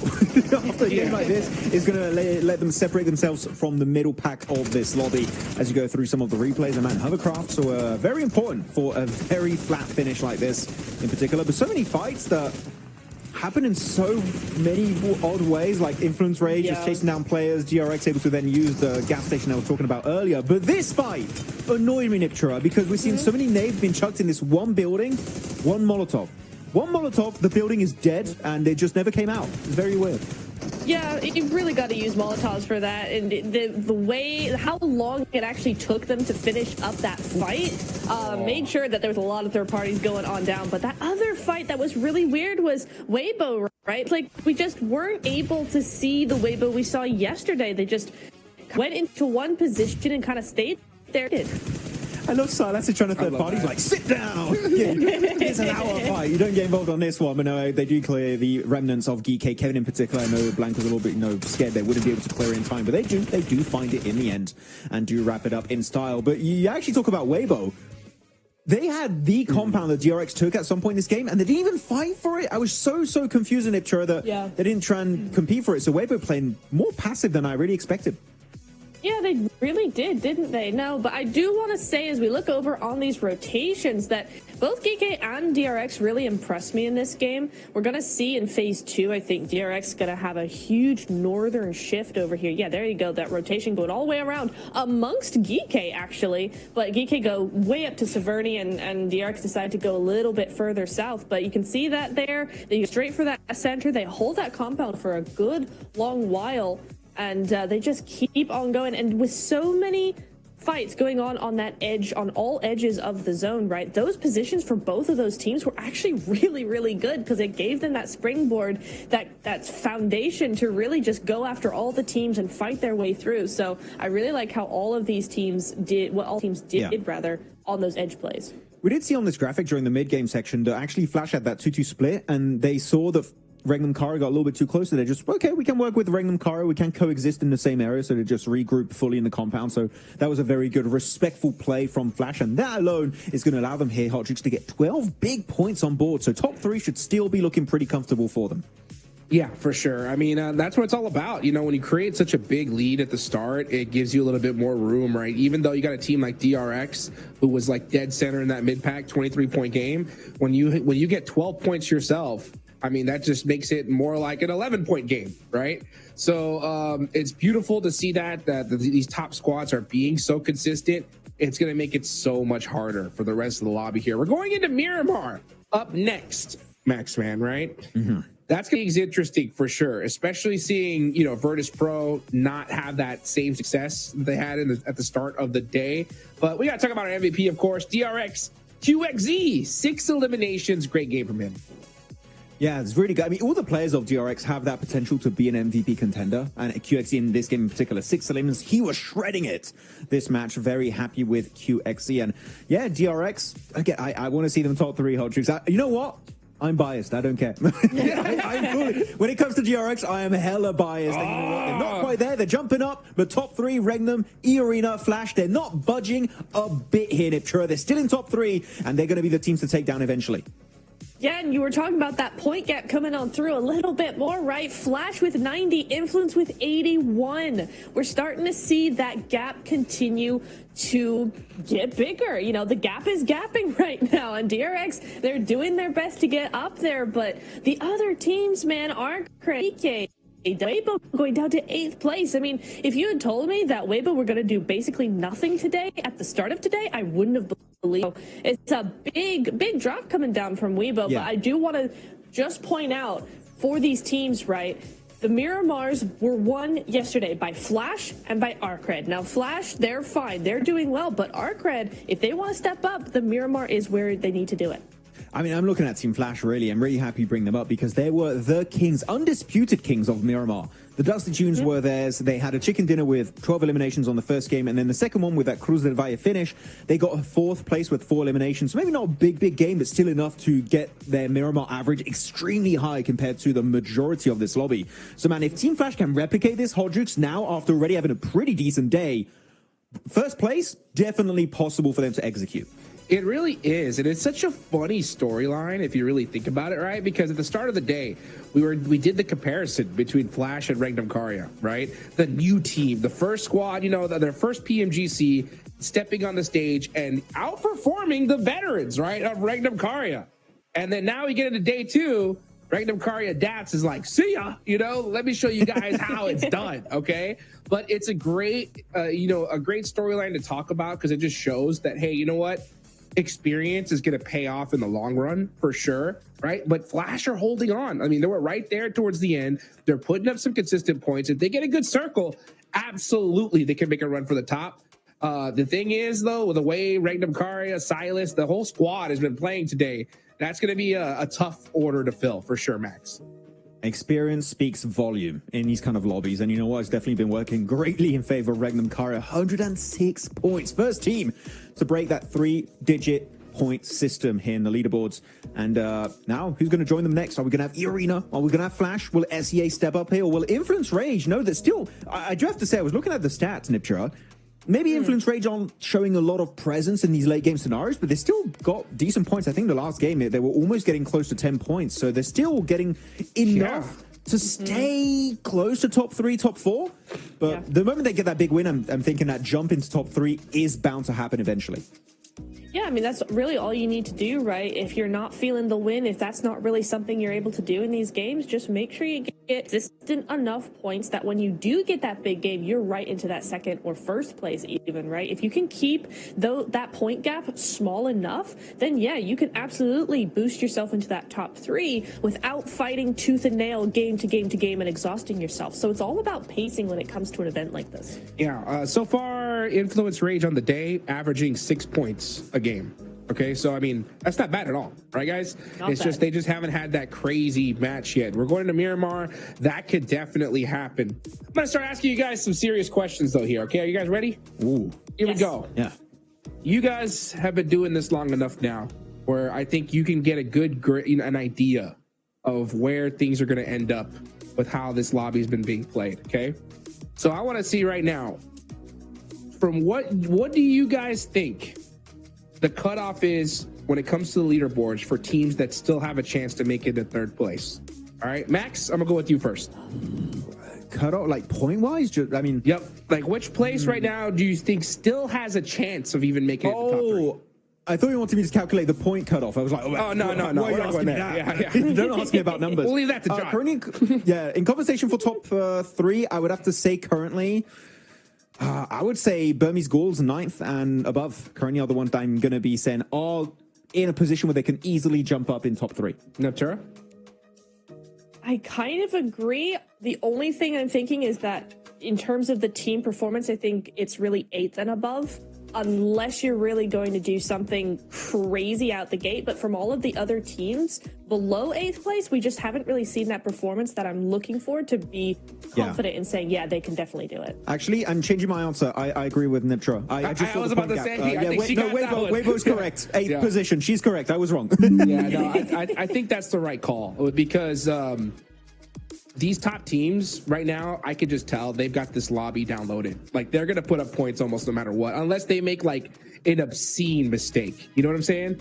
And when you have that kind, I mean, we just saw the last game, right? I mean, it was pretty much all the top squads in the end game. So if that continues to happen here, yeah, it's going to be really difficult. I think 8th place is that number for sure. I think Weibo still have a possibility, but I'm going to even go as far to say that it's kind of dependent on these next 2 matches. Honestly, I think if Weibo don't get it together in Miramar here, I think their chance for top 3 just might be over. Is that crazy to say? No, I would agree, but I don't like saying this about any team. And I tell me if you agree or not, Niptra, on this. But the only way I could describe Weibo's playstyle and mentality in that previous game was scared. They did not even want to clash with DRX. They're like, you take the take the compound and everything in it. We don't want to clash. And then they go on this ridge next to Influence Rage and they get naded to hell. That's not a playstyle for me that shows you can be top 3. So I need to change your pace like ASAP. Yeah, that mentality needs to be done away with immediately if they want to do anything in these next two games. And really, they only have these next two games to do something before it's really getting down to the wire. So 100%, Max, I agree with you. They're looking scared for some reason, and they don't need that from yesterday. I mean, what is this? It's not the same team. We need Sook with the explosive bow, and they'll Let's go. come back. Then Hot Jukes, yes. Woo! Let's see it. They've taken the control of the lobby before, but they better do it here for this next two matches. Let's take it on over to Blank and John for some Miramar action.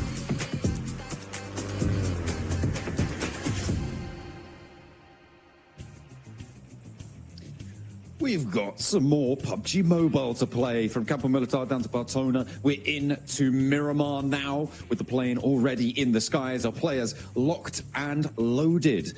The cutoff is looming ever closer, and it does not slow down no matter who you are. But some of our teams not slowing down either, most notably, obviously, Regnum Kaya on a bit of a resurgence today, surging into the lead and breaking that century.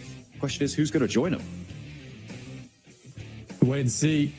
It's getting close, though, towards the top side of the lobby, to be honest with you, on that century mark. And we had the Flash as well as DRX chasing on the last game, as well as E-Arena, in fact, getting quite late into that match. I think E-Arena's been playing way, way better than they did in Gauntlet. But again, Gauntlet was a very different beast. It was much more aggressive, and I think E-Arena was getting caught out by that.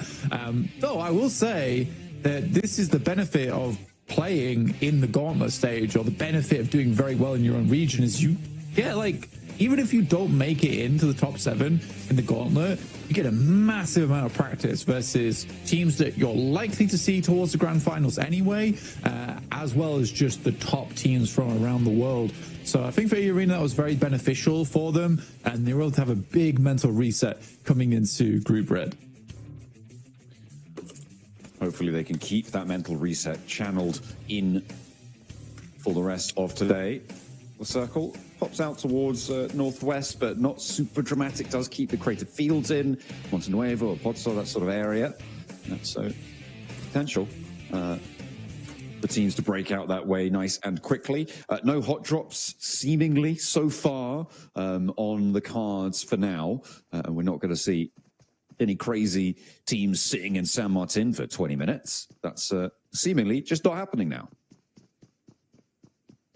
Which is great. We don't like that. We don't want to see that. We want the hot drops to be kept to a minimum, especially on such a large map like this as well, John. There's no real reason to be going for those hot drops in the first place. Alliance right now suffering, mainly because of one team in particular. Regnum Kaya seems to have a bit of a death wish for this squad. We are heading over towards the west. No real teams there at the start of the game here, John, with the playing path on the east. Yeah, it's been well, teams are going to need to break out quickly. Weibo actually rotating out. They should hit Montenuevo fairly soon. And generally, probably going to do all right from that area. You hope, right? Because they had a little bit of a disaster over the course of the day. And I feel like that's ruffled a few feathers, right? It's a little bit disconcerting when you make a mistake like that. And then you have to go for the mental reset because these guys are going to be dropping back in with you either way.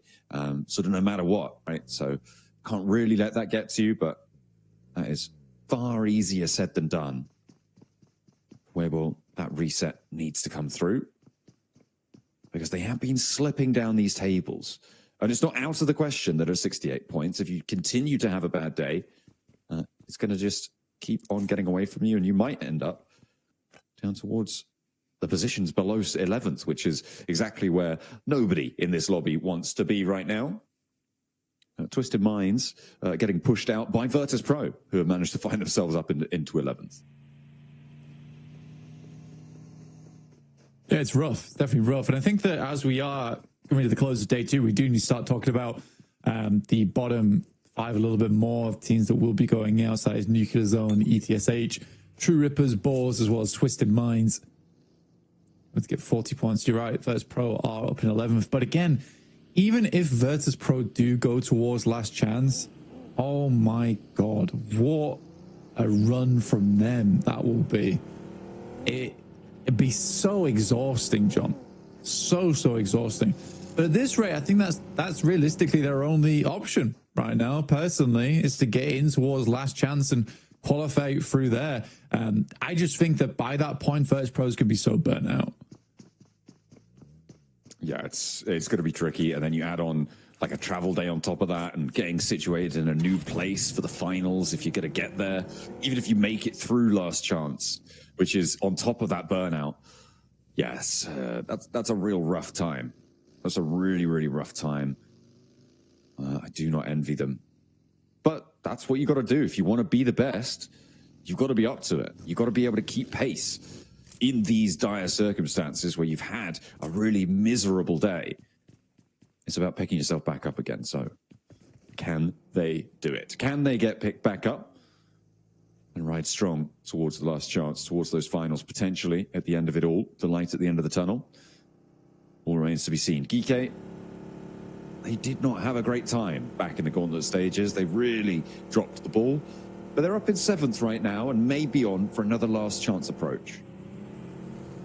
You know, I mean, 7th place isn't bad, 73 points. I mean, to be honest with you, I think that with our 3-way tie between DRX, Arcred, and Geeke, I still think there's chance in these last couple of games to place them in a position to challenge out for top 3. I think top 3 is not really all that secure just yet for any of those squads. I mean, being almost 40 points ahead of 4th place there for Regnum Kaya, barring like big mistakes at the end of the day here, I think Regnum Kaya's position might be secure. But again, there is still that chance that these next 2 games, Regnum Kaya get 1 or 2 points, or maybe even 0 of those 2 matches, in which case there is a lot of teams that can catch up all the way down to 8th place with Weibo. But yeah, I think that this is really the make or break moment for a lot of our squads. Certainly would seem so. Regnum Kaya have spotted Team Flash, and I mean, if there's a team that they want to take down, is it Team Flash? I'm not entirely sure. I don't know if want has anything to do with it, really. All they want is points, and they see one of them drifting across the open sand dunes in a buggy, but Boars have spotted them too. It's actually Loxy's like, who's that stealing my elim? Who's stealing my points over there? Oh, he's having a rotter. Goodness me. Well, yeah, the Boars are going to get that flush. So that point is added to their tally. And they continue to joust around at the bottom of the tables. I was just looking at some of the numbers, and after day 2 in Group Green, 18 points was Team Secret's scoreline in last place. So Nuclear Zone currently looking to try and get 3 more points to at least draw level. Yeah, otherwise Nuclear Zone becomes the new Team Secret joke. Yeah, that's should right. be pretty sad. But yeah, I think honestly, Regnum Kaya is not too bothered about Team Flash doing well. Like, Regnum Kaya is okay with E-Arena doing well and the Flash doing well. That's fine. Honestly, yeah, for sure. I think they just don't want too many other teams chasing. I mean, if 3 teams can start to strike out ahead of everyone else, then you're sort of safe in terms of that solidarity, right? That you are far away from any other teams and you have that buffer underneath you, especially being the first place team by a pretty sizable margin. As long as you can keep that up, the teams that are chasing you, as long as they're in 2nd and 3rd, you're okay with it. Again, for Regnum Kaya, they'd much rather harm like the middle of the pack. Yeah, and more ideally than that, right? Influence Rage, they were 25 points behind them in 4th place. It's a little bit close for comfort, but the Circle doesn't seem to think so. It's going to send on over their way. Twisted Minds as well, with a hill out to the east side of El Pozo, that high ground that sits over the crater field, south portion. We've seen this high ground be so effective before. For Twisted Minds, sat high up on this perch, this is where they can try and confirm themselves in towards that middle of the pack. Because right now, in 12th place, this is the time you need to extract value. You get a massive shift like this with the oversight over so many teams. It's a question of how many points can you earn because of it. And for Twisted Minds, they had a strong position over on Museum. Didn't do too much with it, though. So hoping that can change here for them with that massive high ground and a very central spot as well, like you say, John. Silas finding Hydro from True Rippers. Getting good amount of damage in there. True Rippers again losing a player. Harsh now spotted by Silas on the drive by 2. Seems to be the new trend.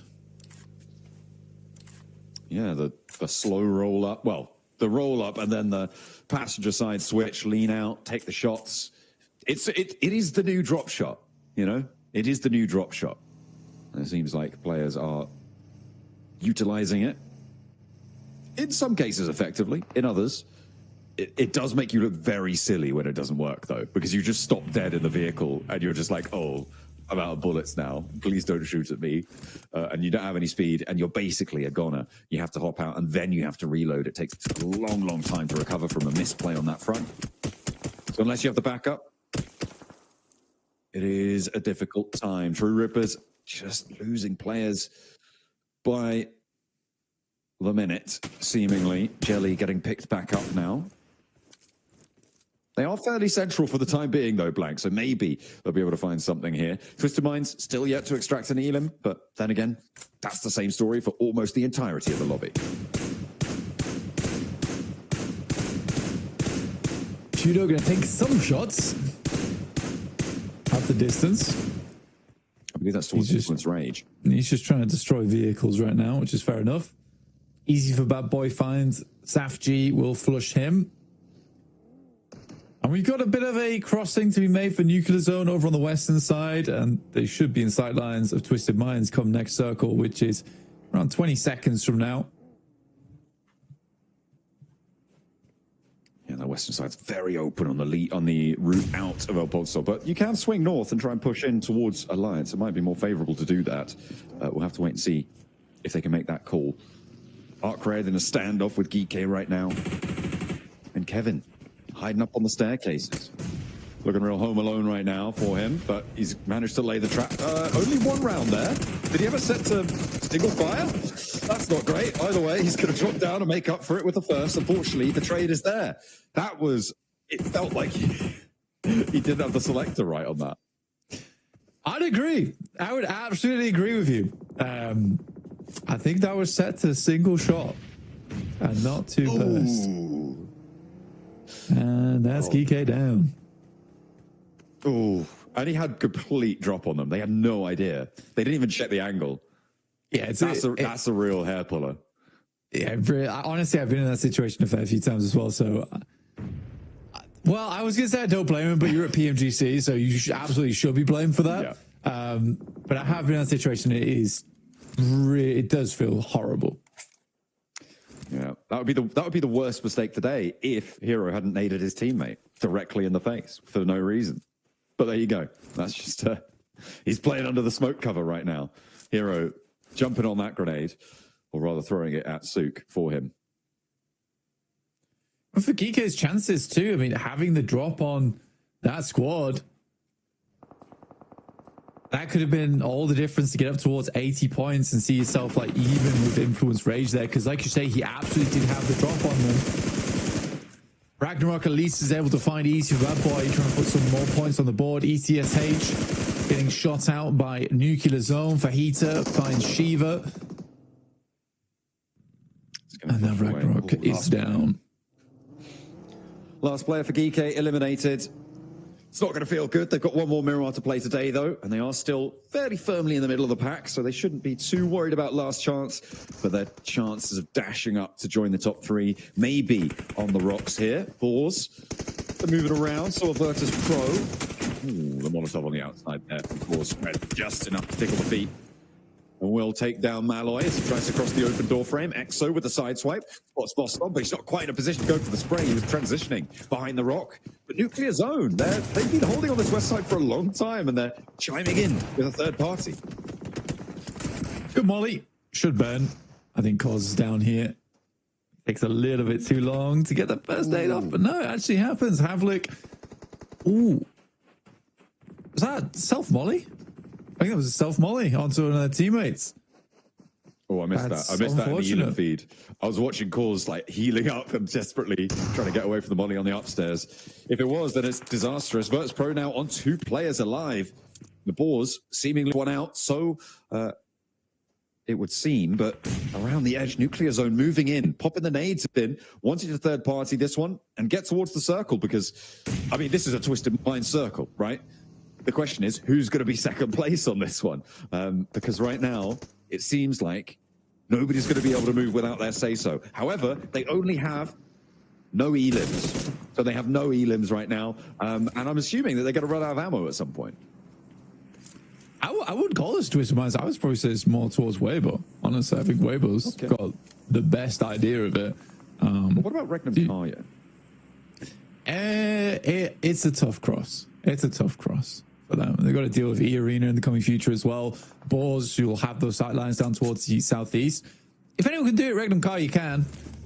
But it is incredibly hard. They will have to crash something, I believe, at some point. This isn't a case of just being able to slow rotate round. Ooh, but easy for Bad Boy. Able to win the trade against Diego there. Gets that shutdown, gets that spray. Arcred still has 4 players alive on this north side, but they have taken a knock to Glory 22. Don't know if they're going to be able to get that one back up. It's in a lot of danger. Yeah, it's already gone. Arcred playing on now as 3 as easy for Bad Boy. Takes the high ground. It's not in the zone, though. There's a lot of fighting going on for this hilltop between Influence Rage and Arcred. The reason being that as soon as you try and leave it, the team that has the top of it is just going to take you down, right? They're going to take these shots. This is exactly what Influence Rage are trying to do still towards Arcred, despite losing that high ground. Hardboy sends straight over. A little barrel roll on that one just to get out of the sightlines. Federal. A little hop up from Lil Boy, though. And he's looking good with the bunny heels. All right. Nice one, Hardboy. Weirdest drive-by I've seen. And I think we're getting a little bit too freaky with it now, okay? That's too much. That's too much. Ooh, nice little lay down.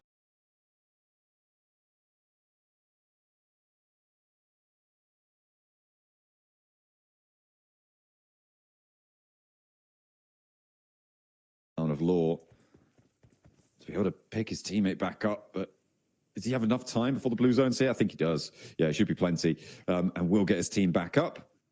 This res is in the blue zone though, Blank, and this is not going to be possible, I believe, to get the heal off. It's strange that teams haven't learned that by now, you know? It's stage 4. Yeah, I mean, you could, if you bandage first and then first aid, it's fine. Not in stage 4. You can't. I don't think you can even get it off then. Yeah, if you bandage.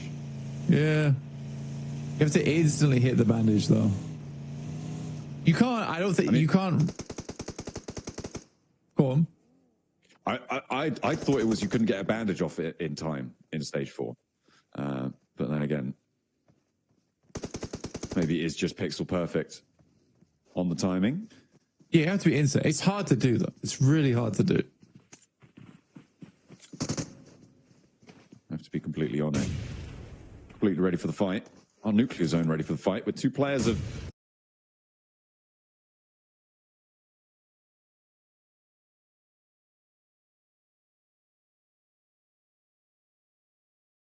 Virtus Pro. I mean, any other team, and I might think, okay, yeah, this should be done and dusted, but Nuclear Zone, maybe not. They have lost a player as well in the course of it, but they've got 3 points of Blank. They are at least level with Team Secret. If they can get these 2 players down, it seems like they will do. They will have exceeded the 2-day score of Team Secret, so they will not be the new bottom of the table laughing stock. Not this time.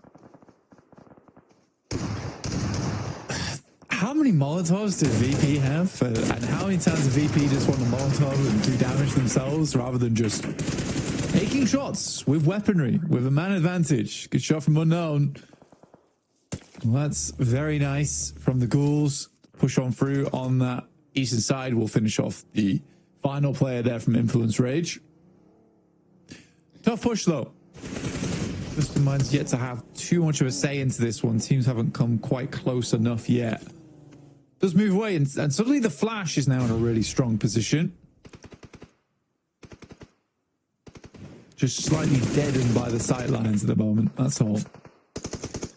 Yeah, they're sort of just waiting for this fight to come to them, and kind of the story of the lobby in general, right? What we've seen so far. Very, very passive pause on the western side. They managed to get away from that fight in the houses earlier on against Virtus Pro, and they let Nuclear Zone take up that mantle. Sure, they lose out on the 2 points, but they might get 3 in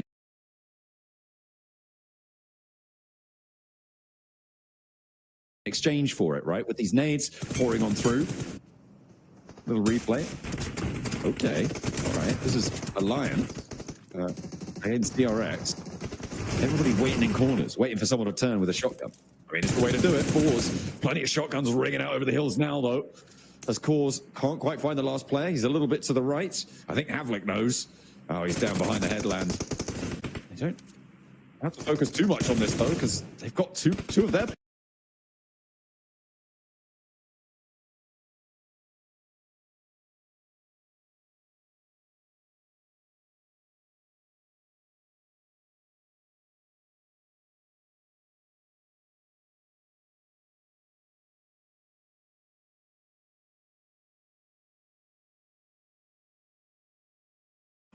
have to focus too much on this, though, because they've got two of their players down.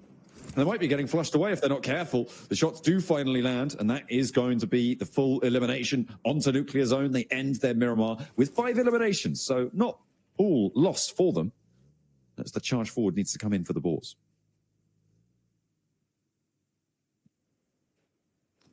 I think I'm most interested right now in E-Arena. I think for E-Arena, this is a difficult pushover towards the northwest side, but I'm also curious to see how they play it out. Just because I've been way more impressed with E-Arena so far, but I can't tell if E-Arena is good because this group is not that aggressive, and also E-Arena is just a cut above the rest right now, similarly to Regnum Kaya, or if E-Arena genuinely has made some big improvements. So I'm curious to see how they play this one, because I think this is a tough task for them. And it's a good little riddle. Test them. Yeah. A little brain teaser to end the day. Why not? A morsel. Test the grey matter. Joker spots the shot over towards one of Twisted Minds, who still only have 2 elims blank. This high ground value not really being seen. Ooh, that's nasty. Silas does get clocked. Will get taken down. Loxy has to back off the angle. And this 2-2 split, well, it was a 2-1-1 split with Silas all the way down there.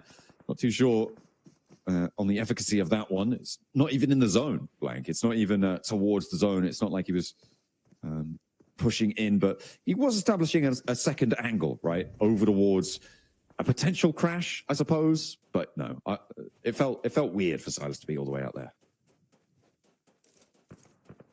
Nah, you just sweep him. Just trying to pick up as many points as possible. I think I wouldn't have expected these players to be here either, to be honest. Some shots from Lord don't quite tag on, but give away position. So I'm pretty sure that now the Burmese Ghouls, they'll tuck in.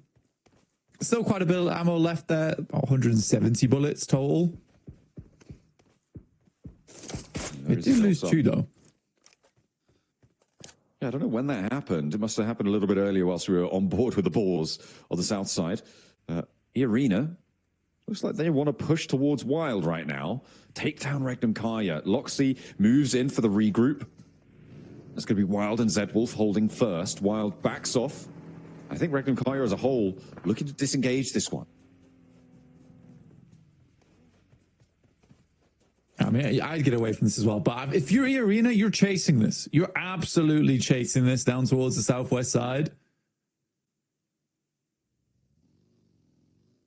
I wouldn't personally let Regnum Kaya get away with that. For Burmese Ghouls, this is survival now. Absolutely all about survival. For Twisted Minds, they've kind of waited a little bit long as well on this. Ooh. Oh no, tumbled out the open, gonna start to take a lot of damage, just managed to gather a little bit of speed, but is it gonna be fast enough? And they crash straight into True Rippers. Duo in the cabin there, Twisted Minds taking shots furiously, unloading the weaponry, and in comes the Mini 14 for the tap-tap. Looking for more as well onto the True Rippers. The flushes come through, they're snaffled away by True Rippers, but now with one player left standing, he's got the pump action on the inside, and E-Arena really suffering on the approach. A terrible tumble on the open leaves them wanting on health bars, on hope, and it seems like it's all up to Tony K. I mean, you're a 4-man. Crash Flash's position. Crash them. Why are you crashing 2 shacks? It's like such an obvious 2-man spot. If you're gonna crash anywhere, you have 2 vehicles, make that your last stand. So many more buildings to play in. Ooh, Weibo trying to hold this. DRX not quite able. Sorry, the other way around. Looks like the windows aren't going to be helping the door frames. Not so lucky. Weibo with 2. Still going. It's Hero and Sook. They're trying to make up for old differences here. Hyunbin on the downstairs. There's a nade. Oh, Hero hasn't pulled one out just yet, though. So Sook, he's backing off. He knows that it's only a matter of time. Hyunbin not going for the rares, actually. Waiting for these shotgun shells to come on through. Pops the nade, but the bounce is off. God, as soon as Hero pulled the grenade, that was like, how come we aren't?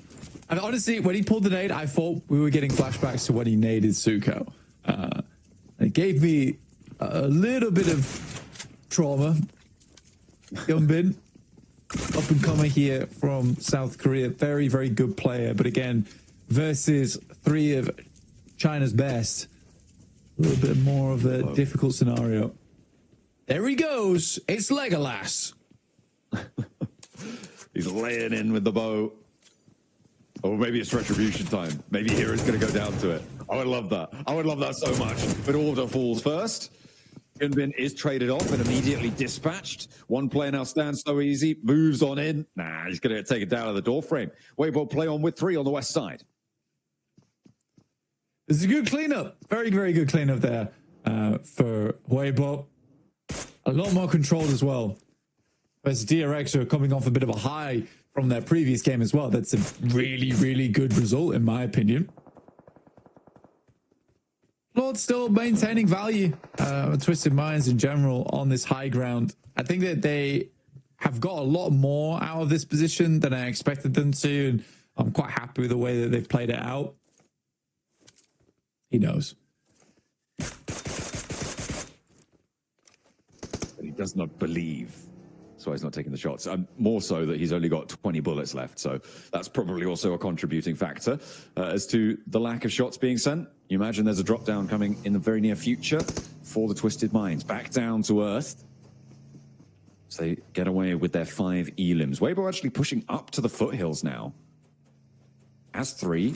Exo not really going to do too much about it. Just wanting to stay covered off, not challenge at all. And Weibo actually going to roll around towards Twisted Minds. Yes, Exo's playing Assassin's Creed right now. They're playing a completely different game, stalking his target.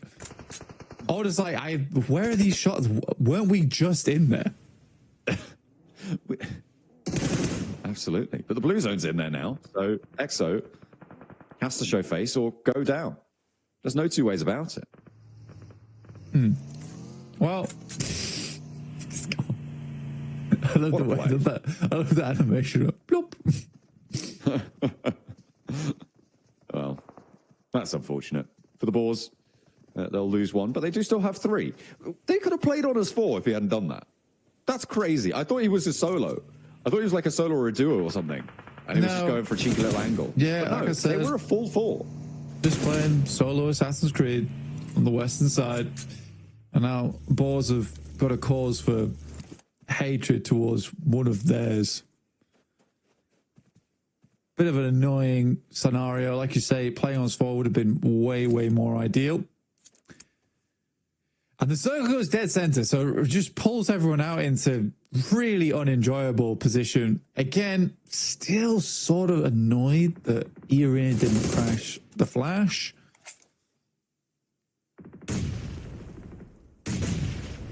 They have been allowed a lot of peace in the last few minutes, Blank. I mean, they only have 1 elim. They haven't really needed to defend too much. A nade over towards the Boars, takes down Havlik. Snoix is next, and they hop out immediately, taking him down. Really nice little flex out there.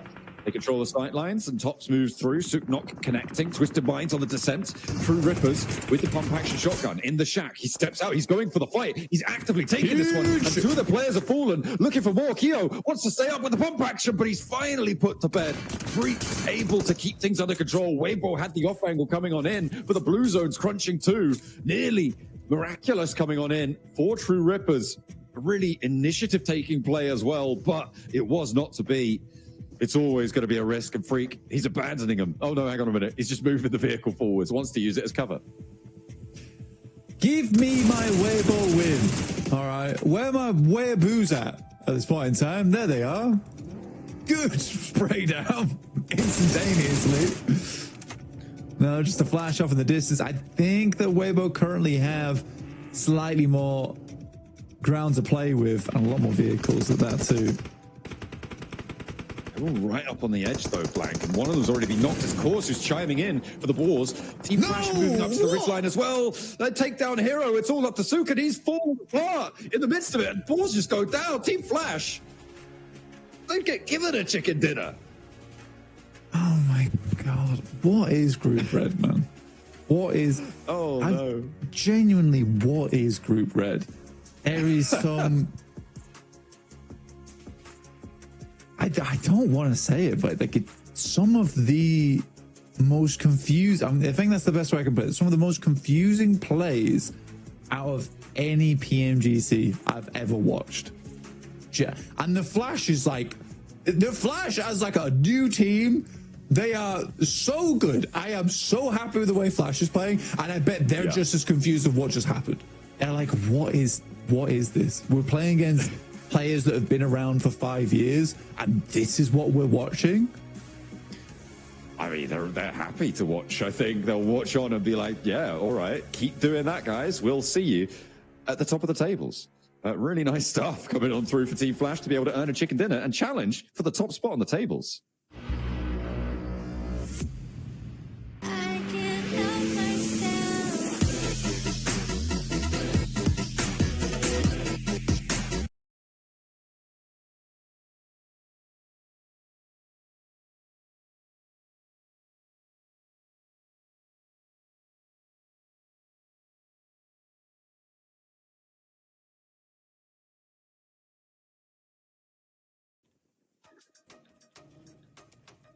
And just in a flash, they pull out the chicken dinner. I thought this was a Weibo win 100%, but Flash shut them down and steal it away from... Caused a lot of mayhem in a position 4. Weibo instantly losing 1 actually is going to be Hero. But it was not a bad push-up. I really like that play from Flash, but the off angle on the other side of the road, Niptra, is really what sealed the deal here for this chicken dinner. It was crazy, right? The fact that nobody actually tried to push their compound the entire match, everybody was trying their best on the edges, and they were just sitting pretty, really able to just hold on to that position and wait for the right time to push out and actually get that position on the board. And really nice stuff from them. GG's. I love Zeus's stats. You know, that's how you know that chicken dinner was coming. You know, that's how you do it right there. I mean, wow. I mean, this team, they were in that 3rd place spot, right? They get the chicken dinner here. That's going to make that gap even more brutal towards the top. And we thought that, hey, with Weibo, they looked like they were poised to win it, possibly close that gap even more. But that goalpost, Max, it's just getting pushed further and further every game. Are we going to know the champions? Are we going to know the top 3 of this group, Hot Jukes, after this game that's coming up? Are we? Normally it's the last game. Is it going to be the entire day that we just know who's going to be qualified to the finals? It's slowly getting to that point, Hot Jukes, for real. We were talking about for those of you guys that didn't catch Group Green, we were talking about the last game curse. There has been a curse that has been going on for quite a while where the last game, the leaderboards don't change at all, right? Because of just all the chaos, all the craziness. I don't know if you have anything to say on that, but pushing it on those sheds when you could have pushed Flash or tried to clear Regnum. I don't know if you have anything to say on that, but pushing it on those sheds when you could have pushed Flash or tried to clear Regnum. Not sure that was the best idea in the world. No, I don't love that from them. I would have much preferred them to go behind Regnum Karya, you know, on the south side, try and get that high ground away from Regnum. I understand why maybe they didn't want to go for Flash, just because it was in the middle of 2 teams, whatever that was, because that definitely didn't work out in their favor, Max. Here we go. Whatever that was, because that definitely didn't work out in their favor, Max. Here we go, looking at the map rotations here for Team Flash, and they actually took a very early casualty this game, and you know what? That's fine. I'd say, okay, do you need a full squad to even win the game? Happens. Yeah. It doesn't happen. No. You just need a great compound. And this compound, by the way, in this circle, is god tier. It is so strong because even though it's surrounded by high ground on the southern edge, when you go downhill, you have a little bit of a... It's kind of crazy, right? I also want to very quickly, Boars, who we've seen nothing from so far, get 15 points. They're the thing from so far, get 15 points. They're the number one point, the point leader for this game, really, right? Because really nice stuff coming in from them. And again, it's that keeping those players into the late game, spreading out for that control. They did have a lot of control right up until kind of that 4th place finish is where they ended up. So a really, really good show for them. 15 points on the board. That's going to help them so much in the coming games. Definitely. I mean, it's keeping them alive. Let's be real, right? Because prior to this one, they were in 13th place with 30 points. Their cutoff was Virtus Pro with 41. So with that game there, that's going to definitely push them up for sure. Will it get them into that last stage area? Well, that's what we're going to have to wait and see. As the MVP of this game is Bose from the Flash. So he is able to clutch out that chicken dinner. Great for him. But man, it's so crazy how consistent we're seeing these teams at the top here, Max. You know, Weibo, we're looking good, but I don't even know how we're going to even try to predict this going forward, because we just noticed that in these games, teams are not pushing for those like dominant positions and challenging it. They just see a team that has it and they're like, all right, they win, right? Let's just go ahead and see what happens. Let's just try to get some points on the board. And look, hey, or move up to 12. So they're only 3 points away from Alliance. Hey, nice jump up there coming out from board. VP, man, I had so much hope. Like, oh yes, the start of the day is looking so good for the CSA champions of Virtus Pro, and there's just really not been a follow-through since then. So Virtus Pro losing a lot of steam here, alongside also the likes of True Rippers, ETSH, Nuclear.